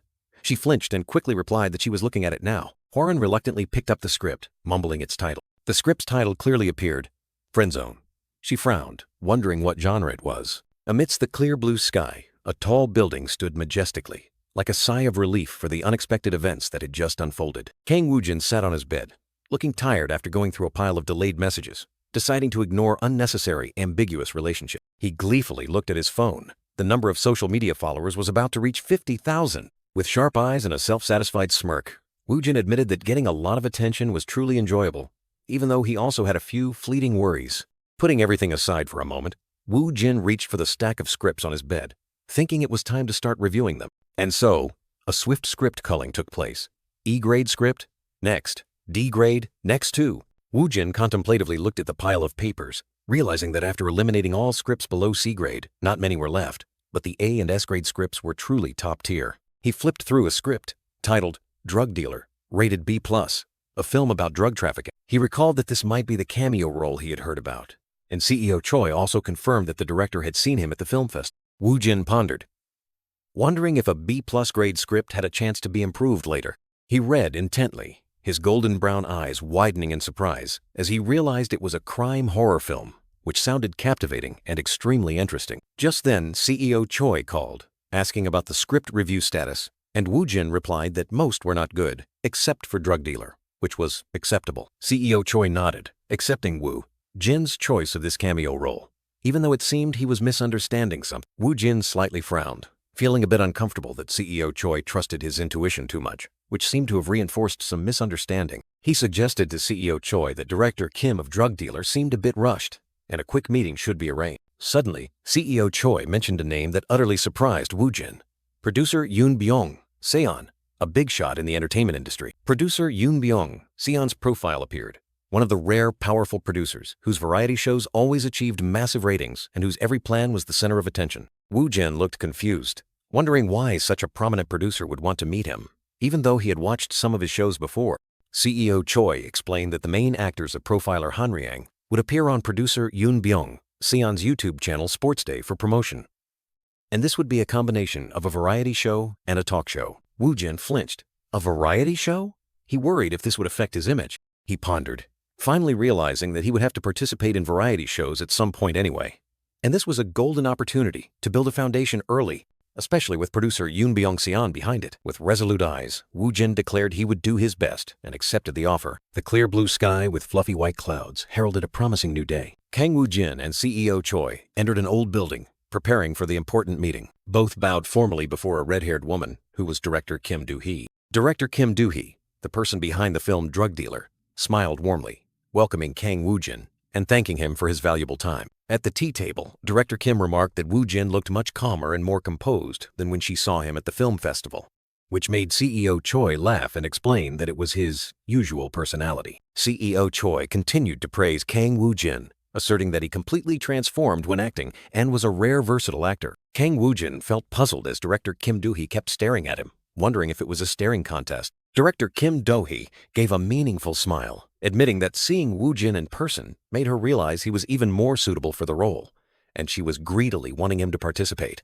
She said she would reveal the truth about the situation of Drug Dealer. Director Kim Do-hee was explaining that recently, Oh Jun-woo, one of the actors in Drug Dealer, had been in a serious car accident and was forced to withdraw from the project. CEO Choi asked director Kim Do-hee again if she wanted Kang Woo-jin to take on that cameo role, while the female director affirmed that it was an extremely important role, even if it was just a cameo. Director Kim Do-hee recalled seeing Kang Woo-jin speak fluent Japanese at the Mise-en-Scène Film Festival and realized that this role required Japanese language skills. The female director smiled meaningfully, admitting that the role had a certain level of difficulty, but Kang Woo-jin's acting was top tier. However, she still felt that making this offer was a bit odd. Director Kim Do-hee expressed her concern about the Japanese language requirement, the difficulty of the role, and the tight schedule, then asked CEO Choi and Kang Woo-jin about the remaining time. Director Kim Do-hee revealed that they only had 3 weeks to complete the filming, which left CEO Choi and Kang Woo-jin sitting opposite her, surprised by the time pressure. A crew member suggested eliminating the role to avoid affecting the film's energy, which made director Kim Do-hee look tired and thoughtful. Female director Kim Do-hee nodded in agreement with the suggestion, signaling a temporary halt to filming, but her eyes still held a look of concern. Unexpectedly, Kang Woo-jin spoke up with full confidence, asserting that he could complete the role, which startled director Kim Do-hee and her manager. With sharp eyes, Kang Woo-jin smirked and declared that 3 weeks was too long. He would nail the role in just 3 days and make it his own, regardless of it being a patch-up role. Kang Woo-jin's system displayed information for the drug dealer script with a B+ rating, Japanese language requirement, and short filming time, indicating he was analyzing it thoroughly. The actor decisively extended his hand, accepting the cameo role, asserting that this was a good opportunity because A or S grade scripts weren't always available, and this B+ role had full potential for improvement. Director Kim Do-hee and her manager were still stunned by Kang Woo-jin's confidence, while CEO Choi gave a meaningful smile. CEO Choi smiled profoundly, remarking that Kang Woo-jin's crazy intuition had resurfaced once again, signaling that something special was about to happen. CEO Choi turned to director Kim Do-hee, asking about the remuneration she planned to pay Kang Woo-jin, subtly suggesting that his involvement in this difficult situation should also be taken into account. Director Kim Do-hee smirked meaningfully, nodding in agreement with CEO Choi's suggestion. A vast cityscape appeared under the clear blue sky, signaling that time had passed. Kang Woo-jin stepped out of the car, was praised by CEO Choi with "well done," and was told to go home and rest, with his schedule to be announced tomorrow. CEO Choi unexpectedly handed Kang Woo-jin another stack of new scripts, asking if he wanted to look through them. The manager selected the 2 thickest scripts, gave them to Kang Woo-jin, and said that just these 2 would be enough, while he nodded in agreement. CEO Choi introduced the first script, The Love That Freezes to Death, written by Lee Wol-seon, a star screenwriter on par with Park Yoon-mi. He emphasized that if Kang Woo-jin transitioned roles immediately after profiler Han Ryang, the impact would be significant. The manager excitedly explained that Lee Wol-seon rarely used new actors, so this was a golden opportunity. Then introduced the second script, Friendzone by Choi Na-na. CEO Choi continued to explain that Choi Na-na was Park Yoon-mi's assistant screenwriter, and the Friendzone script had won an award in Netflix's short film competition, but because it was a short film, it was a bit hesitant. CEO Choi looked at Kang Woo-jin, saying that with his busy schedule, he could only choose one of the 2 scripts, and realized both were romantic comedies. The manager expressed his personal opinion, suggesting that Lee Wol-seon's script was the better choice, but also felt it would be a bit disrespectful to overlook Park Yoon-mi. CEO Choi smiled, thinking that Kang Woo-jin must also be having difficulty making a choice. Kang Woo-jin calmly replied, "Not really," which surprised CEO Choi. With resolute eyes, Kang Woo-jin picked up a script and firmly told CEO Choi, "President, I'll choose this one." The script chosen by Kang Woo-jin was Friendzone by Choi Na-na, which left CEO Choi surprised by his decision. Kang Woo-jin, with a determined expression, held a stack of scripts and declared to CEO Choi that he would choose one of them. The actor put down the script, asserting his choice was Friendzone by Choi Na-na, a decision that surprised others. CEO Choi was stunned, his eyes wide with astonishment at Kang Woo-jin's sudden choice. The manager asked again, unable to believe that Kang Woo-jin chose a short play instead of a script by the famous screenwriter Lee Wol-seon. But the young actor affirmed he knew that screenwriter well. Kang Woo-jin recalled articles comparing Lee Wol-seon to Park Yoon-mi, realizing she was a renowned star screenwriter. CEO Choi was still bewildered, questioning Kang Woo-jin about why he still chose that short script, his tone full of incomprehension. Kang Woo-jin explained that, fundamentally, the 2 scripts didn't have a significant difference in system scores, one being B+ and the other C+, both average or decent. However, he admitted that in terms of influence, Lee Wol-seon's script might be better, but the reason he chose Friendzone was, simply, that simple reason was, the Friendzone script began with a passionate kiss scene, making Kang Woo-jin blush with shyness and a little excitement. The actor smiled, further explaining that he liked how this script started with the current situation and then gradually revealed the past to explain everything. In contrast, Lee Wol-seon's script, The Love That Freezes to Death, featured a protagonist with severe OCD, making the story's atmosphere gloomy and heavy. Moreover, after all the hell he had been through, Kang Woo-jin wanted something warmer and sweeter. Though he couldn't directly say it was because of the kiss scene, he skillfully elaborated, saying that Choi Na-na's script had a fresh story which could be felt right from the first lines. CEO Choi looked at Kang Woo-jin thoughtfully, wondering if his crazy intuition was resurfacing, because otherwise there was no reason for him to choose that short script. Finally, CEO Choi smiled confidently, deciding to trust Kang Woo-jin's intuition, even though the actor knew well that this was another misunderstanding nailing itself in the manager's mind. The manager asked if Lee Wol-seon's work was bad, like director Woo Hyung-goo's case before, but Kang Woo-jin replied that it was just average. CEO Choi asked in surprise if it was so bad that he would rather die than act in it, and Kang Woo-jin affirmed it wasn't that bad, just that the other short script was better. The manager looked worried, saying that choosing a short script and criticizing screenwriter Lee Woo-jin could lead to serious consequences, especially if it offended a star screenwriter or a television station. However, CEO Choi had a solution. He proposed that Kang Woo-jin try both scripts and affirmed he would handle everything, an idea that wasn't bad at all. Kang Woo-jin agreed, and CEO Choi reminded him about the sports day filming schedule for tomorrow. CEO Choi smiled confidently, scrolling on his phone, deciding to finalize everything today. A towering building stood majestically under the clear blue sky, signaling a new workday. Inside a luxurious meeting room, Kang Woo-jin and CEO Choi were ready for the important meeting. CEO Choi instructed Kang Woo-jin to just say yes as much as possible and he would handle the rest, because everything had been coordinated with Netflix, so there wouldn't be any major issues.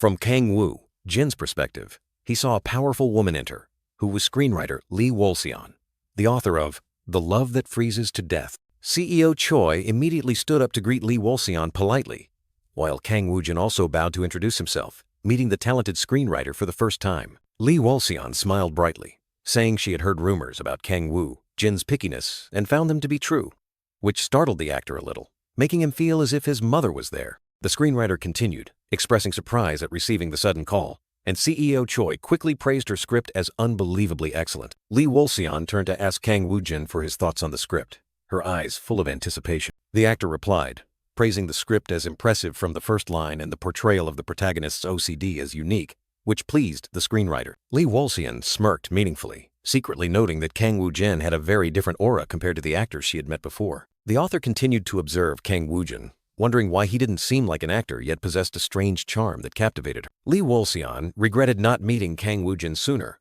and also wondered if her script was too difficult for him to immerse himself in. CEO Choi scratched his head with an awkward smile, explaining that Kang Woo-jin had a very busy schedule, making it difficult to arrange additional new roles. The manager continued to express regret and worry that this might cause misunderstandings if it got out. CEO Choi suggested that Lee Woo-jin could create a smaller role, and he would try to arrange the schedule to avoid unnecessary misunderstanding. Lee Woo-jin smiled mysteriously, pointing to the paper, proposing a role that would only require 1 or 2 days of filming. The role's name appeared clearly, The Mysterious Man Next Door, which piqued Kang Woo-jin's curiosity. Kang Woo-jin took the script, immediately getting drawn into the system's vortex, preparing to immerse himself in the role. In the virtual space, he intently read the script, and even without finishing it, he already felt something special. The system displayed the script title, The Love That Freezes to Death, and a list of characters he could experience, including the mysterious man next door. He was surprised when the system announced it detected a new language and asked him to learn sign language first. Kang Woo-jin smiled confidently, realizing the mysterious man next door used sign language,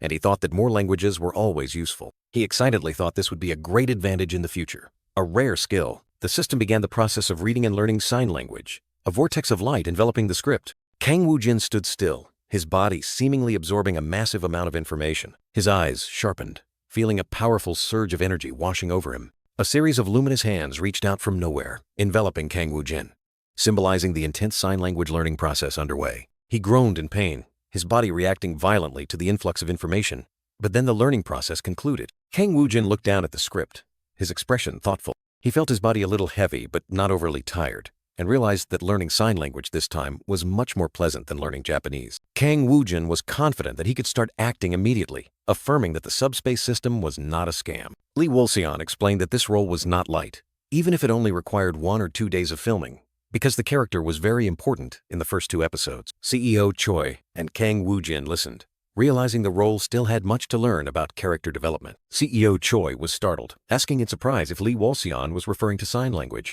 The author smiled mischievously, confirming that almost all of the mysterious man next door's lines were in sign language, so it was not easy at all. CEO Choi's face showed disappointment. He had intended to choose a supporting role to breeze through easily, but learning sign language would take a lot of time, making him consider changing the role. The manager sighed, noting that this was a prominent but also quite demanding role. While Lee Woo-jin asked if he found it difficult, CEO Choi looked at Kang Woo-jin in surprise when he decisively denied it. Kang Woo-jin confidently declared that he could handle this role because he no longer needed to learn sign language from scratch. Lee Woo-jin and CEO Choi's eyes widened in astonishment, speechless at something that had just happened. The blonde author, with an incredulous expression, asked Kang Woo-jin, "So, you know sign language?" The actor calmly replied, "Yes, just a little." Lee Woo-jin was still surprised, continuing to ask if he could perform a little, and Kang Woo-jin agreed. The actor began to raise his hands, preparing to demonstrate his ability. Kang Woo-jin's hands moved gently, with great finesse. His fingers glided gracefully, creating vivid sign. Lee Wol-seon intently observed every gesture of Kang Woo-jin, her face full of admiration. The scriptwriter secretly marveled, commenting that Kang Woo-jin kept his movements minimal, yet incredibly natural and smooth, while conveying deep emotions through his eyes. Kang Woo-jin seemed a little confused, wondering how he could do it so perfectly, while Lee Wol-seon affirmed, "The emotion is in the eyes." Kang Woo-jin softly said, "That's enough for now." Lee Wol-seon remained silent, her eyes still thoughtful. After a light, meaningful laugh, Lee Wol-seon repeated his humble words. "You said you knew just a little, right?" The scene shifted to a tall building with the Netflix logo prominent against the blue sky. Harin and her manager were walking, the manager hastily calling her back. The manager worriedly asked Harin if she really wanted to participate in the Friend Zone project, or just came to see how the meeting went. Harin replied she hadn't decided, just came to the meeting first, making the manager secretly think she was overreacting. The manager complained that the director kept calling because Harin suddenly proposed a meeting about Friend Zone, but she coldly told him to ignore it, saying later that she was in a meeting would be fine. The manager continued to persuade Harin that she didn't need to participate in a one-time project. Moreover, the author was a rookie, worrying that things could go badly.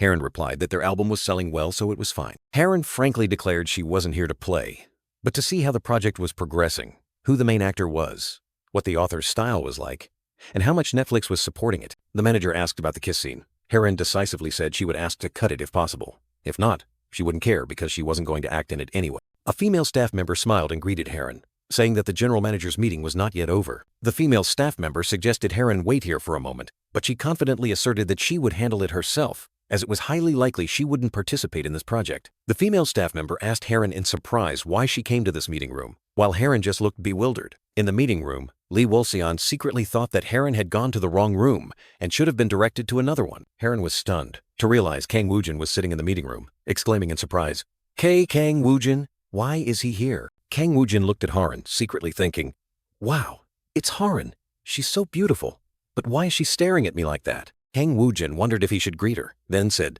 "Hello." Harin froze, her face flushing red. Kang Woo-jin was puzzled, wondering why Harin was ignoring him and why her expression was so off. Meanwhile, Harin was going wild internally. "Wow, his voice is as amazing as ever." Harin tried to control herself, her inner self screaming that she couldn't stop looking at him. Her heart felt like it was about to explode, wondering if she should take a photo or shake his hand. She was going crazy. Kang Woo-jin, on the other hand, secretly thought, "She's really trying to avoid eye contact. What the hell is going on?" Kang Woo-jin smiled back at Harin, complimenting her film. Harin blushed, thinking his personality was truly unique. Harin, with a flushed face and a pounding heart, hurriedly pulled her manager, Appa, away to calm down. The manager looked bewildered, not understanding what was happening. CEO Choi turned to ask Kang Woo-jin if Harin's personality was a bit strange. Kang Woo-jin replied that he had never heard anything bad about her, but she wasn't the most enthusiastic person either, and he added that Harin was quite close with Ha-yeon. Kang Woo-jin watched Harin leave, his eyes full of confusion as she acted cold, but he quickly dismissed the thought. Lee Wol-seon hurriedly apologized to Woo-jin for the staff's mistake, while CEO Choi sat opposite listening. Lee Wol-seon explained that Harin also had a meeting about the Friend Zone project, but it was just a casual get-together, which surprised her too. CEO Choi smiled meaningfully, asserting that someone like Harin wouldn't need to participate in such a probing project. Lee Wol-seon enthusiastically agreed, thinking that just having Woo-jin was enough, and the scriptwriter also responded with enthusiasm. The scriptwriter hesitantly asked why Woo-jin chose Friend Zone, making him secretly think about the kissing scene, but unable to say it out loud. Woo-jin skillfully replied that he liked how the script got straight to the point without being cumbersome, and that the overall feeling was great, making the scriptwriter's eyes light up. Lee Wol-seon suddenly asked if Woo-jin could sing or play the piano, making him surprised and wonder why the topic changed so abruptly. Woo-jin confidently boasted in his mind about his outstanding singing ability at karaoke and decent piano playing, but outwardly, he only replied modestly. Lee Wol-seon explained that there was a scene in episode 2 where the male lead would sing and play the piano, but it wasn't the first scene. CEO Choi and Lee Wol-seon listened as Woo-jin asked about the style the author wanted to convey for that scene. Lee Wol-seon chuckled, saying it wasn't too important to be a professional singer or pianist, as it could be edited with technology. Woo-jin asserted that he wasn't bad at singing and playing the piano, then requested to receive the rest of the script from episode 2. Meanwhile, Harin and her manager were in another room, She was still confused and curious about Woo-jin's meeting. Haran was startled when Lee Wol-seon and CEO Choi suddenly appeared, greeting her and her manager. Haran sat down, trying to remain calm, and said that the script was quite engaging, while secretly wondering if Woo-jin's meeting had ended. Lee Wol-seon began talking about introducing Haran's co-star, making her wonder if she should ask why Woo-jin was there. Lee Wol-seon revealed that the male lead of Friend Zone was Kang Woo-jin, leaving Haran in deep shock, her eyes wide with astonishment. Haran was lost in thought, imagining Woo-jin charmingly holding a rose in his mouth, secretly admiring him. CEO Choi confirmed that Woo-jin had agreed, and they would inform the press next week, which further confused Haran. Haran tried to regain her composure, saying that she understood Woo-jin and wanted to propose a few conditions.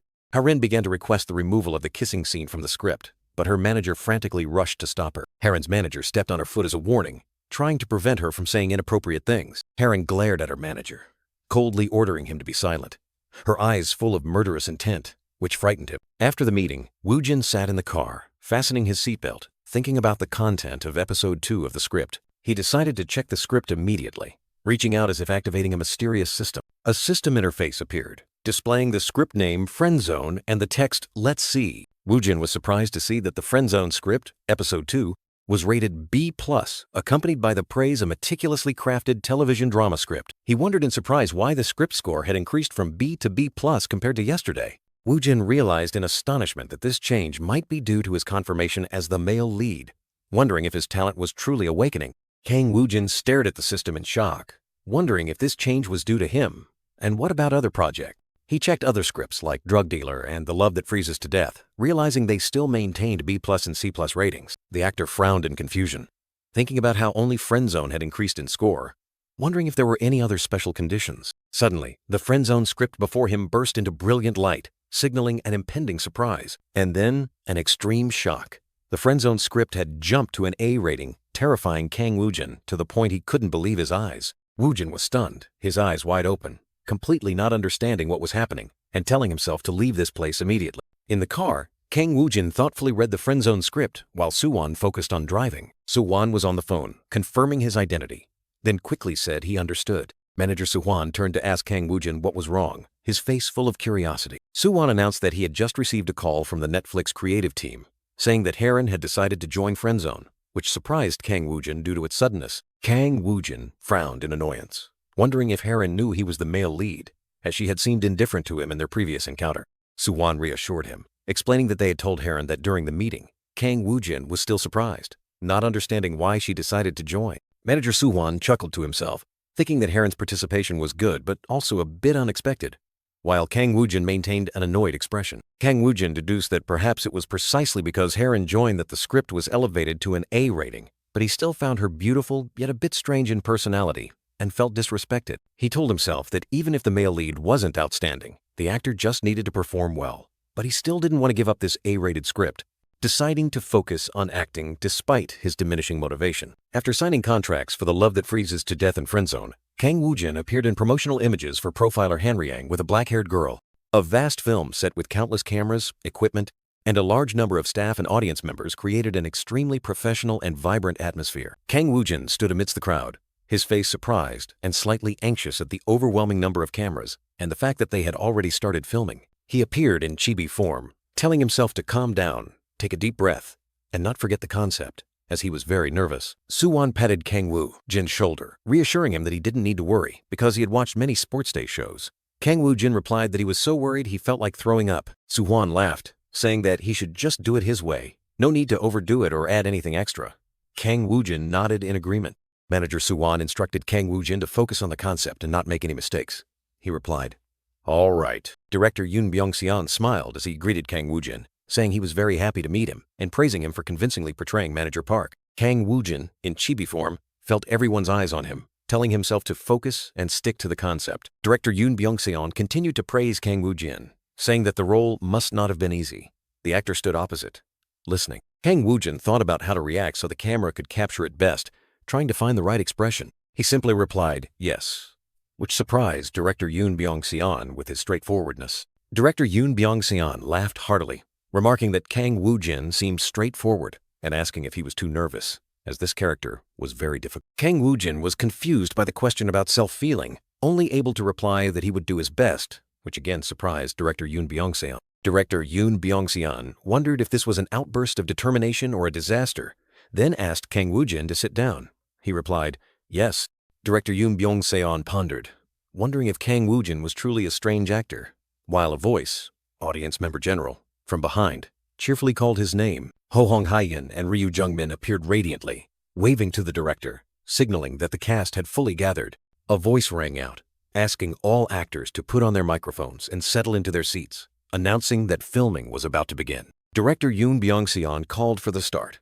Kang Woo-jin sat at the center of the table, his heart full of anticipation, telling himself to remember the concept but still maintain genuine reactions. With a radiant smile, director Yoon Byung-seon expressed his excitement that the cast of the super-hit drama Profiler Hanryang was participating in Sports Day today. Ryu Jung-min, the handsome actor, confidently introduced himself as Yoo Ji-hyung from Profiler Hanryang at the director's request. Kang Woo-jin, with a worried chibi expression, continuously mumbled and practiced his self-introduction in his head, trying to memorize every word. Director Yoon Byung-seon unexpectedly called Kang Woo-jin's name, praising him as one of the most talked-about actors, which startled him, but he remained determined to do exactly as he had practiced. Kang Woo-jin, with sharp eyes, boldly introduced himself. "I am Kang Woo-jin, playing Manager Park in the drama Profiler Hanryang." Director Yoon Byung-seon observed Kang Woo-jin's introduction, secretly thinking, "Not bad, enough to pass this round." Suddenly, the entire set erupted in laughter, leaving Kang Woo-jin bewildered, not understanding why everyone was laughing like that. Ho Hong Hae-in, trying to suppress her laughter, asked Kang Woo-jin if he had mistaken the film's name for Manager Park, making him blush as he realized his mistake. Kang Woo-jin, his face flushed, tried to justify that he did it on purpose, but Ho Hong Hae-in coldly retorted, reminding him that he was stiff as a log throughout the shoot. With a completely shocked expression, Kang Woo-jin asserted that he was entirely serious, while director Yoon Byung-seon found this seriousness could create a unique humor and charm. Director Yoon Byung-seon continued to press, wanting to know which moment Kang Woo-jin found most difficult, and he could only reply helplessly, "Right now." Director Yoon Byung-seon burst into hearty laughter, then announced they would move on to the next segment, Character Game. The rules of the character game were quickly explained. Actors had to name the celebrity in the photo within 1 second, which surprised Kang Woo-jin. A series of attractive prizes, from fancy headphones to game consoles, were displayed. A total of 10 gifts awaiting their owners. A hand, presumably a staff member's, gently removed one of the prizes, signaling an incorrect answer. Another actor, audience member general, lamented not being able to remember director Kwon Ki-taek's name, this being their 6th failure, while Kang Woo-jin sat next to Ho Hong Hae-in, sighing in relief that it wasn't his turn yet, confessing he wasn't very familiar with the entertainment industry. Director Yoon Byung-seon suddenly called Kang Woo-jin's name, saying he had been too quiet, and now it was his time to shine, which startled him. Kang Woo-jin quickly identified the person in the photo. "Ah, Daniel Fassbender." He breathed a sigh of relief that it was a famous Hollywood actor. Director Yoon Byung-seon smiled, confirming the answer, but secretly wondered if he had just heard a strange tone in Kang Woo-jin's words. Kang Woo-jin continued his winning streak, consistently answering correctly questions about the author of The Neutral Witch, author Jang Dan, and author Hai. Director Yoon Byung-seon contentedly handed Kang Woo-jin another photo, reassuring him that this was an easy question and he was sure to win. Kang Woo-jin stared at the photo of Ho Hong Hae-in, his face full of confusion, wondering who this was and if it was a trick to deceive him. "Time's up." Director Yoon Byung-seon was surprised that Kang Woo-jin missed such an easy question, while he still asked blankly, "Excuse me, but who is that?" Ho Hong Hae-in, sitting next to him, was completely shocked and yelled, "Ah, that's me! Are you serious?" Kang Woo-jin flinched, quickly excusing himself by saying the photo looked a bit different. Director Yoon Byung-seon, with an amused expression, turned to CEO Choi and asked if Kang Woo-jin could speak English. CEO Choi, with a confident smile, revealed that Kang Woo-jin not only spoke English like a native, but was also fluent in Japanese, which made director Yoon Byung-seon suddenly think about his new international variety show. Producer Yoon Byung-seon curiously asked CEO Choi about Kang Woo-jin's native English proficiency, wondering if it was as fluent as a local, and CEO Choi nodded in confirmation. CEO Choi narrowed his eyes in thought, realizing producer Yoon's expression had changed as soon as he mentioned native proficiency, suddenly remembering rumors of a new overseas entertainment show and wondering if this was the director's true intention. CEO Choi chuckled, revealing that Kang Woo-jin was proficient not only in Korean, English, and Japanese, but also in sign language, asserting that he was a man of the world, which surprised producer Yoon, who asked how long Woo-jin had lived abroad. Producer Yoon explained that Kang Woo-jin had lived abroad for a long time and was very familiar with international environments. then unexpectedly asked CEO Choi in return about the reason for his curiosity regarding Woo-jin's foreign language skills. CEO Choi gave a forced laugh, quickly justifying that he was merely impressed by Woo-jin's English pronunciation earlier. CEO Choi suggested that producer Yoon could learn more about Kang Woo-jin after the recording, and the director laughed, happily agreeing. CEO Choi subtly smirked, thinking to himself that Kang Woo-jin was truly a ladies' man, as even producer Yoon was captivated by him. Kang Woo-jin mused, recalling how Ho Hong Hae-yeon had approached him intimately as if they were close friends. And he wondered how many influential figures in the industry he had gotten involved with since his debut. The black car rolled away from the filming area, carrying the young actor's thoughts. Sitting in the car, Kang Woo-jin breathed a sigh of relief after the intense recording session. CEO Choi turned and smiled, not forgetting to praise him. "Woo-jin, you did great!" CEO Choi excitedly asked Kang Woo-jin if he knew that episodes 3 and 4 of Profiler Han Ryang had aired and become extremely popular. Woo-jin suddenly remembered, admitting he had been too busy and forgotten. CEO Choi continued, reminding him that episode 4 was the final appearance of the character Manager Park. A horrifying scene appeared in Kang Woo-jin's mind. Episode 4 ended with Yoo Ji-hyung apprehending the culprit, while Manager Park, suffering from a terminal illness, took his own life in prison, leaving a tragic ending. The young actor suddenly felt anxious, telling himself he should check the articles or online reactions immediately. The phone screen displayed a series of shocking news. Profiler Han Ryang had surpassed 20% ratings after only 4 episodes, creating the Manager Park phenomenon. Below the articles, countless comments pleaded, "Save him! Screenwriter! Please revive Manager Park, don't kill him!" "It's much less interesting without Manager Park," Kang Woo-jin exclaimed in astonishment. He was stunned by the explosive reactions from the audience. Kang Woo-jin's name and the character Manager Park were being mentioned everywhere in the media and on social networks. He wondered if there was any particular line that had gone viral. CEO Choi turned to Kang Woo-jin, seriously asking if it was time for him to move, because with his current popularity, he would be recognized as soon as he stepped out the door. Kang Woo-jin pondered moving, feeling it might be a bit too soon. CEO Choi immediately made a decision, announcing he would arrange a rental apartment near the company and asked him to pack his belongings as soon as possible. With a clear change in attitude, Kang Woo-jin decisively replied to CEO Choi, "Yes, President." To himself, he thought, if someone offered him a place in Seoul, there was no reason to refuse. CEO Choi unexpectedly announced that Kang Woo-jin had just landed his first advertising contract, a milestone that came faster than expected. He exclaimed a curious, "Oh." Kang Woo-jin asked blankly if it was a television or YouTube commercial like the ones he usually saw. He couldn't believe he was invited to star in an advertisement, and immediately inquired about the product type. CEO Choi happily revealed it was a hamburger commercial. Kang Woo-jin could only stare blankly, full of questions. Still in shock, he repeated the question, "Hamburger?" with an utterly bewildered expression. CEO Choi once again confirmed it was a hamburger commercial. Kang Woo-jin was still frozen, unsure how to react. With that same incredulous expression, Kang Woo-jin mumbled again, "Hamburger? Really?" CEO Choi laughed at Kang Woo-jin's surprise, asking if he understood the reason yet. Woo-jin shook his head, still unable to comprehend why it was a hamburger commercial. Suddenly, a light bulb went off in Kang Woo-jin's head. He exclaimed, "Ah!" then suddenly remembered Manager Park's classic line, "So, have you had breakfast yet? I want a hamburger." That's right, that was the line where Manager Park said he liked hamburgers. It turned out that the brand was so impressed with how Kang Woo-jin ate a hamburger during the interrogation scene that their sales skyrocketed after that episode aired. CEO Choi turned to Kang Woo-jin and asked how he felt about getting an advertising contract just 2 months after his debut, calling it a record. He smiled, admitting, "Yes, it's truly amazing." CEO Choi continued to announce that the brand would run official advertisements on television and YouTube, and Kang Woo-jin would certainly receive a substantial fee. Kang Woo-jin thoughtfully asked if this commercial was a one-time shoot and eat. CEO Choi explained that the first commercial usually only required 1 shot, after which they would decide whether to renew the contract annually. CEO Choi asked Kang Woo-jin if he felt dissatisfied about anything.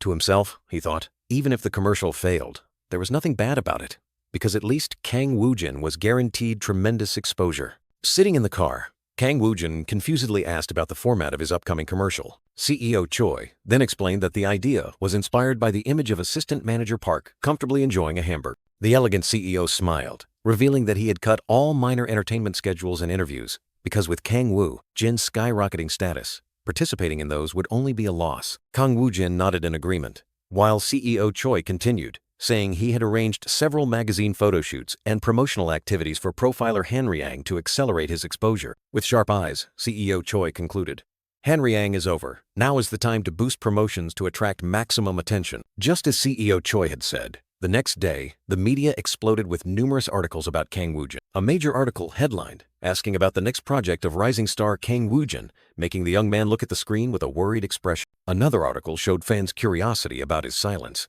indicating that all attention was now focused on the name Kang Woo-jin. Articles continuously updated on his potential projects. Even director Kim Do-hee publicly praised him for saving her drug dealer project. Another hot news item.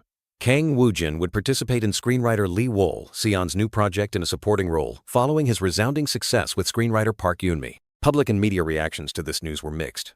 Some were disappointed that he only played a supporting role, while others were astonished as it was a big step forward. And then, with the announcement of profiler Hanryang's Episode 5 ratings, media interest in Kang Woo-jin became hotter than ever. Profiler's ratings plummeted by 21%, and immediately after assistant manager Park's death, they dropped another 4%. Proving the tremendous influence of the character Kang Woo-jin played. A 4% drop in just one day was an unprecedented phenomenon, with numerous comments demanding assistant manager Park to return, confirming Kang Woo-jin's soaring recognition. Kang Woo-jin was no longer an unknown name. He had officially established himself as a sought-after actor with a bright future. The young man walked through a luxurious building, seemingly a company headquarters or a large entertainment center. Accompanying him were two friends, a male and a female. The female friend happily boasted that there were many articles talking only about him. The female friend excitedly continued, announcing that Kang Woo-jin already had a fan club with over 3,000 members, despite being newly established. The female friend suggested that Kang Woo-jin should hold a fan meeting or signing event, which surprised him, making him ask, "What's a fan meeting?" The female friend wondered if the PR team had contacted the fan club manager yet, and that they should also start taking action. The female friend revealed that the fan club manager's ID was female relative, which was quite strange, making Kang Woo-jin's friend chuckle, saying the nickname was really odd. The scene shifted to a waiting room, where Ho-hong Ha-yeon and CEO Choi were sitting as Kang Woo-jin and his friends entered. Kang Woo-jin greeted everyone, and Ho-hong Ha-yeon happily replied, saying she had almost left. Ho-hong Ha-yeon waved goodbye, secretly thinking about her explosive beauty today and that it was a good start to the new day. Kang Woo-jin suddenly stared at a strange man with a large build, a surprisingly familiar figure, exactly like Kim Dae-young.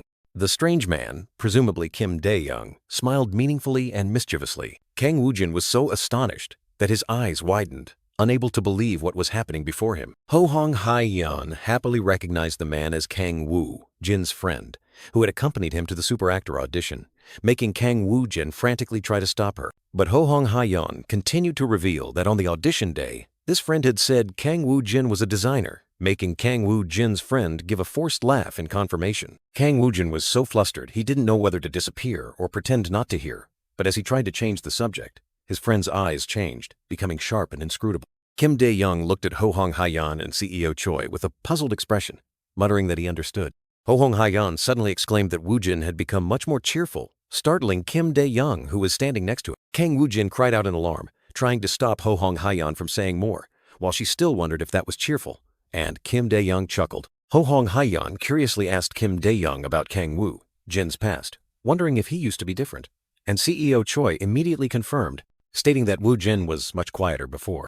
As CEO Choi was about to reveal more about his past, Kang Woo-jin immediately cut him off, his eyes wide with horror and his voice full of anger, demanding everyone to be silent at once. Kang Woo-jin annoyedly asked CEO Choi why Kim Dae-young was there, and the CEO calmly explained that Dae-young had applied for a job and he was just having a private conversation with Woo-jin's friend. Hearing that the company was recruiting new staff, Kang Woo-jin asked again in surprise, while Kim Dae-young next to him had a mischievous look, contemplating dealing with his friend.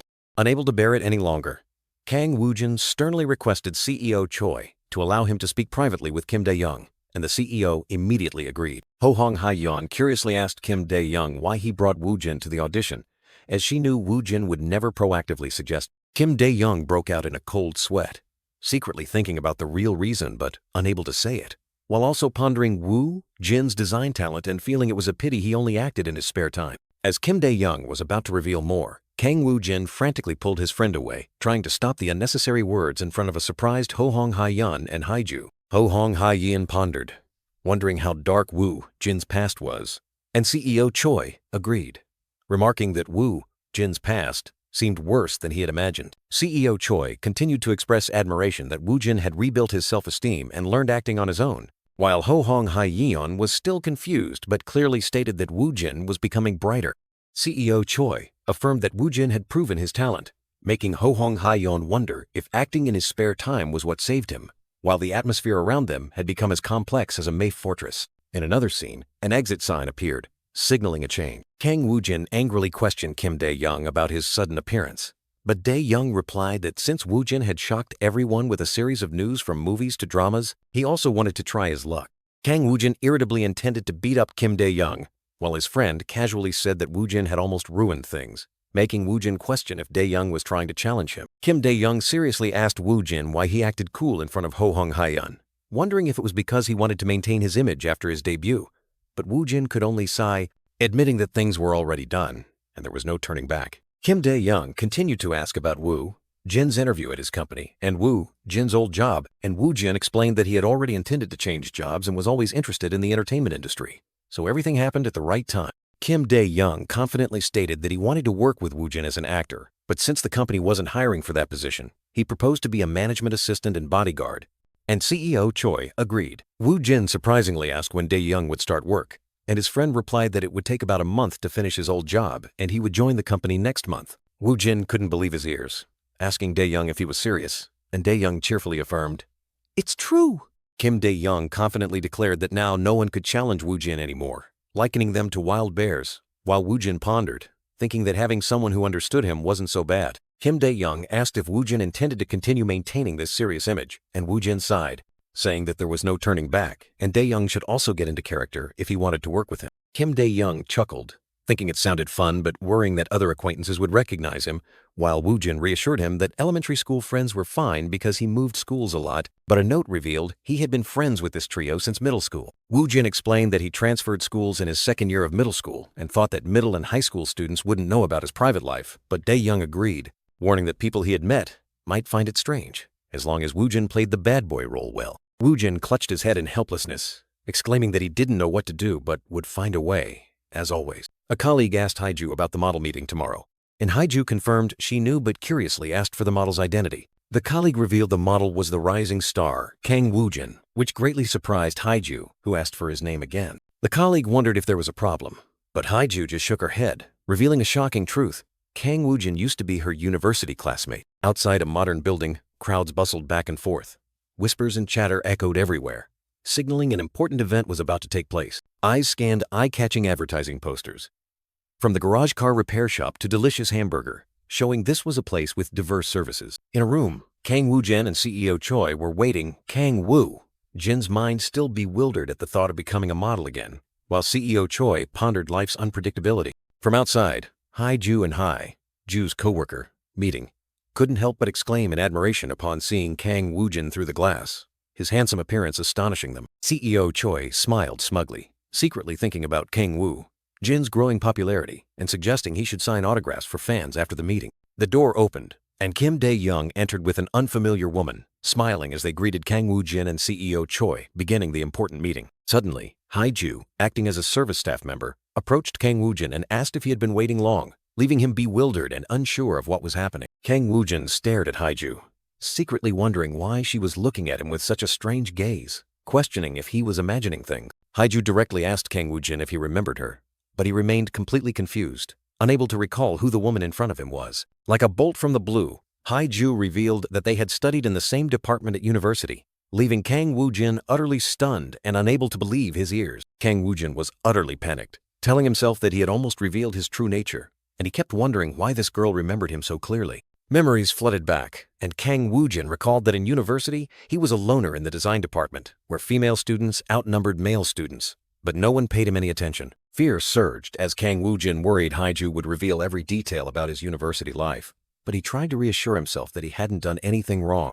Hae-ju once again asked if he truly didn't remember her, putting Kang Woo-jin in an awkward position, unsure how to react. Finally, Kang Woo-jin had to apologize and admit he didn't remember her, causing Hae-ju a fleeting moment of disappointment. Hae-ju's co-worker, meeting, quickly diffused the situation, saying that not remembering was understandable since it had been a long time, but then wondered if they were complete strangers if Kang Woo-jin didn't remember her. Kang Woo-jin bowed his head in apology once more, but Hae-ju's co-worker, meeting, quickly reassured him, joking that Hae-ju just had a somewhat weak presence. CEO Choi immediately intervened, asking everyone to stop, realizing that as Kang Woo-jin's popularity grew, he would encounter more old acquaintances. CEO Choi worriedly thought that Haiju, with her mask and unique presence, could cause unfavorable rumors, and he needed to quickly resolve this misunderstanding. Haiju's co-worker, meeting, suddenly asked Kang Woo-jin if he studied in the design department, as Haiju had studied the same major as him. Haiju's co-worker, meeting, looked surprised that an actor came from the design department, then turned to ask Haiju if Kang Woo-jin was popular at school. He quickly denied it, calling himself like air back then. In Kang Woo-jin's mind, the image of him as a loner among a group of burly boys clearly appeared, firmly asserting that the title popular was completely false. Haiju admitted her memory wasn't clear, but she remembered Kang Woo-jin did very well in design and had won several competitions, making Haiju's co-worker, meeting, exclaim in surprise, "You're an elite?" Kang Woo-jin looked at Haiju, wondering if she was sad, but then thought her indifference might be a good thing, and he humbly replied that everything was just okay. Kang Woo-jin tried to steer the conversation towards the advertising topic, while Haiju's co-worker, meeting, apologized for being too curious upon learning that his old classmate was on their team. CEO Choi spared no praise for Kang Woo-jin's outstanding talent in both acting and design, even joking if he had two brains. Kang Woo-jin was just bewildered by the question about talent. Kang Woo-jin explained that he simply worked hard to survive, trying to downplay the harsh truth, as he knew he couldn't state it directly. In another development, Haiju and Haiju's colleague were discussing the model meeting, and Haiju immediately revealed it was Kang Woo-jin. Haiju's colleague was extremely surprised to learn Kang Woo-jin was the model, and even speculated if he studied design to support his acting, stimulating creativity. Haiju's colleague continued to explain the shrimp burger advertising concept, the new product launch plan, and that the short-term contract would be renewed based on sales. Kang Woo-jin pondered thoughtfully, while a staff member explained that the filming schedule would be arranged according to his availability and completed in one day. The staff member continued to talk about his appearance fee, making Kang Woo-jin's eyes widen in astonishment, marveling at the enormous sum. Kang Woo-jin was stunned to realize millions of won were appearing before his eyes, and in his thoughts, he couldn't help but exclaim, "Advertising is incredible, so much for just one shot.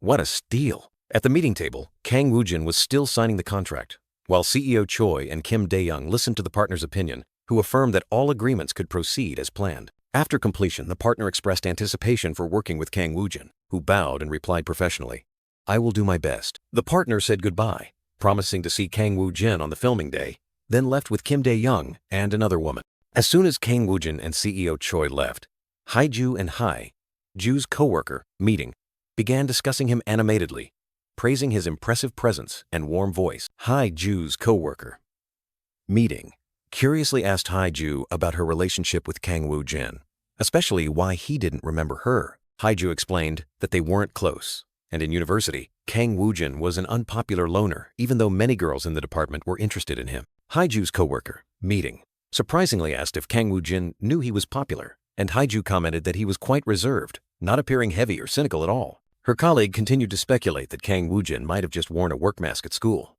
and Haiju agreed, thinking there were many people like that. In the car, Kang Woo-jin sat thoughtfully, still stunned by the unexpected reunion with an old acquaintance from university. He told himself that this was not something to be taken lightly, and he needed to prepare some responses for similar encounters in the future. CEO Choi smiled, turned to call Kang Woo-jin, holding a phone with a video open. CEO Choi excitedly invited Kang Woo-jin to watch the newly released main episode of Sports Day, making him slightly flinch. The phone screen displayed a video titled Sports Day with the large text WHO on Earth is He, along with countless comments about Kang Woo-jin.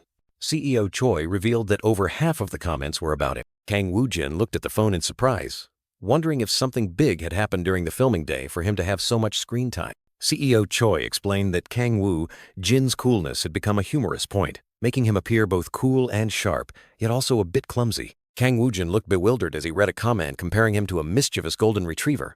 He didn't understand but thought if it was a compliment, it must be good, feeling a bit lucky. He wondered why his name wasn't on the thumbnail, but his face was huge like a giant head, and CEO Choi joked that it was because he had a big head. CEO Choi chuckled and clarified that Kang Woo-jin was the focus of episode 1, which is why his image was the largest, and asked if he wanted to watch. Kang Woo-jin rewatched the video and realized how skillfully the editing created a clumsy vibe for his character. Thinking to himself that this was how characters were built in an entertainment show, he was shocked to see the last scene of the video read, "To be continued. Can Kang Woo-jin survive?" And CEO Choi laughed, saying it was entertaining. Kang Woo-jin couldn't help but admire director Yoon Byung-seon's talent, thinking if he found it good, how much more would the audience enjoy it? CEO Choi added that since this was Kang Woo-jin's first appearance as his true self, the media was going wild. Kang Woo-jin decided to check for himself. He picked up his phone, thinking he would read more comments on online community. He scrolled through the comments, finding them chaotic and full of surprises about his personality. But he told himself to ignore them and thought everything would soon be forgotten. Suddenly, CEO Choi exclaimed, "Huh?"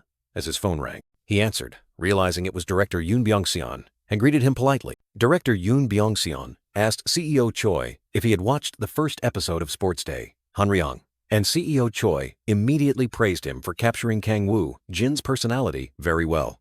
Director Yoon Byung-seon humbly replied that it was thanks to Kang Woo-jin and expressed his desire to meet CEO Choi and him as the director of HTBS Entertainment Division. Director Yoon Byung-seon was on the phone, smiling as he asked the other party if they were planning a new variety show. CEO Choi, with a meaningful smile, thought to himself that if Kang Woo-jin was too easily recognized in the entertainment industry, he would quickly be eaten alive. Director Yoon Byung-seon continued the call, happily saying he would check Woo-jin's schedule immediately and asked about his commitments for the second half of the year. A document about the variety show schedule for the second half of the year and overseas activities was placed on the table. While Kim Dae-young and a colleague listened to CEO Choi, CEO Choi gestured for Kim Dae-young and the woman to leave, and Kim Dae-young obeyed. "Hi," Ju's colleague looked worried, telling herself to stay calm as it was their first time visiting the broadcasting station's entertainment division. Kang Woo-jin entered the meeting room, where Ju's co-worker, meeting, and Ju's colleague were already seated. And Ju's co-worker, meeting, spoke up, asking if he was Woo-jin. He politely greeted the director, wondering about the camera on the table, while Ju and her colleague whispered to each other. Director Yoon Byung-seon presented a new entertainment project proposal to Kang Woo-jin, explaining that it had been approved but was still a draft. He continued his presentation, stating that filming was expected to begin in the second half of this year, and that this was one of the best entertainment shows he had ever made. Then asked Kang Woo-jin if he wanted to read the preliminary script. Kang Woo-jin agreed, and director Yoon Byung-seon revealed that the main setting of the show would be overseas, including an English-speaking country in Europe, Japan, and possibly Korea or another country, emphasizing that it was a large-scale entertainment project. The show would open restaurants selling Korean food to foreigners, aiming to bring both laughter and meaning. It also aimed to promote Korean culture and record foreigners' reactions, astonishing a bearded man who was eating. Director Yoon Byung-seon suggested that it would be great if at least one or two participants could speak foreign languages, then looked at Kang Woo-jin and asked for his opinion. Kang Woo-jin was utterly shocked, a chibi version of him gaping in amazement, thinking to himself, "Wait, what's happening? My mind is completely messed up." He tried to stay calm, thinking he couldn't show his surprise and needed to buy time to think. Director Yoon Byung-seon observed Kang Woo-jin, guessing he was considering it and believing that this project had no drawbacks, even promising it would be fun and help him enjoy the overseas atmosphere again, which made Kang Woo-jin look bewildered. Kang Woo-jin thought to himself, "Again? This is my first time. I smell a misunderstanding here again." Director Yoon Byung-seon quickly explained that he didn't just invite him for his language skills. Director Yoon Byung-seon continued to praise Kang Woo-jin for having a unique and beloved personality based on the reactions from Sports Day, admitting he had considered many others, but Kang Woo-jin stood out the most. With ambitious eyes, Director Yoon Byung-seon frankly expressed his desire to work with Kang Woo-jin on this project. Kang Woo-jin subtly smirked, thinking to himself, "Perhaps." The decisive young man asked if Director Yoon Byung-seon would be willing to listen if he wanted to make a few conditions. The director was surprised and asked back, "Conditions?" Kang Woo-jin thought that with his eccentric personality already shown through Sports Day, it was fine for him to make such demands, while also deeming this an essential condition for his future. Director Yoon Byung-seon smiled reassuringly, saying that if it wasn't a big problem, they would find a way to accommodate, which made Kang Woo-jin breathe a sigh of relief. Kang Woo-jin presented his first condition, no past. He wished they wouldn't delve too much into his past. Director Yoon Byung-seon, with a confused chibi version of Kang Woo-jin, asked if this was a mystery concept. The young man explained that he just wanted them to focus on his current self. Kang Woo-jin added that he also didn't want them to allude to anything about his past in post-production. He knew that after becoming an actor, old stories were often brought up, but he didn't want to show his past self. Director Yoon Byung-seon understood, considering image building to be fundamental. Director Yoon Byung-seon pondered Kang Woo-jin's personality and demeanor, realizing that things wouldn't be smooth and that the young man truly had deep secrets about his past. He committed to meeting the condition, even promising to add it to the contract. Kang Woo-jin thanked him. Director Yoon Byung-seon laughed loudly, saying it was no big deal, as many actors had similar conditions, then jokingly asked Kang Woo-jin if he had committed any crimes, which made the young man slightly flustered. Director Yoon Byung-seon suddenly asked Kang Woo-jin if he had ever committed any crimes, to which the actor immediately denied. The director chuckled mischievously, then changed the subject to other conditions. Kang Woo-jin, with a serious expression, presented his second condition. He wanted to know the list of collaborating actors in advance to avoid any unexpected surprises in the future. Director Yoon explained that this was a reasonable request, and they were looking for a total of 6 members for the show. Yoon Byung-seon revealed that 2 prominent names, An Jong-hak and Ha Gang-soo, had been confirmed, with another person currently in negotiations. He also emphasized that Kang Woo-jin was an indispensable part of the project. Hearing such big names, Kang Woo-jin couldn't help but inwardly marvel at the show's quality cast. The director continued to announce that they were looking for 2 female actresses, and one of them was Harin. This name surprised Kang Woo-jin so much that he gasped. Yoon Byung-seon explained that Harin had been actively working in Japan, was fluent in Japanese, and they both had previous experience working together. Kang Woo-jin nodded in understanding, then asked again if Harin had officially confirmed her participation. Director Yoon confirmed that Harin would have a short role with independent activities, then shrewdly asked if the actor felt uncomfortable working with her. Kang Woo-jin subtly shook his head, thinking that Harin would probably be the one feeling awkward. Kang Woo-jin fell into thought, considering the rare opportunity for free overseas travel, along with the immense benefits of participating in a major project by director Yoon Byung-seon. He also thought about being able to freely use English or Japanese, which he considered would be very interesting. A chibi version of Kang Woo-jin appeared, full of excitement at the prospect of exploring the world. Finally, Kang Woo-jin decisively declared that he would do his best. Director Yoon Byung-seon was overjoyed, expressing his anticipation to work with him. Director Yoon said he needed to discuss further with President Choi, and also asked about Kang Woo-jin's filming schedule. The actor replied that he had a commercial shoot for Max Burger. Director Yoon seemed a little worried upon learning that this was Kang Woo-jin's first commercial, and a burger commercial at that, but still encouraged him that he would do well. Kang Woo-jin was puzzled, not knowing the hidden meaning behind those words. Time passed, and it was the day of the Max Burger commercial shoot.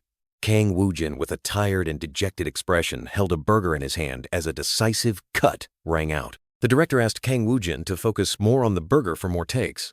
Sitting in his chair, Kang Woo-jin could only say yes, and inwardly understood Director Yoon's earlier warning. The sound of action rang out again, and Kang Woo-jin inwardly groaned as the scene kept repeating.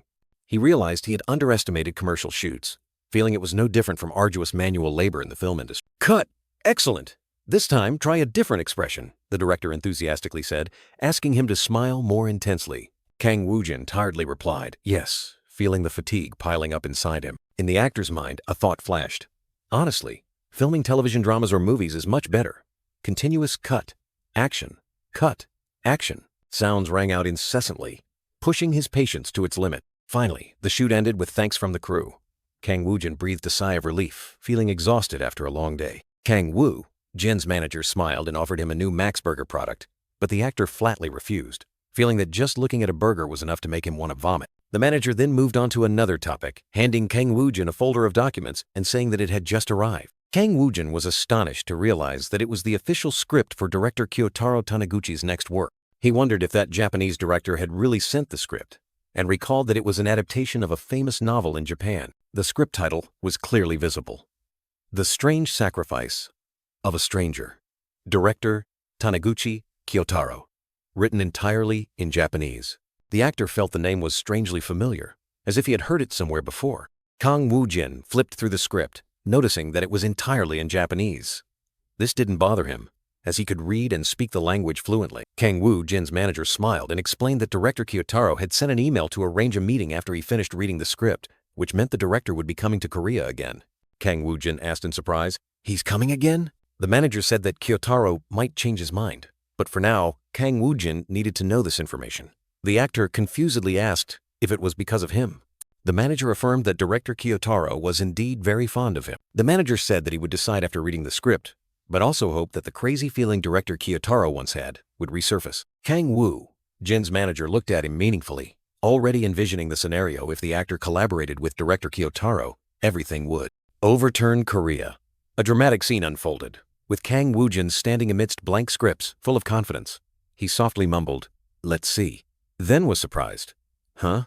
Kang Woo-jin unexpectedly received the 7th script titled The Strange Sacrifice of a Stranger, which was immediately rated A by the system, leaving him astonished. In the system space, Kang Woo-jin smiled meaningfully, deciding to accept the invitation to this promising project. The young man thoughtfully scrolled through his phone, wondering whether to search for the original work of the script, as adaptations often had similar names. Kang Woo-jin was stunned to discover that this script was based on a highly acclaimed and extremely popular best-selling novel in Korea. He was even more surprised to realize that the author was Akari Takikawa, a familiar and famous name in literary circles. The combination of the Japanese master director Kyotaro Taniguchi, the renowned author, and an A-grade script made Kang Woo-jin exclaim in astonishment. Kang Woo-jin's manager, with a hopeful smile, asked for his opinion on entering the Japanese market after skimming the script. With a determined gaze, Kang Woo-jin declared that he found it not bad at all and was ready to conquer the Japanese market immediately. Time passed, and now it was the filming day for the movie Drug Dealer. A tall building appeared amidst the bustling neighborhood with a murmuring crowd. Director Kim Do-hee and Kim Dae-young were surprised by the unprecedented presence of numerous distributors and production crew. Kim Dae-young speculated that these people came to monitor Kang Woo-jin due to the complex situation of the film. Perhaps they were worried and wanted to keep an overall watch. Director Kim Do-hee worried whether Kang Woo-jin could embody the role of Lee Sang-man in just 3 weeks, but still told herself to trust him. Kim Dae-young suggested removing minor character changes, while director Kim Do-hee also considered it, admitting the difficulty of trusting a rookie. A colleague of Haiju shared a rumor that Kang Woo-jin had lived abroad and spoke English like a native, surprising Haiju who asked if it wasn't Japanese. Kim Dae-young confirmed the rumor about Kang Woo-jin's self-taught acting ability, but remained skeptical, wondering if it was just a rookie's spirit. A crew member suddenly announced that Kang Woo-jin had arrived, making director Kim Do-hee turn around in surprise. Director Kim Do-hee clearly showed her astonishment, her eyes wide at Kang Woo-jin's appearance. Kang Woo-jin's feet walked with confidence, his footsteps echoing, signaling his much-anticipated arrival. Kang Woo-jin appeared with great charisma, drawing all eyes from the crowd, asserting the caliber of an actor. He looked bewildered by the gazes fixed on him and the unusually crowded film crew, wondering why everyone was looking at him like that. Director Kim Do-hee approached to welcome Kang Woo-jin,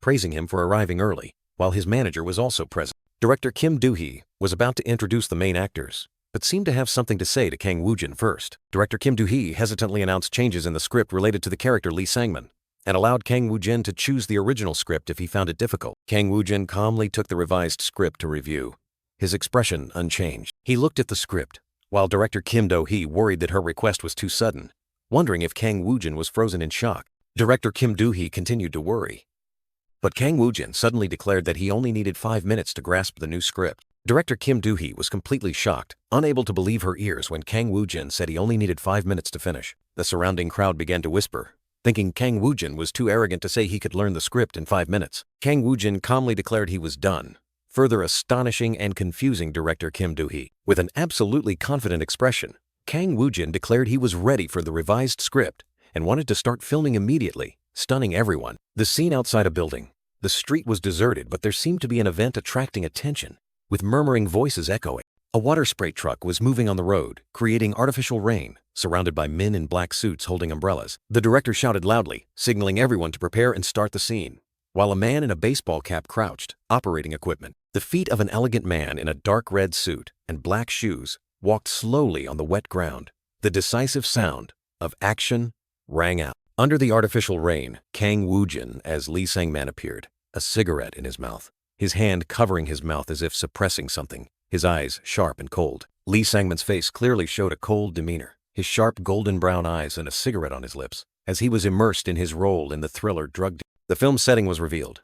Busan in 1999, when the drug market was at its peak, with patrol boats on the sea and a solitary lighthouse. Drugs from abroad continuously poured in, causing headaches for the Busan police, and the situation worsened as corrupt police officers even colluded with criminal organizations. Therefore, a secret investigation was launched, and Jung Sung-hoon, a detective from the narcotics division, was chosen to carry out this difficult mission. Jung Sung-hoon, though reluctant, had to accept the mission due to pressure from his superiors, with the first goal being to approach the imprisoned drug king Choi Jun-ho. After being imprisoned, thanks to his thug nature and police cooperation, Jung Sung-hoon successfully joined Choi Jun-ho's family. After being released from prison with Choi Jun-ho's help, Jung Sung-hoon began building his own drug empire in Busan, but at the same time, he secretly provided information to the police. During that time, Jung Sung-hoon met drug producer Kim Hyun-soo, also known as Professor Kim, and together, they became Busan's largest drug distributor. Having earned a huge amount of money, Jung Sung-hoon and Kim Hyun-soo soon had to confront the police,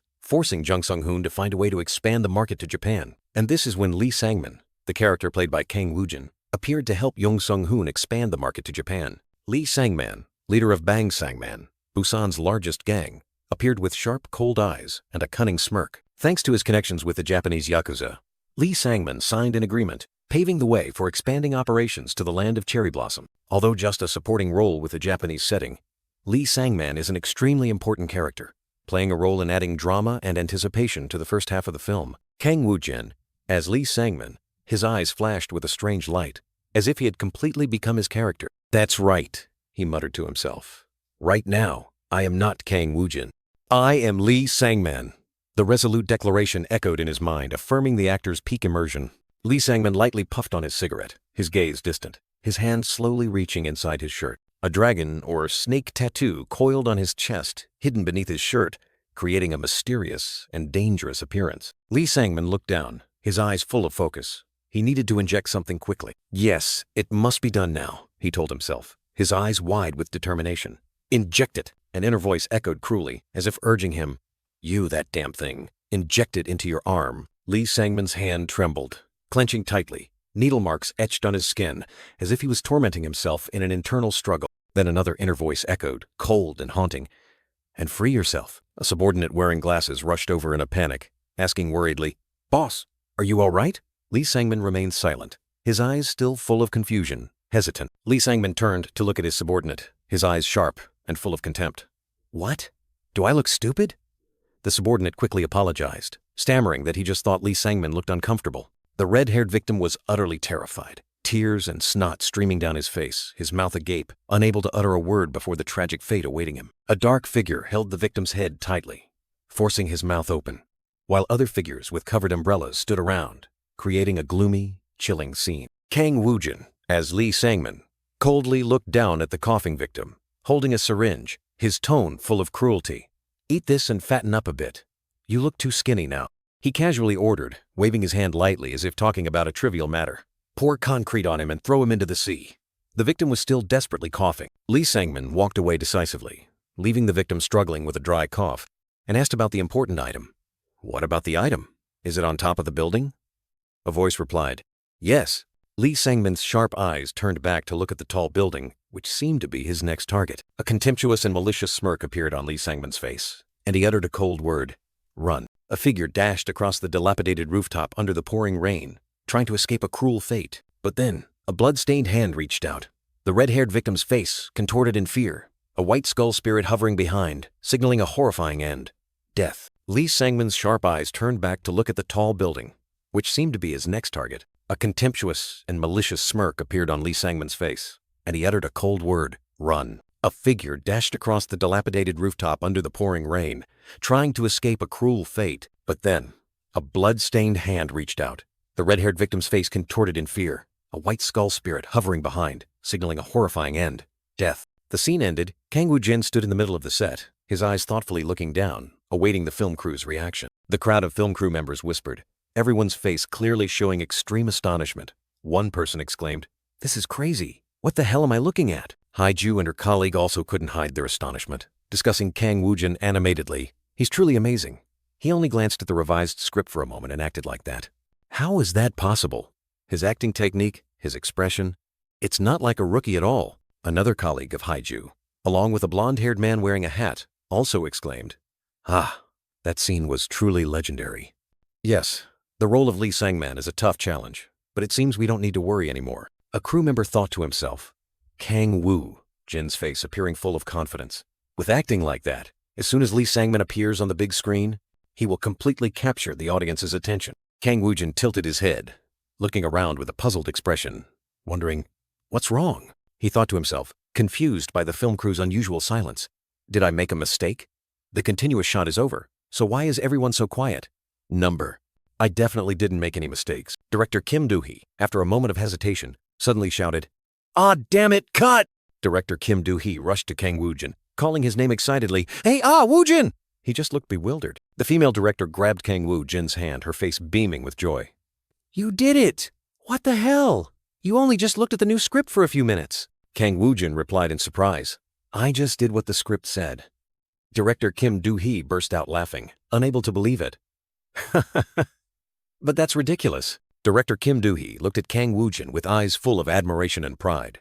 And I'm sure he has a busy schedule, but still made an extra effort to study my script.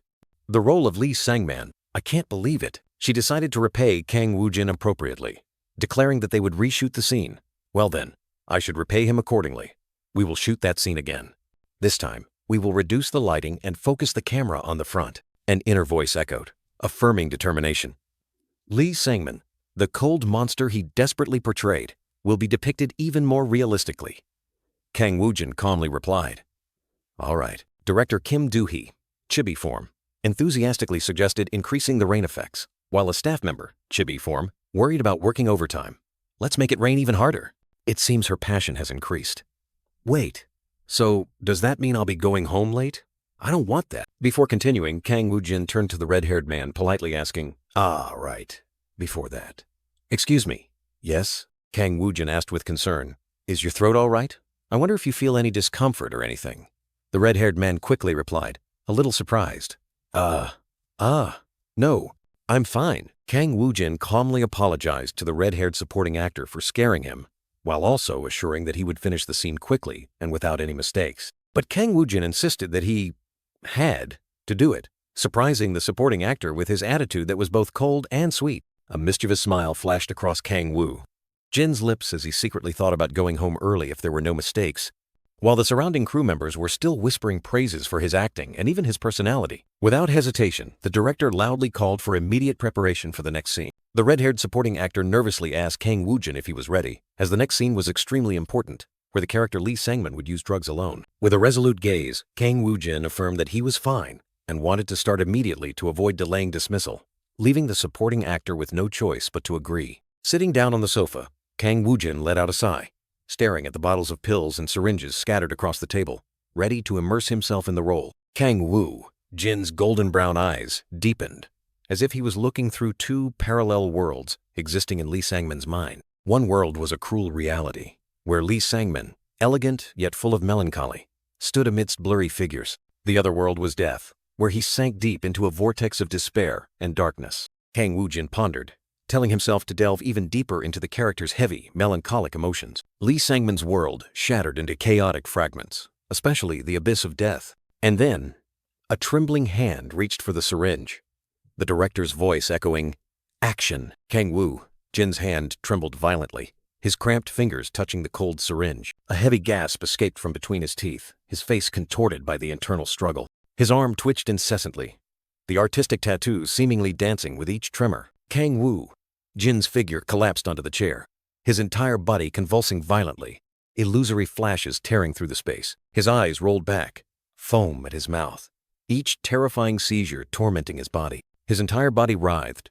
his eyes glazed over, mouth agape, completely immersed in the addict's agony. Kang Woo-jin's face distorted, forming a chilling smile, his eyes glazed over, as if he had completely merged with the character's ultimate suffering. Director Kim Do-hee was utterly astonished, quickly shouting, "Cut!" while Kang Woo-jin immediately broke character, returning to his original calm expression, leaving the supporting actor and crew members still stunned. Director Kim Do-hee, with eyes full of admiration, continuously praised Kang Woo-jin as a true actor, not a rookie, amidst the astonished whispers of the film crew. Director Kim Do-hee revealed that she had put a lot of effort into researching this scene, personally interviewing addicts and watching countless videos about drugs. She couldn't help but be shocked that Kang Woo-jin could portray such a difficult scene with unbelievable ease. Director Kim Do-hee fearfully wondered, who exactly was this acting monster who could immerse himself in a role to such an unsettling extent? The crowd began to whisper, wondering if Kang Woo-jin had actually used drugs, because his acting was incredibly realistic. Director Kim Do-hee immediately flew into a rage, slamming her hand on the table and questioning the crowd if any of them had ever used drugs to dare judge Kang Woo-jin's acting, while asserting that if they wanted to doubt, they should doubt her first because she was the scriptwriter. The entire film crew immediately bowed and apologized profusely, while Director Kim Do-hee sternly warned them not to disturb Kang Woo-jin, threatening to turn everything upside down if anyone else behaved rudely. Despite her annoyance, Director Kim Do-hee secretly admitted that she understood their skepticism, because Kang Woo-jin's acting was truly beyond imagination. Kang Woo-jin appeared with an impressive aura and striking tattoos.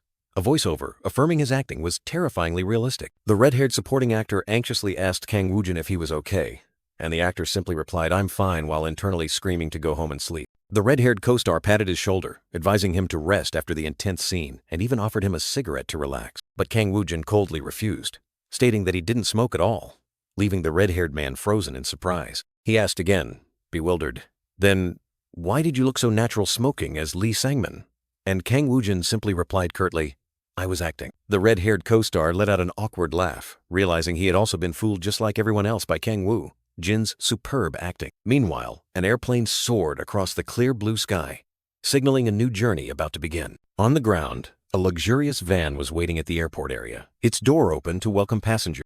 Inside the car, director Kyotaro Taniguchi smirked as he welcomed Takikawa Akari, the most popular novelist, and teased her for arriving earlier than expected. Akari explained that she wanted to avoid the noisy reporters, so she skipped the press conference. But Kyotaro Taniguchi teased that a world-class writer shouldn't act that way. The Japanese director Kyotaro Taniguchi merely smiled meaningfully, his cunning expression evident. Akari retorted, accusing him of being the one who used her as a shield to enter the country secretly. Both switched to a humorous chibi mode. Kyotaro Taniguchi justified that he only wanted to highlight her appearance, but Akari still pouted, calling him mean. Akari wondered why Kyotaro Taniguchi returned to Korea so early, just a few days after sending the script to the actors. He replied that he had something to do and wanted to personally monitor Kang Woo-jin's situation. Kyotaro Taniguchi remarked that Akari seemed very eager, and she nodded, confirming that she wanted to meet Kang Woo-jin immediately, believing that he would also be captivated by him. Akari smiled confidently, saying there would be a big problem if Kyotaro didn't like him, then asked if she could watch Kang Woo-jin's acting. Kyotaro Taniguchi suggested she watch it on the hotel television, but Akari immediately refused flatly. The novelist Akari firmly insisted on watching it live, her sharp eyes full of cunning, asking if that was possible. The sky was clear and brightly sunny. Beneath it stood a uniquely designed building with a large crowd gathered, creating a bustling atmosphere. On the film set, Jin Jae-jun was intently reading the script while the film crew around him whispered and prepared for the next scene. Jin Jae-jun let out a long sigh, muttering that Kang Woo-jin was indeed a monster as Senior Jungmin had warned. He recalled the chilling warning, "Do well, or it will swallow you whole without you even knowing it," and told himself that this rookie was truly a monster. Holding the script in his hand, Jin Jae-jun muttered that today was the day to shoot the first meeting scene with the monster Kang Woo-jin. According to the script, this was the scene where Young Sung-hoon, played by Jin Jae-jun, risked his life to meet Lee Sang-man, Kang Woo-jin's character, to expand into the Japanese market. Instead of a luxurious office, this fateful meeting took place in an abandoned warehouse, creating a dramatic and tense setting. Jin Jae-jun pondered, realizing that precisely because of this setting, the scene promised countless exciting and unexpected elements. Suddenly, Kang Woo-jin appeared, calmly greeting everyone, causing Jin Jae-jun, who was reading the script, to look up with astonished eyes. Kang Woo-jin bowed to Jin Jae-jun, explaining that he was too busy yesterday to greet him, and jokingly said that they would probably see each other the most on this film set.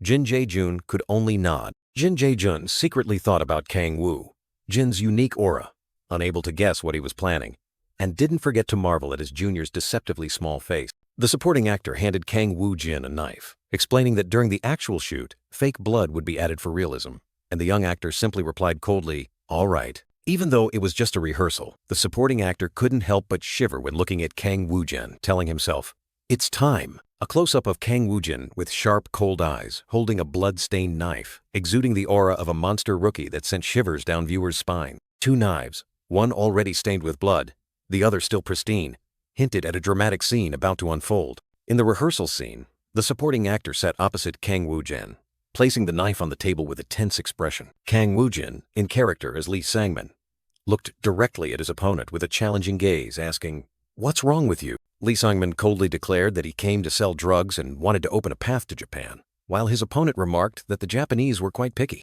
The supporting actor admitted that, but believed it could be covered up, then asked Lee Sang-man to show him that thing. A hand placed a sparkling diamond on the table, promising a shady deal. Lee Sang-man subtly smirked, his eyes cunning, confirming it was indeed the diamond. Suddenly, Lee Sang-man swung the blood-stained knife up, pointing it directly at the supporting actor, startling him with fright. He pressed the knife close to the supporting actor's neck, his eyes sharp and cold, as if wanting to pierce through his opponent's soul, causing the other man extreme fear. A close-up of the supporting actor's pale face, sweat pouring down, his eyes utterly panicked. Lee Sang-man stared into the supporting actor's eyes, his tone full of suspicion. "Your eyes are not the eyes of an addict." He leaned his face close to the supporting actor, his eyes blazing as if wanting to incinerate his opponent, asserting, "Those are a police officer's eyes.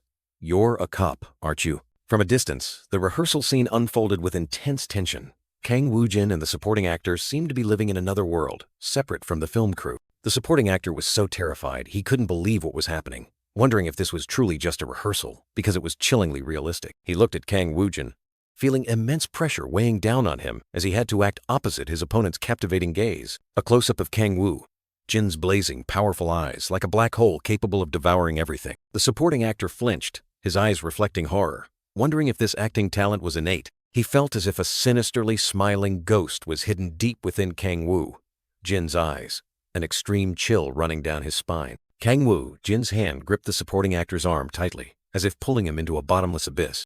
The supporting actor felt his entire body being drawn into those eyes, as if his soul was being pulled out of his body. Kang Woo-jin, in the role of Lee Sang-man, was drawn into a dark space where reflections of himself from another world appeared. A scene of desolation and ruin appeared, echoing with eerie laughter.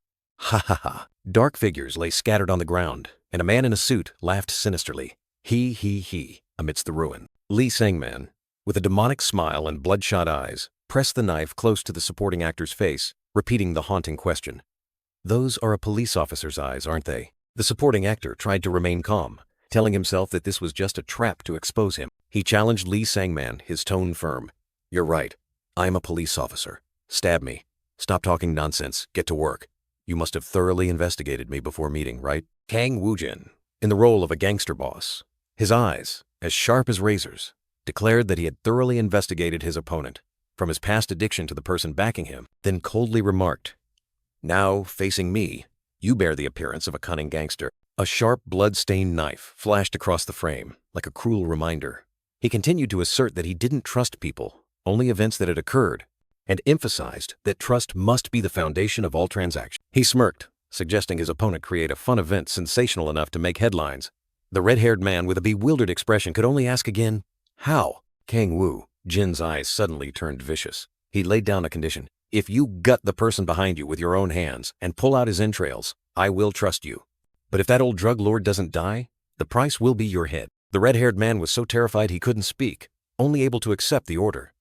Kang Woo-jin subtly smiled triumphantly, praising his opponent's intelligence for knowing to prioritize his life. He handed the knife to the red-haired man, instructing him to bring his factory to their next meeting and reminding him about the professor he possessed. Kang Woo-jin smirked meaningfully, his eyes as sharp as a blade, uttering a challenge. See you again, as a drug lord, shall we? The red-haired man suddenly flinched, his bewildered eyes staring into space, repeatedly calling out Jae-jin as if to escape a nightmare. The red-haired man woke up with a start, his face clearly showing horror, shouting Jae-jin as if to confirm reality. Kang Woo-jin broke character, smiling gently, and asked the red-haired man if he had gotten too immersed in the rehearsal. The red-haired man was still a bit stunned, admitting that Kang Woo-jin's acting was too brilliant. Director Kim Do-hee smiled brightly, remarking that Kang Woo-jin's acting was outstanding without much effort. The red-haired man nodded in agreement, exclaiming that he had been completely drawn into the role. But Kang Woo-jin immediately denied it, asserting that he had given his all. The red-haired man was still dazed, recalling the feeling of having just stepped into and then out of a movie.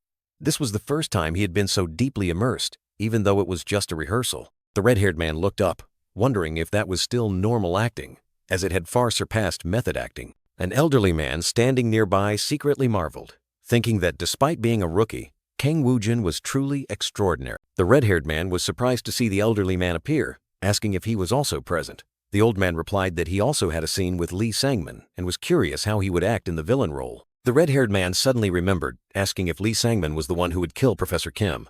The old man confirmed it, and reminded him that the scene would take place tomorrow. Kang Woo-jin, with a cold, pensive expression, as if fully immersed in his role, pondered the character's tragic death at the hands of Lee Sang-man. The surrounding crowd whispered, astonished by Kang Woo-jin's increasingly deep immersion, especially when he portrayed a drug addict. They had never seen a rookie capable of such high-level acting. Jin Jae-jun suddenly received a call. He was surprised as he picked up. The person on the other end introduced himself as Choi Seong-jeon, and he politely greeted, "Hello, CEO Choi." He continued the conversation, and the person on the other end introduced himself as a staff member from director Kyotaro Taniguchi's company. Jin Jae-jun quickly replied, confirming that he had received the script they sent. The person on the other end of the phone sighed in relief, announcing that director Kyotaro Taniguchi was currently in Korea. Jin Jae-jun was startled and horrified, unable to believe his ears. What? Right now? In Korea? He's already here?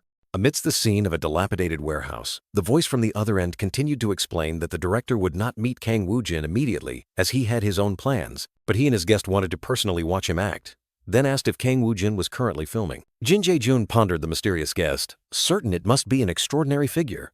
Then he confirmed that Kang Woo-jin currently had a filming schedule. He asked about Kang Woo-jin's schedule and learned that filming would conclude tomorrow, so they could come to watch then. Jin Jae-jun agreed, but the other person emphasized that the director and the guest wanted to watch Kang Woo-jin act quietly, without being disturbed. Jin Jae-jun agreed to keep it a secret from Kang Woo-jin to avoid affecting his performance. However, he also clarified that the current director's consent was needed, and if the director refused, there was nothing they could do. He promised to contact them again after getting consent, and secretly thought that Kang Woo-jin would perform the final scenes incredibly coolly. A prominent text appeared. The day he will film 2 scenes. Below it was an image of Kang Woo-jin as the villain standing majestically over the red-haired man's bloody corpse, with a dramatic caption. Lee Sang-man's final brutal act and his tragic death. Jin Jae-jun flashed a cunning smile, his eyes sparkling with anticipation, telling himself he would witness some unexpected reactions. The scene shifted to a panoramic view of the city with closely packed buildings, flocks of seagulls soaring against the clear blue sky. Kang Woo-jin appeared on the bustling film set, secretly telling himself that today was the last day of filming, and he would have 2 scenes with 1 co-star. From a distance, Woo-jin saw the senior actor sitting alone at a table, his expression pensive. Kang Woo-jin approached, politely bowing. "Hello, sir." The senior actor looked up, smiling in return. "Ah, Mr. Woo-jin. Nice to meet you." Woo-jin shook the senior actor's hand, his eyes sharp, but maintaining a humble demeanor, secretly thinking about his opponent's cool posture and deciding to show maximum politeness. "Please take care of me, sir." The senior actor gently squeezed Kang Woo-jin's hand, inwardly surprised by the young actor's distinct gaze, feeling a slight thrill despite his age. Director Kim Do-hee appeared, interrupting the conversation, instructing Kang Woo-jin to go prepare his makeup and costume. "Are you 2 done greeting each other? If so, Woo-jin, you should go get your makeup done and change." Kang Woo-jin turned to ask the senior actor, noticing his expression seemed off. "By the way, sir, your face has looked gloomy for a while now. Are you all right?" The senior actor waved his hand, reassuring him that he was just feeling a bit unwell. The senior actor looked at director Kim Do-hee, asserting that he was fully focused on acting and told her not to stop filming out of concern for him. Director Kim Do-hee was surprised by the senior actor's attitude, secretly thinking that someone usually as calm as him had become so excited, wondering if it was because of Kang Woo-jin. She realized something strange. Woo-jin had the ability to awaken the potential of other actors. Meanwhile, director Kim Do-hee suddenly turned her head, noticing 2 mysterious figures approaching the set, one wearing a fedora, Kyotaro Taniguchi, and one wearing glasses, Jin Jae-jun. The director secretly thought that these must be the expected special guests, and their completely covered faces indicated they were certainly celebrities. The eyes of Jin Jae-jun, the man wearing glasses, reflected the image of a man clutching his face, looking distressed, which made director Kim Do-hee even more curious about their identity. On set, the assistant director shouted, all right, let's begin." The senior actor had taken his position, with a bottle of liquor and a small glass in front of him. The scene began. The senior actor immersed himself in the role, pouring liquor into the glass. The narration explained that this scene took place some time after Young Sung-hoon killed drug lord Choi Jun-ho. A flashback appeared. Young Sung-hoon, the character in the script, with a worried expression, standing before police officers. The narration continued, recounting how Jung Sung-hoon had sold drugs in Japan after an agreement with Lee Sang-man and earned a lot of money. However, Jung Sung-hoon, originally a police officer, became entangled in conflicts with other police leaders, causing the drug business to stall. This prompted Lee Sang-man to want to eliminate Jung Sung-hoon, but this would create obstacles in the production and sale of drugs. Therefore, Lee Sang-man secretly lured Professor Kim, the drug manufacturer, to his side. Returning to the current scene, the senior actor, in the role of Professor Kim, was holding a small packet of drugs, his face tired. The shout "action" rang out, and the scene officially began. Professor Kim, senior actor, sighed, complaining, it's too hot." Kang Woo-jin, in the role of the drug dealer, appeared with a cruel demeanor, sharp eyes, and a cunning half-smile. Holding a half-smoked cigarette, he asked Professor Kim, "Our Professor Kim, why is it so hard to meet you?" Kang Woo-jin continued his lines, his tone full of challenge. "Your face looks like you're about to die. So, what do you want to meet me for?" He sneered, suggesting Professor Kim work with him instead of Young Sung-hoon. Interrupting the chase? Good. Instead of working for old Young, start working with me. Gut Young Sung-hoon and sell his entrails. Professor Kim, senior actor, looked at Kang Woo-jin, his eyes full of caution, flatly refusing. "Unfortunately, I don't deal with addicts." He continued, "You should sell drugs, not use them. I'll pretend I heard nothing today." Kang Woo-jin angrily slammed the table, his eyes suddenly becoming wild. He snarled, using vulgar language. "I pay you to work with me, but you're so mouthy, you bastard. Just because people call you professor, do you think you're a real professor, you scumbag?" Professor Kim, senior actor, flinched, his eyes wide with horror as he looked at Kang Woo-jin, who was performing with extraordinary immersion. Kang Woo-jin stood up, approaching Professor Kim, his eyes cold and full of murderous intent. He asked, "Professor Kim, why are you in such a hurry? Make some pills for the addicts." He continued to suspect, or does that bastard Jung Sung-hoon already know the formula? Professor Kim, senior actor, stammered, unable to speak clearly, only able to mumble. I don't know. Tell them to move." Kang Woo-jin smirked, realizing Professor Kim was hiding something. "It looks like he knows, doesn't it? It's too difficult, because Jung Sung-hoon hasn't made a move yet." Kang Woo-jin had no other choice. He raised a heavy object, his eyes full of determination. Professor Kim was utterly terrified, realizing the imminent danger. A fatal blow struck, blood splattering in the dark scene, leaving only the silhouettes of the assailant and the victim. Kang Woo-jin coldly thought, "I must at least silence one person." Professor Kim collapsed to the floor, covered in blood, coughing violently.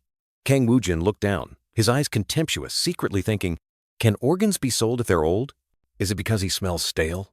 A cruel end to the dramatic scene. Kang Woo-jin, in the role of Lee Sang-man, coldly ordered his subordinates to call Jung Sung-hoon and clean up the bloody scene. He, with a blood-stained face and a gruesome smile, declared that he would mince the victim until soft, or have his subordinates steam and eat him. Director Kim Do-hee shouted "cut," ending the scene and praising Kang Woo-jin's excellent acting, while the senior actor lay motionless on the fake blood-covered floor. Kang Woo-jin, still slightly immersed, remarked that the prop brick was lighter than he thought, almost flying out of his hand. The senior actor, in the role of Professor Kim, suggested adding a detail to the scene, wanting Kang Woo-jin to grab his hair and lift his head, as if checking if he was still alive. Kang Woo-jin agreed with the idea, while director Kim Do-hee observed intently, recognizing the chemistry between the two actors. Director Kim Do-hee secretly thought that the senior actor, who was usually greedy in his scenes, was now incredibly excited and regarded Kang Woo-jin as a true actor, not a rookie. She noted that Woo-jin's acting not only conveyed the madness of drug addiction, but also the last vestiges of reason struggling against instinct. Kang Woo-jin's eyes became profound, exuding a tired yet dangerous look, as if Lee Sang-man himself was slowly approaching death. The scene shifted to a brilliant sunset sky, signaling the end of a workday. On set, everyone was busy moving around, preparing for the next scene. Director Kim Do-hee loudly gathered everyone, reminding them that the water truck also needed to be ready. As the scene was about to begin, she looked at the monitor screen, secretly thinking that this was finally the scene that would mark Lee Sang-man's end. The script revealed that according to Professor Kim, Jung Sung-hoon had killed him, but in reality, Lee Sang-man had gradually manipulated him. Lee Sang-man had allied with Jung Sung-hoon, making it impossible for him to stand alone, and together they had dominated the domestic market. Director Kim Do-hee shouted, "Ready!" and "Action!"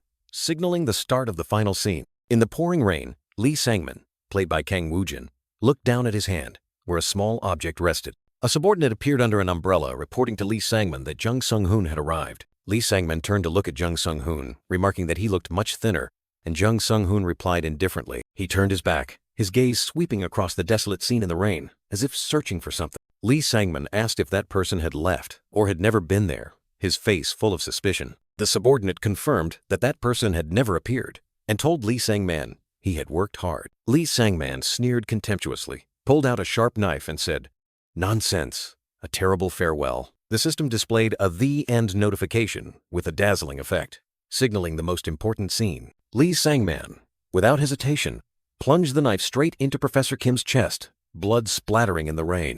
He pulled out the knife, watching Professor Kim writhe on the ground, blood gushing from the wound. Lee Sang-man, with a blood-stained face and crazed eyes, growled at Professor Kim, "You bastard, you stabbed him. So why did you stop? Why?" With a cold smile, he ordered, "Stab him again." Professor Kim, senior actor, lay slumped on the cold ground, surrounded by syringes and medicine bottles, completely motionless after the fatal stab from Lee Sang-man, the drug dealer who contemptuously called him an idiot. A syringe filled with mysterious liquid was brought out, accompanied by an eerie sneer, signaling an intense film scene about to unfold. Under the pouring rain, the red-haired man, his face streaked with tears and dirt, his eyes filled with extreme panic, was confronting terrifying fear. In a hidden corner of the set, Director Kyotaro Taniguchi and writer Jin Jae-jun, both wearing masks, intently watched the scene unfold. Kyotaro Taniguchi murmured softly, his voice full of praise.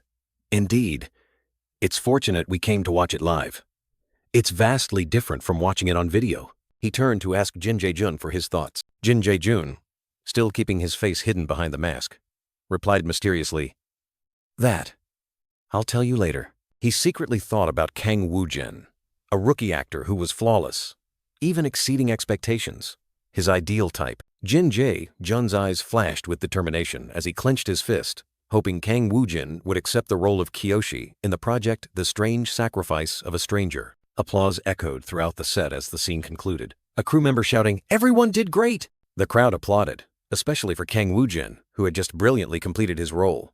He bowed slightly in response to the praise. Kang Woo, Jin's manager, with an excited expression, leaned in and whispered his name. The manager continued to whisper, asking if Kang Woo-jin had finished reading director Kyotaro's script, and the actor confirmed he had read it twice. Kang Woo, Jin's manager, unexpectedly revealed that director Kyotaro and writer Takikawa Akari were right there, urging him to go greet them. Kang Woo-jin was momentarily surprised but quickly regained his composure when the manager explained that they didn't want to disturb him during his acting.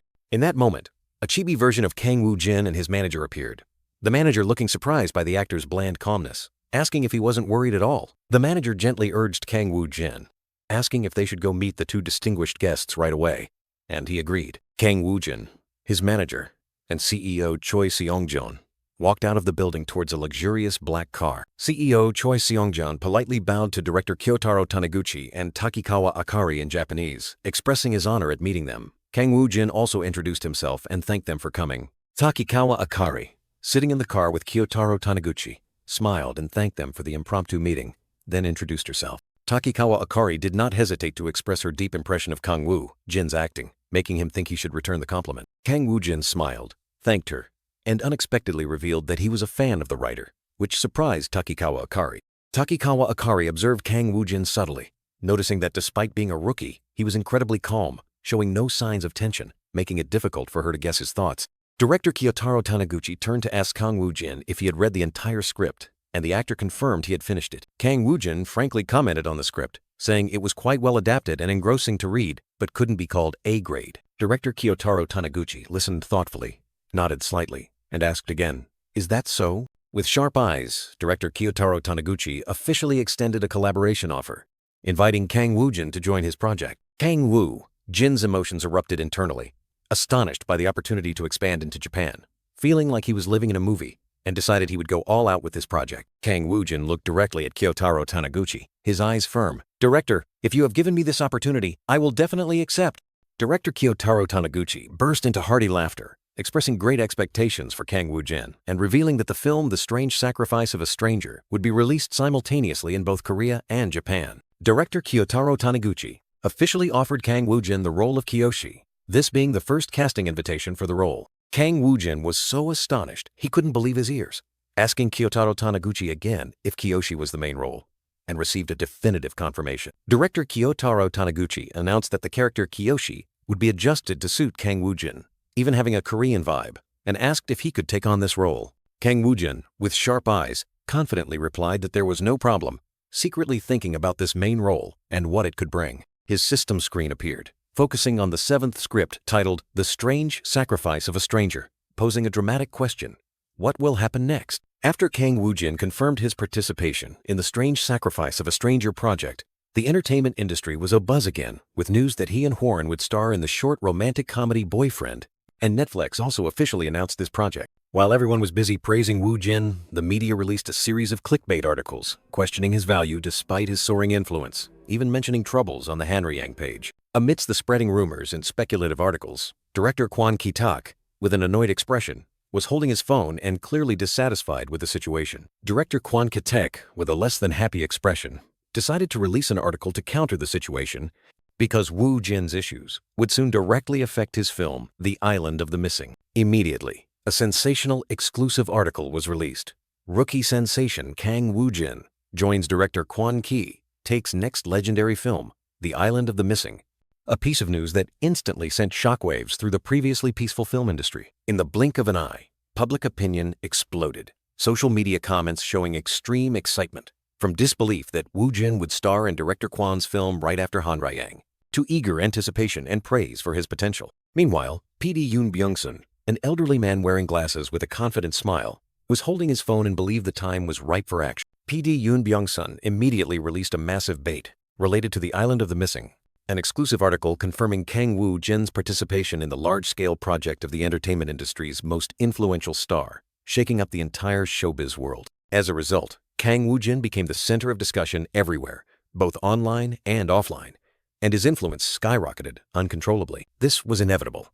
More and more people began to pay attention to Kang Woo-jin, not only the media, but production companies, advertising agencies, YouTube, and countless others flocked to his wave of success. Under the full moon, BW Entertainment's new office building stood tall, marking a major turning point in Woo-jin's career. Kang Woo-jin lay sprawled on his bed, phone on his stomach, surrounded by script pages, lamenting his insane schedule, wondering how top actors could manage all of this without dying from exhaustion. He breathed a sigh of relief, reassuring himself that he wouldn't actually die, picked up a script page, trying to focus on tomorrow's meeting for the boyfriend project, but still hadn't looked at the singing and piano part. Kang Woo-jin suddenly paused, thinking he wondered what would happen if he read the script for the parts requiring singing and piano, recalling that when he played Lee Sang-man, even though he had never smoked, his body didn't reject it, even craving cigarettes thanks to the subspace. He wondered if the subspace copied character traits into his body, realizing that was why he craved cigarettes as Lee Sang-man, but didn't think about them when not acting. With a thoughtful gaze, Kang Woo-jin questioned whether he could learn to sing and play piano the same way he had learned to smoke, and he reached out a finger to touch the swirling subspace screen.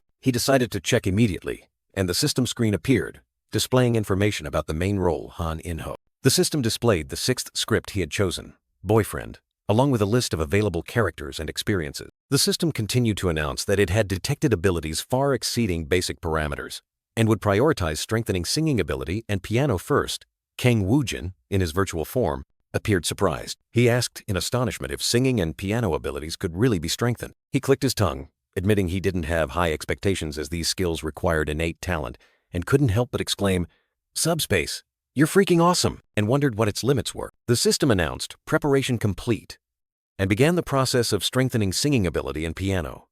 A glowing, swirling card surrounded by a stream of emerald green energy. The card continued to swirl intensely, emitting a dazzling light, as if absorbing or releasing a mysterious energy source. Kang Woo-jin, in the virtual space, squinted in confusion, muttering, "Huh?" He looked down at his body, a surprised expression on his face, wondering, "This is a bit different." He looked up, astonished to see his feet hovering in midair, white light shining from below, a sudden sensation washing over him. Kang Woo-jin suddenly broke into a sweat, a strange sensation washing over him, making him grimace. His fingers curled up, the sensation growing more intense, spreading throughout his body. Startled awake, Kang Woo-jin sat up abruptly in bed, his face still dazed. He stared at his hands, wondering in astonishment, has something changed? Kang Woo-jin continued to ponder, realizing his singing voice was the same but the resonance was different, and his pronunciation had also become smoother. His hands became unusually flexible, and his mind was filled with musical notes, feeling as if he could play the piano instantly. A powerful emotion surged in his chest, making his heart pound, wondering, is this emotion? He closed his eyes, placed his hand on his chest, clearly feeling the new emotions erupting, nurtured by musical melodies, becoming richer than ever. Kang Woo-jin flashed a bright, confident smile, believing this would be extremely helpful for future emotional acting. Suddenly, he transformed into a chibi version, looking bewildered, wondering if his singing and piano skills truly needed reinforcement, as he had always been confident in them. The chibi boy reappeared under the moonlight, realizing that if he had filmed like that, he probably would have been ridiculed. But now his singing and piano skills had been miraculously get. After the unexpected experiences, Kang Woo-jin stepped out of the building into the dazzling sunlight, ready for the new day. Meanwhile, Hwarin was standing in the elevator, talking to a man at the door who wished her good luck. The black-haired girl stood alone in the elevator, her face full of worry about the information about to be revealed in the meeting, especially concerning the project's director. Hwarin took a deep breath, telling herself to bravely say what she wanted, determined to become close with the person she admired. The elevator doors opened, and Kang Woo-jin appeared and greeted her, startling Hwarin, whose eyes widened in surprise, unable to utter a word. Hwarin stammered a greeting back, her face flushed, so flustered she didn't dare look him in the eye, while Kang Woo-jin only replied with a, The girl tried to calm herself, reminding herself that she just needed to tell him she was a fan, but her expression remained very tense. Hwarin hesitantly called Kang Woo-jin, but he had already turned his back, making her even more flustered before he turned back and asked, "Yes?" The girl trembled, her whole body seeming to shrink, making Kang Woo-jin look at her with a puzzled expression and ask, Are you okay?" Warren suddenly blurted out, I'm going to the restroom," then quickly ran off, leaving Kang Woo-jin standing bewildered. He watched the girl's retreating figure, his face puzzled, wondering, what's wrong with her? Is she avoiding me?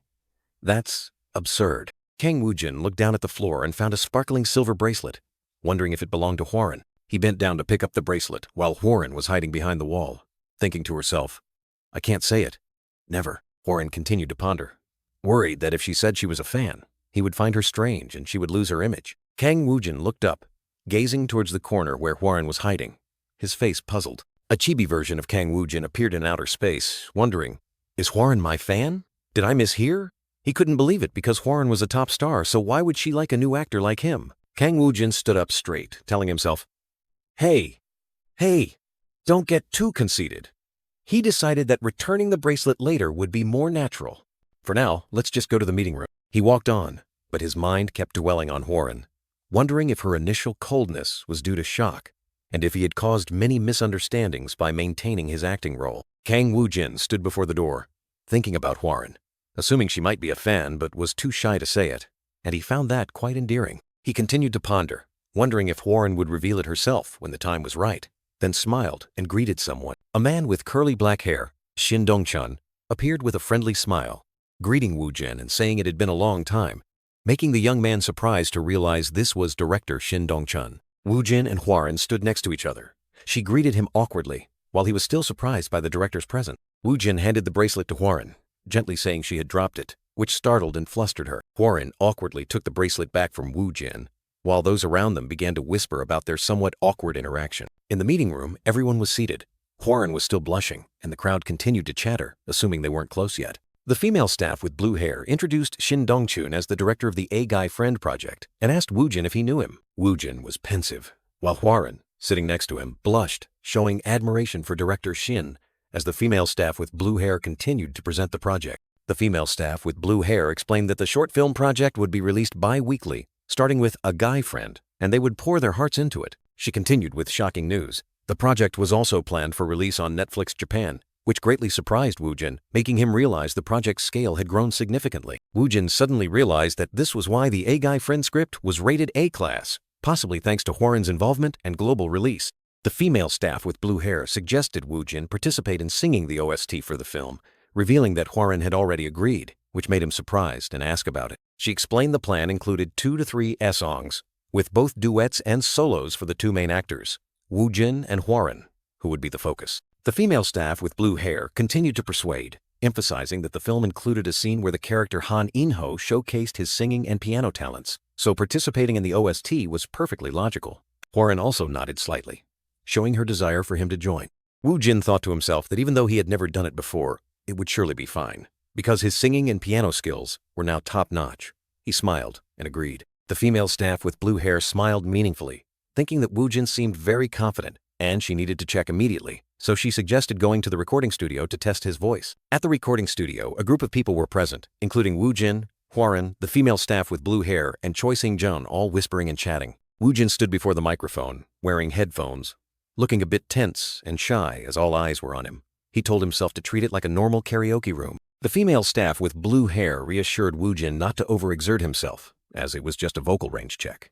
Then she said she would play the song he requested and asked if he was ready, to which he nodded in agreement. The female staff with blue hair and the others were worried, wondering if Woo-jin could sing at least averagely, and they realized the song he chose was quite difficult to sing solo. Suddenly, the entire recording studio was shaken. Hwarin, the female staff with blue hair, and everyone else were utterly astonished as Woo-jin's voice filled the space. Woo-jin sang with full emotion, his eyes half closed, causing the female staff with blue hair standing next to him to exclaim in astonishment that his singing was insane. Woo! Jin's manager and the female staff with blue hair discussed. The manager asked if Woo-jin had ever been a singer, and she denied it but then became suspicious. Both the manager and the female staff with blue hair were flustered. The manager suggested listening a bit more, while she didn't know how to respond to this unexpected talent. Woo! Jin's manager pondered, wondering that with such innate talent, Woo-jin must have a past related to music. Could he be an anonymous singer, or have busked abroad? He continued to think, wondering if studying music was to support his acting, as music could help express emotions flexibly. He concluded that with this skill, Woo-jin could absolutely become a true singer. Woo-jin sang passionately, his face full of emotion, astonishing everyone around him, who wondered what kind of life Kang Woo-jin had lived, and if God had created him differently. Kang Woo-jin's singing ended, leaving an utterly astonished silence in the recording studio. It seemed everyone still couldn't believe what they had just heard. As soon as Kang Woo-jin finished singing, everyone in the recording studio whispered and chatted, amazed by his voice and wondering if he secretly worked as a singer. Kang Woo-jin stood amidst the circle of suspicious gazes. He calmly replied that it was just a hobby, but inwardly admitted his singing had surpassed thanks to subspace. Kang Woo-jin's manager smiled meaningfully, remarking that if it was just a hobby, then idle trainees must be screaming in tears, while Hwarin in the back had sparkling eyes, declaring she would be his fan forever. The female staff with blue hair interrupted, telling Kang Woo-jin to rest and that it was Hwarin's turn to showcase her talent, to which she nodded awkwardly. The female staff turned to Kang Woo-jin, excitedly saying that his skills were indescribable, and the vocal combination between him and Hwarin would surely dominate all charts in Korea and Japan. Hwarin stood before the microphone, closing her eyes and flowing with the music. Her clear voice spread throughout the recording studio, creating a wonderful harmony. Kang Woo-jin stood outside, surprised to hear Hwarin sing, feeling the song's notes automatically appear in his mind, as if subspace was guiding him. The young man placed his hands on the piano keys. A strange sensation came over him, as if he could immediately play the song he had just heard. With sharp eyes, Kang Woo-jin glided his fingers over the keys, the notes flowing out perfectly, astonishing everyone in the recording studio. The female staff with blue hair and Kang Woo-jin's manager gaped in astonishment, unable to believe he could immediately play the song on the piano without sheet music and play it effortlessly like a true pianist. Kang Woo-jin's manager, with a face full of skepticism, immediately questioned him about his past, asking if he had ever been a singer or a street performer while abroad. Kang Woo-jin denied ever busking, but then vaguely hinted that this skill was similar to supporting acting, which made the manager even more confused. The manager continued to ask Kang Woo-jin if he had ever thought about becoming a singer, but he flatly refused, asserting that being an actor was already tiring enough. However, the manager didn't give up. He argued that singing could increase Kang Woo-jin's influence as an actor, considering it a side character for development. Kang Woo-jin pondered deeply, a glint in his eyes, realizing it would be a shame to waste the skills he had painstakingly honed. He asked the manager if he had any specific ideas, and the manager immediately offered a top-tier suggestion that combined all of Kang Woo-jin's skills. Kang Woo-jin's manager smirked confidently, declaring that he should open his own YouTube channel, which even surprised Kang Woo-jin, as the idea wasn't bad at all. Kang Woo-jin agreed with the manager's idea, but just as he was about to say something, a phone suddenly rang. Kang Woo-jin's manager immediately checked his phone, then turned to him to announce that director Kwon Ki-taek had completed all preparations for the film The Island of Missing. Kang Woo-jin surprisingly asked about the meeting, his eyes clearly showing curiosity about this new project. The scene shifted to an ancient, traditional-style building, where the meeting was held, creating a solemn and somewhat mysterious atmosphere. Kang Woo-jin stood before the wooden door, taking a deep breath, telling himself that inside was surely a battleground filled with top actors. The young man closed his eyes, trying to remain calm and control his emotions, mentally preparing to face the upcoming challenge. Inside the meeting room, a long, lavishly set table gathered numerous actors, all whispering and chatting, creating a competitive atmosphere. Ryu Jungmin smiled and waved at Kang Woo-jin. Kang Woo-jin walked in, and immediately, two top actors, Jeon Woo-chang and Kim Lee-won, also appeared, drawing all eyes. Although he tried to appear calm on the outside, Kang Woo-jin was inwardly squirming with the desire to shake hands with each veteran actor privately. Kang Woo-jin bowed and greeted everyone professionally. "Hello, it's a pleasure to meet you all. I am Kang Woo-jin."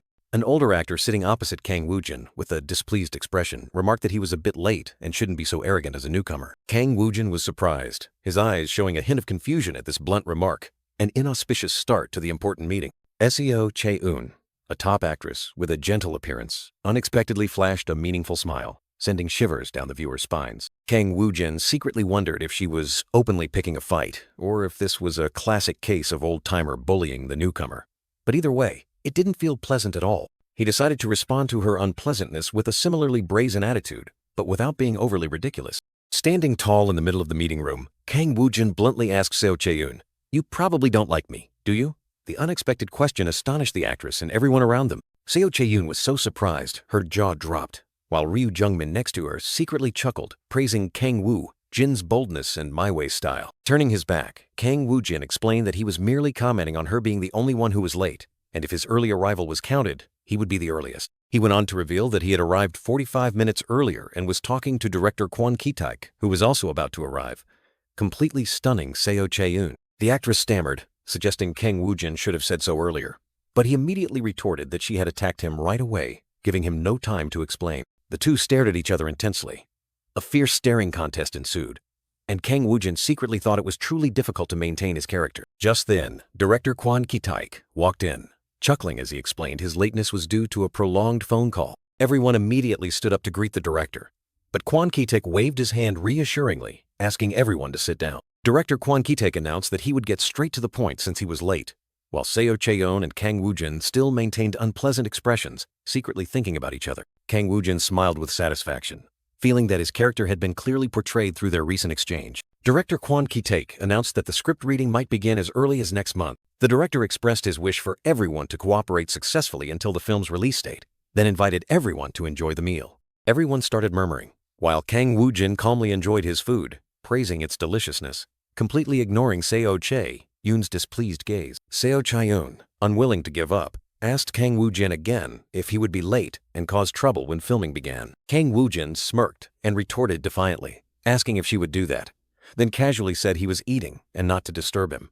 Seo Chae-eun was too furious to speak. Ryu Jungmin and Jeon Woo-chang witnessed this scene, surprised by Seo Chae-eun being outclassed, secretly thinking she was being pushed back by Kang Woo-jin. Seo Chae-eun angrily asked Kang Woo-jin if he had a close relationship with director Kwon Ki-taek or any backing, but he just coldly replied, "Number." Kang Woo-jin sighed, decided to ignore Seo Chae-eun, and stood up to go to the restroom, leaving her rooted to the spot in astonishment. Seo Chae-eun turned to Ryu Jungmin, asking in surprise if Kang Woo-jin truly had no backing, or if he was the son of a tycoon, as she had never seen an actor dare to behave like that. She continued to assert that there was no way Kang Woo-jin would dare to do that without powerful backing, unless he didn't care about success at all. Ryu Jungmin looked at Kang Woo-jin with a thoughtful gaze, remarking that this guy was completely different from ordinary actors. He wondered, even though Kang Woo-jin had achieved certain accomplishments, if he still needed connections or backing, then unexpectedly asked Seo Chae-eun if acting was merely a hobby for Kang Woo-jin. Seo Chae-eun replied that she didn't know, but it seemed acting wasn't everything to Kang Woo-jin,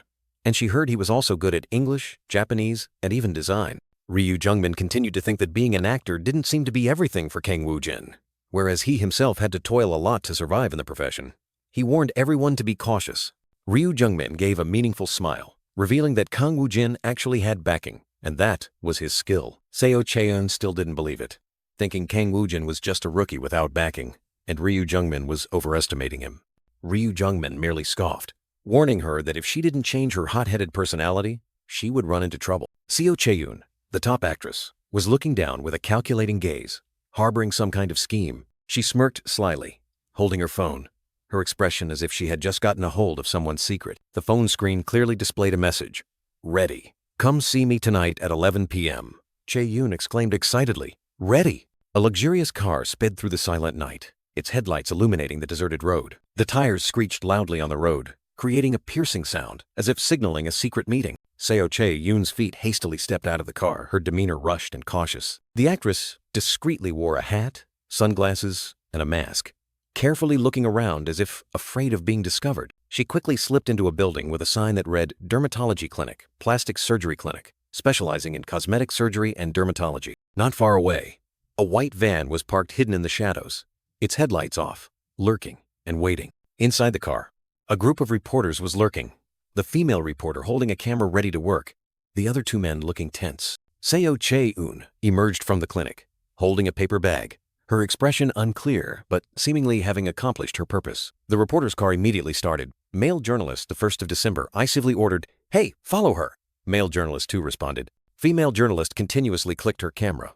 Male journalist 1 asked if she had gotten clear shots, and she confirmed she had taken many photos. Male journalist 1, with a sinister smile, confidently declared that even if Seo Chae-eun covered her face, the car was still undeniable proof. He instructed his colleagues not to inform the editor-in-chief, wanting to keep it a secret to cook up the news himself. Male journalist 2, wearing glasses, looked suspicious, asking if they were ignoring information from Power Patch, and why Seo Chae-eun was meeting a plastic surgeon at this hour. Male journalist 1 asserted with 100% certainty that it was propofol, an anesthetic, and the paper bag seemed to contain vials of medicine. He went on to explain that the clinic would definitely deny it.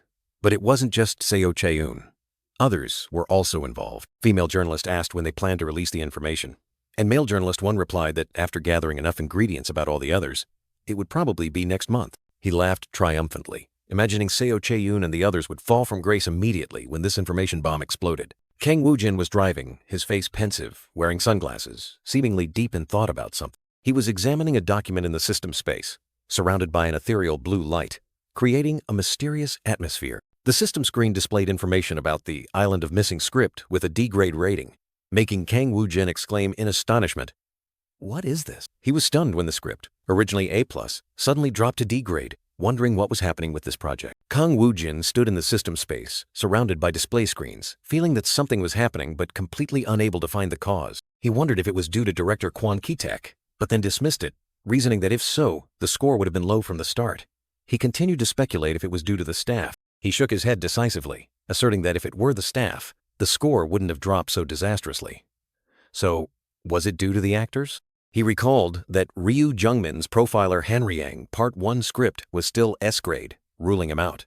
Kang Woo-jin concluded that it must be the top actors who had just joined. Kang Woo-jin stated with certainty that one of the three, Jeon Woo-chang, Kim Lee-won, and Seo Chae-eun, was the reason the script was inexplicably downgraded. Kang Woo-jin, in the system space, his face pensive, suspected Seo Chae-eun was the culprit behind the script's downgrade but couldn't rely solely on intuition. Suddenly, a light bulb flashed above his head. Woo-jin seemed to awaken, exclaiming, "Ah!"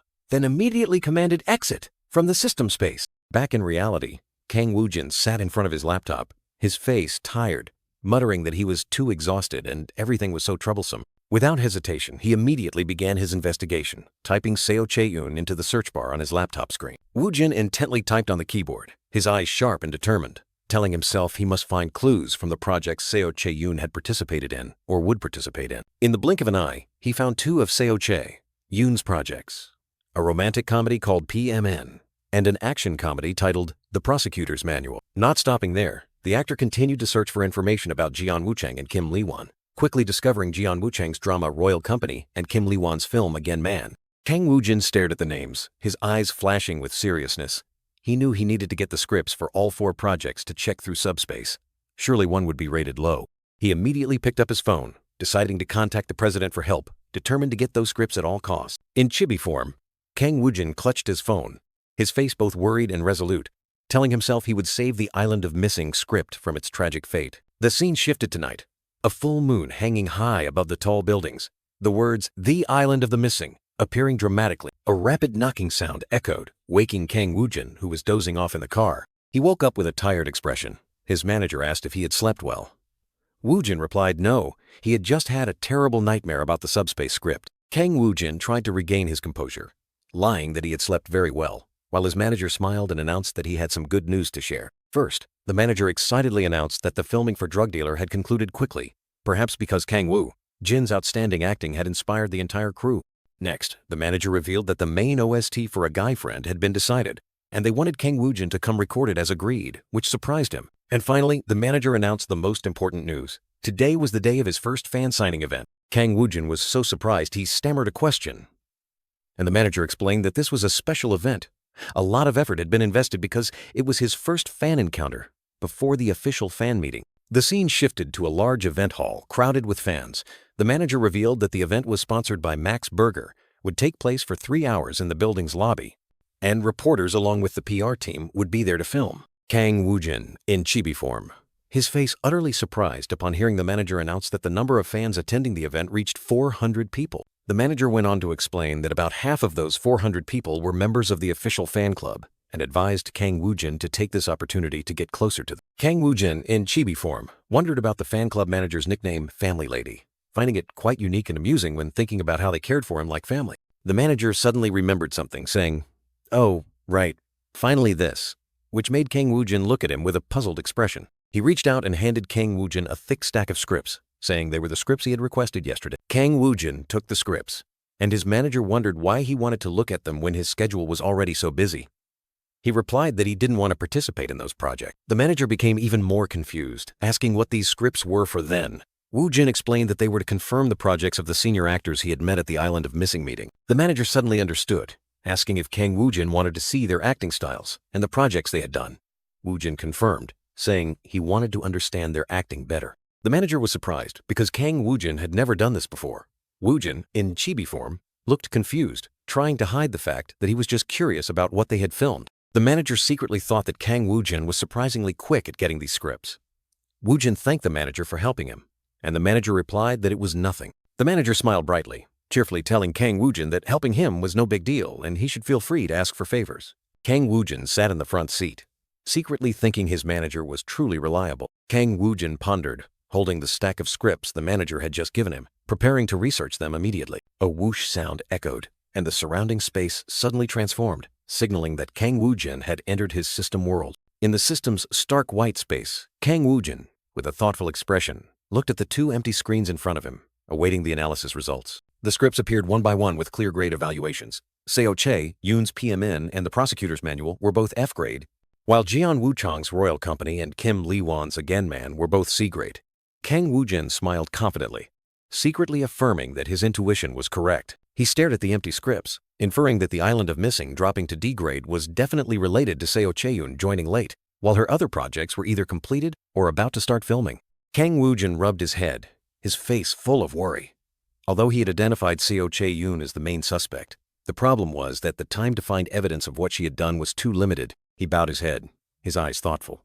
After some deliberation, Kang Woo-jin realized he couldn't investigate on his own and had to entrust this task to someone else. A click sound rang out, and Kang Woo-jin exited the system space, returning to the moving car. He called his manager, who was sitting in the driver's seat, his face full of surprise. From an overhead view, the manager asked Kang Woo-jin if he needed more scripts, but he cut him off, saying he had something important to tell him. Kang Woo-jin looked sternly at the manager, stating bluntly that there was something suspicious about Seo Che-yoon. The manager's eyes widened in surprise, asking what he meant. Kang Woo-jin looked straight ahead, his gaze firm. He explained that his feeling about Seo Che-yoon was exactly like a previous time, and he decided to use misunderstandings to heighten the seriousness of the issue. With a cold, emotionless expression, Kang Woo-jin declared he would use his ultimate poker face, just like when he dealt with director Woo Hyun-gu before. The manager flinched, looking at Kang Woo-jin in alarm. He realized that Woo-jin's expression was not joking at all. The manager was tense, wondering if Kang Woo-jin's crazy intuition had been activated again. He asked again if Kang Woo-jin felt the same way about Seo Che-yoon as he did about director Woo Hyun-gu. Kang Woo-jin turned his face away, secretly thinking about exploiting misunderstandings. He confirmed to the manager that the feeling this time was quite similar to the previous time. The manager's face went pale, almost begging himself to believe Kang Woo-jin's words, even though he didn't understand anything. The manager was still confused, trying to ask for more details about Seo Che-yoon. But Kang Woo-jin stammered, saying he didn't know exactly how either. Kang Woo-jin looked out the window, secretly thinking his manager seemed to believe him somewhat. He explained that it was hard to describe, he just had a bad feeling about Seo Che-yoon from the first time they met. The manager wondered why Kang Woo-jin was only saying this now. Kang Woo-jin explained that he had considered it a lot, because this situation was different from director Woo Hyun-gu. Now, he was the lead actor. The manager wondered if it was worth investigating, then was startled to realize that Kang Woo-jin's strange intuition was always accurate. He seemed a little worried. The manager looked directly at Kang Woo-jin, phone in hand, asking again if he was sure about what he was saying. Kang Woo-jin firmly asserted that he was absolutely certain. The manager smiled confidently, telling Kang Woo-jin not to worry about this anymore and to focus on his schedule. He declared that he would investigate Seo Che-yoon himself. Kang Woo-jin secretly thought his manager was truly cool. The manager pondered, telling himself to immediately search for all rumors about Seo Che-yoon. He also wondered if anyone else besides her was involved in this matter. Kang Woo-jin shook his head, asserting that only Seo Che-yoon was suspicious. The manager gave a sly smile, breathing a sigh of relief. He realized this was the perfect time to act, as information about Seo Che-yoon had not yet been leaked. With a determined expression, the manager told himself to act quickly to investigate Seo Che-yoon. A large sign with Kang Woo-jin Fanzine Event stood out amidst the murmuring crowd of fans, creating a lively scene. Kang Woo-jin sat at the signing table, his expression calm, yet exuding a captivating aura, causing female fans to continuously cheer and praise his insane real-life good looks. Kang Woo-jin, with a bewildered expression, wondered if he was doing the right thing, when as many as 400 fans had traveled to his first fan signing event. He was confused about how to act, whether he should shake hands and chat with each person, or even ask them why they came. His manager, with a radiant smile, announced that the event would begin with the Kang Heart fan club, and the first person was the club's general manager. Woo-jin was startled to hear the fan club manager's nickname was Family Lady, a name that sounded strangely unbelievable. And then, a young, energetic girl appeared, cheerfully introducing herself as Family Lady and the fan club's representative. Kang Woo-jin was utterly shocked, horrified to realize that Family Lady was his own younger sister, Kang Hyuna. He breathed a sigh of relief, almost swearing under his breath, secretly thinking it was no wonder his sister never contacted him when he was busy. Woo-jin speculated that Hyuna couldn't have done it alone. She must have gathered her friends to form this fan club together. He was so angry, his face darkened, secretly scolding his sister for daring to hide and lie so blatantly. Just then, his manager appeared, cheerfully greeting Hyuna and introducing himself as Woo, Jin's main manager and the president of BWENT. President Choi commented that Family Lady had a rather similar aura to Woo-jin, making him break out in a cold sweat. Hyuna immediately and cheerfully confirmed that she was Kang Woo, Jin's younger sister, named Kang Hyuna, which surprised President Choi to the point of stammering. Kang Woo-jin quickly handed Hyuna a stack of photos to sign, motioning for his sister to go ahead and saying they would talk later. Kang Hyuna, with a slightly sulky expression, secretly thought her brother was trying to act cool in front of everyone. But oh well, many people were watching. President Choi was still in shock, asking Woo-jin again if Hyuna was really his sister, and he could only confirm that he also didn't know she was the fan club representative. President Choi quickly regained his composure, telling Kang Woo-jin that they would talk after the event ended, as many people were currently waiting. Kang Woo-jin continued signing for fans, feeling that this job was truly not easy at all. After the event concluded, he bowed his head to thank the fans for coming, announced that there would be another fan meeting soon, and advised everyone to be careful on their way home. As he moved, fans still enthusiastically called his name, and Woo-jin secretly thought that if the fan signing was this tiring, he would faint at a fan meeting. A staff member announced that President Choi was waiting for him in the waiting room, along with the fan club's general manager. Kang Woo-jin entered the waiting room in extreme anxiety, secretly telling himself that if Kang Hyuna said anything random, he would be ruined. He entered the room where President Choi and Kang Hyuna were already seated, and Hyuna immediately exclaimed, "Oppa." President Choi cheerfully welcomed Woo-jin and suggested they start their conversation, but then awkwardly forgot Hyuna's nickname. Hyuna confidently repeated her name, Kang Hyuna, and President Choi asked her to explain everything. Hyuna excitedly recounted how surprised she was when her brother suddenly debuted as an actor, and how she and her friends formed the fan club. President Choi was surprised to learn that Woo-jin had not told his family about his debut, while Hyuna excitedly boasted that she had watched her brother's Sports Day episode. Woo-jin panicked, realizing his sister was about to expose him, and he immediately sent a red alert signal in his head. He immediately clutched his stomach, pretending to be in such pain that Hyuna was startled and asked if he was okay. Woo-jin continued his deep acting of a stomachache, secretly thinking that if he let his sister keep talking, he would die from embarrassment. In the waiting room, Kang Woo, Jin's manager, confirmed there was no issue with Kang Hyuna being the fan club representative, but asked her to keep this information a secret. He seriously instructed Hyuna to ensure her friends did not reveal this information, emphasizing that a leak would harm the family. Hyuna enthusiastically replied to the manager, assuring him that she understood clearly. Hearing the manager's comment, Hyuna surprisingly turned to look at her brother, muttering about the word cold, while Kang Woo-jin, with an annoyed expression, immediately cut in, asking the manager to let him speak privately with his sister. The manager smiled and agreed, telling the siblings they only had 10 minutes and hoping to see Hyuna again, while Kang Woo-jin exuded a terrifying aura, making Hyuna flinch and obey tremblingly. As soon as the manager left, Kang Woo-jin immediately exploded, growling at his sister if she was crazy. Hyuna, not backing down, loudly asked for the reason, making the manager from afar secretly think that the two siblings seemed strangely compatible. The manager sat down on the sofa, scrolling through his phone with a pensive expression, seemingly examining something. Suddenly, his eyes widened in surprise as he saw a shocking news item on his phone. Seo Chae-eun is being tracked by Power Patch? Although he knew Power Patch was famous for spreading all sorts of rumors, the fact that they were tracking Seo Chae-eun without any further information bothered the manager, making him wonder if something was truly happening with this actress. And the strange coincidence with Woo-jin's crazy intuition made him even more worried. He continued to ponder, wondering why Seo Chae-eun was being tracked when no news had been released yet.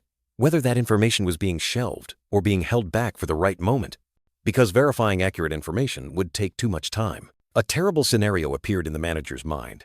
If Seo Chae-eun had indeed done something wrong, and that information was exposed after the news of her participation in the film The Island of the Missing was announced, then everything would become extremely complicated. He even feared that the entire production process of the film could be completely ruined. After some deliberation, the manager decided he had to act immediately to protect his side.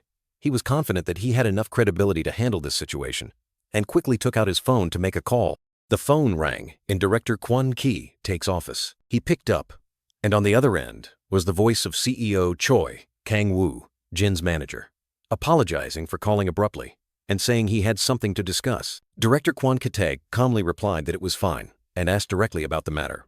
CEO Choi responded that he would get straight to the point. CEO Choi did not beat around the bush, directly asking director Kwon Ki to temporarily halt all media and promotional activities related to the actors. Director Kwon Ki was surprised, as his massive media campaign for the actors was set to begin in just an hour. He asked CEO Choi for the reason behind this sudden request. CEO Choi gravely revealed that he anticipated a major scandal involving Seo Chae-yoon was about to break, which shocked director Kwon Ki, who repeated the words "major scandal" with skepticism. CEO Choi reaffirmed his prediction, but director Kwon Ki was still not entirely convinced, asking if it was a certainty or just a speculation. CEO Choi admitted that for now, it was 50-50, which made director Kwon Ki ponder, wondering if CEO Choi had heard some important news, as he was not one to joke around. Kang Woo-jin's manager, with a smug expression, thought to himself that delaying promotions for a few hours was not a big deal, and decided to halt all promotional activities immediately. He sat on the sofa, chin in hand, asking director Kwon Ki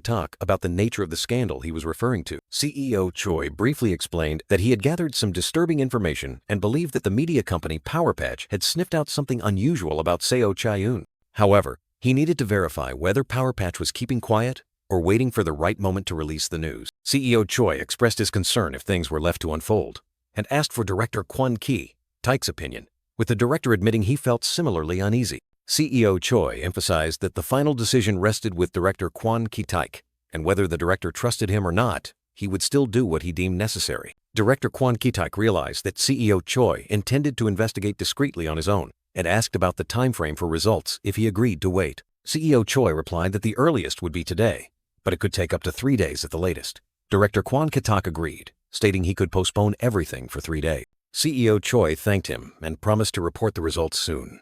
He flashed a triumphant smile, thinking to himself that one side had been dealt with, and the next target was the editor-in-chief of Power Patch.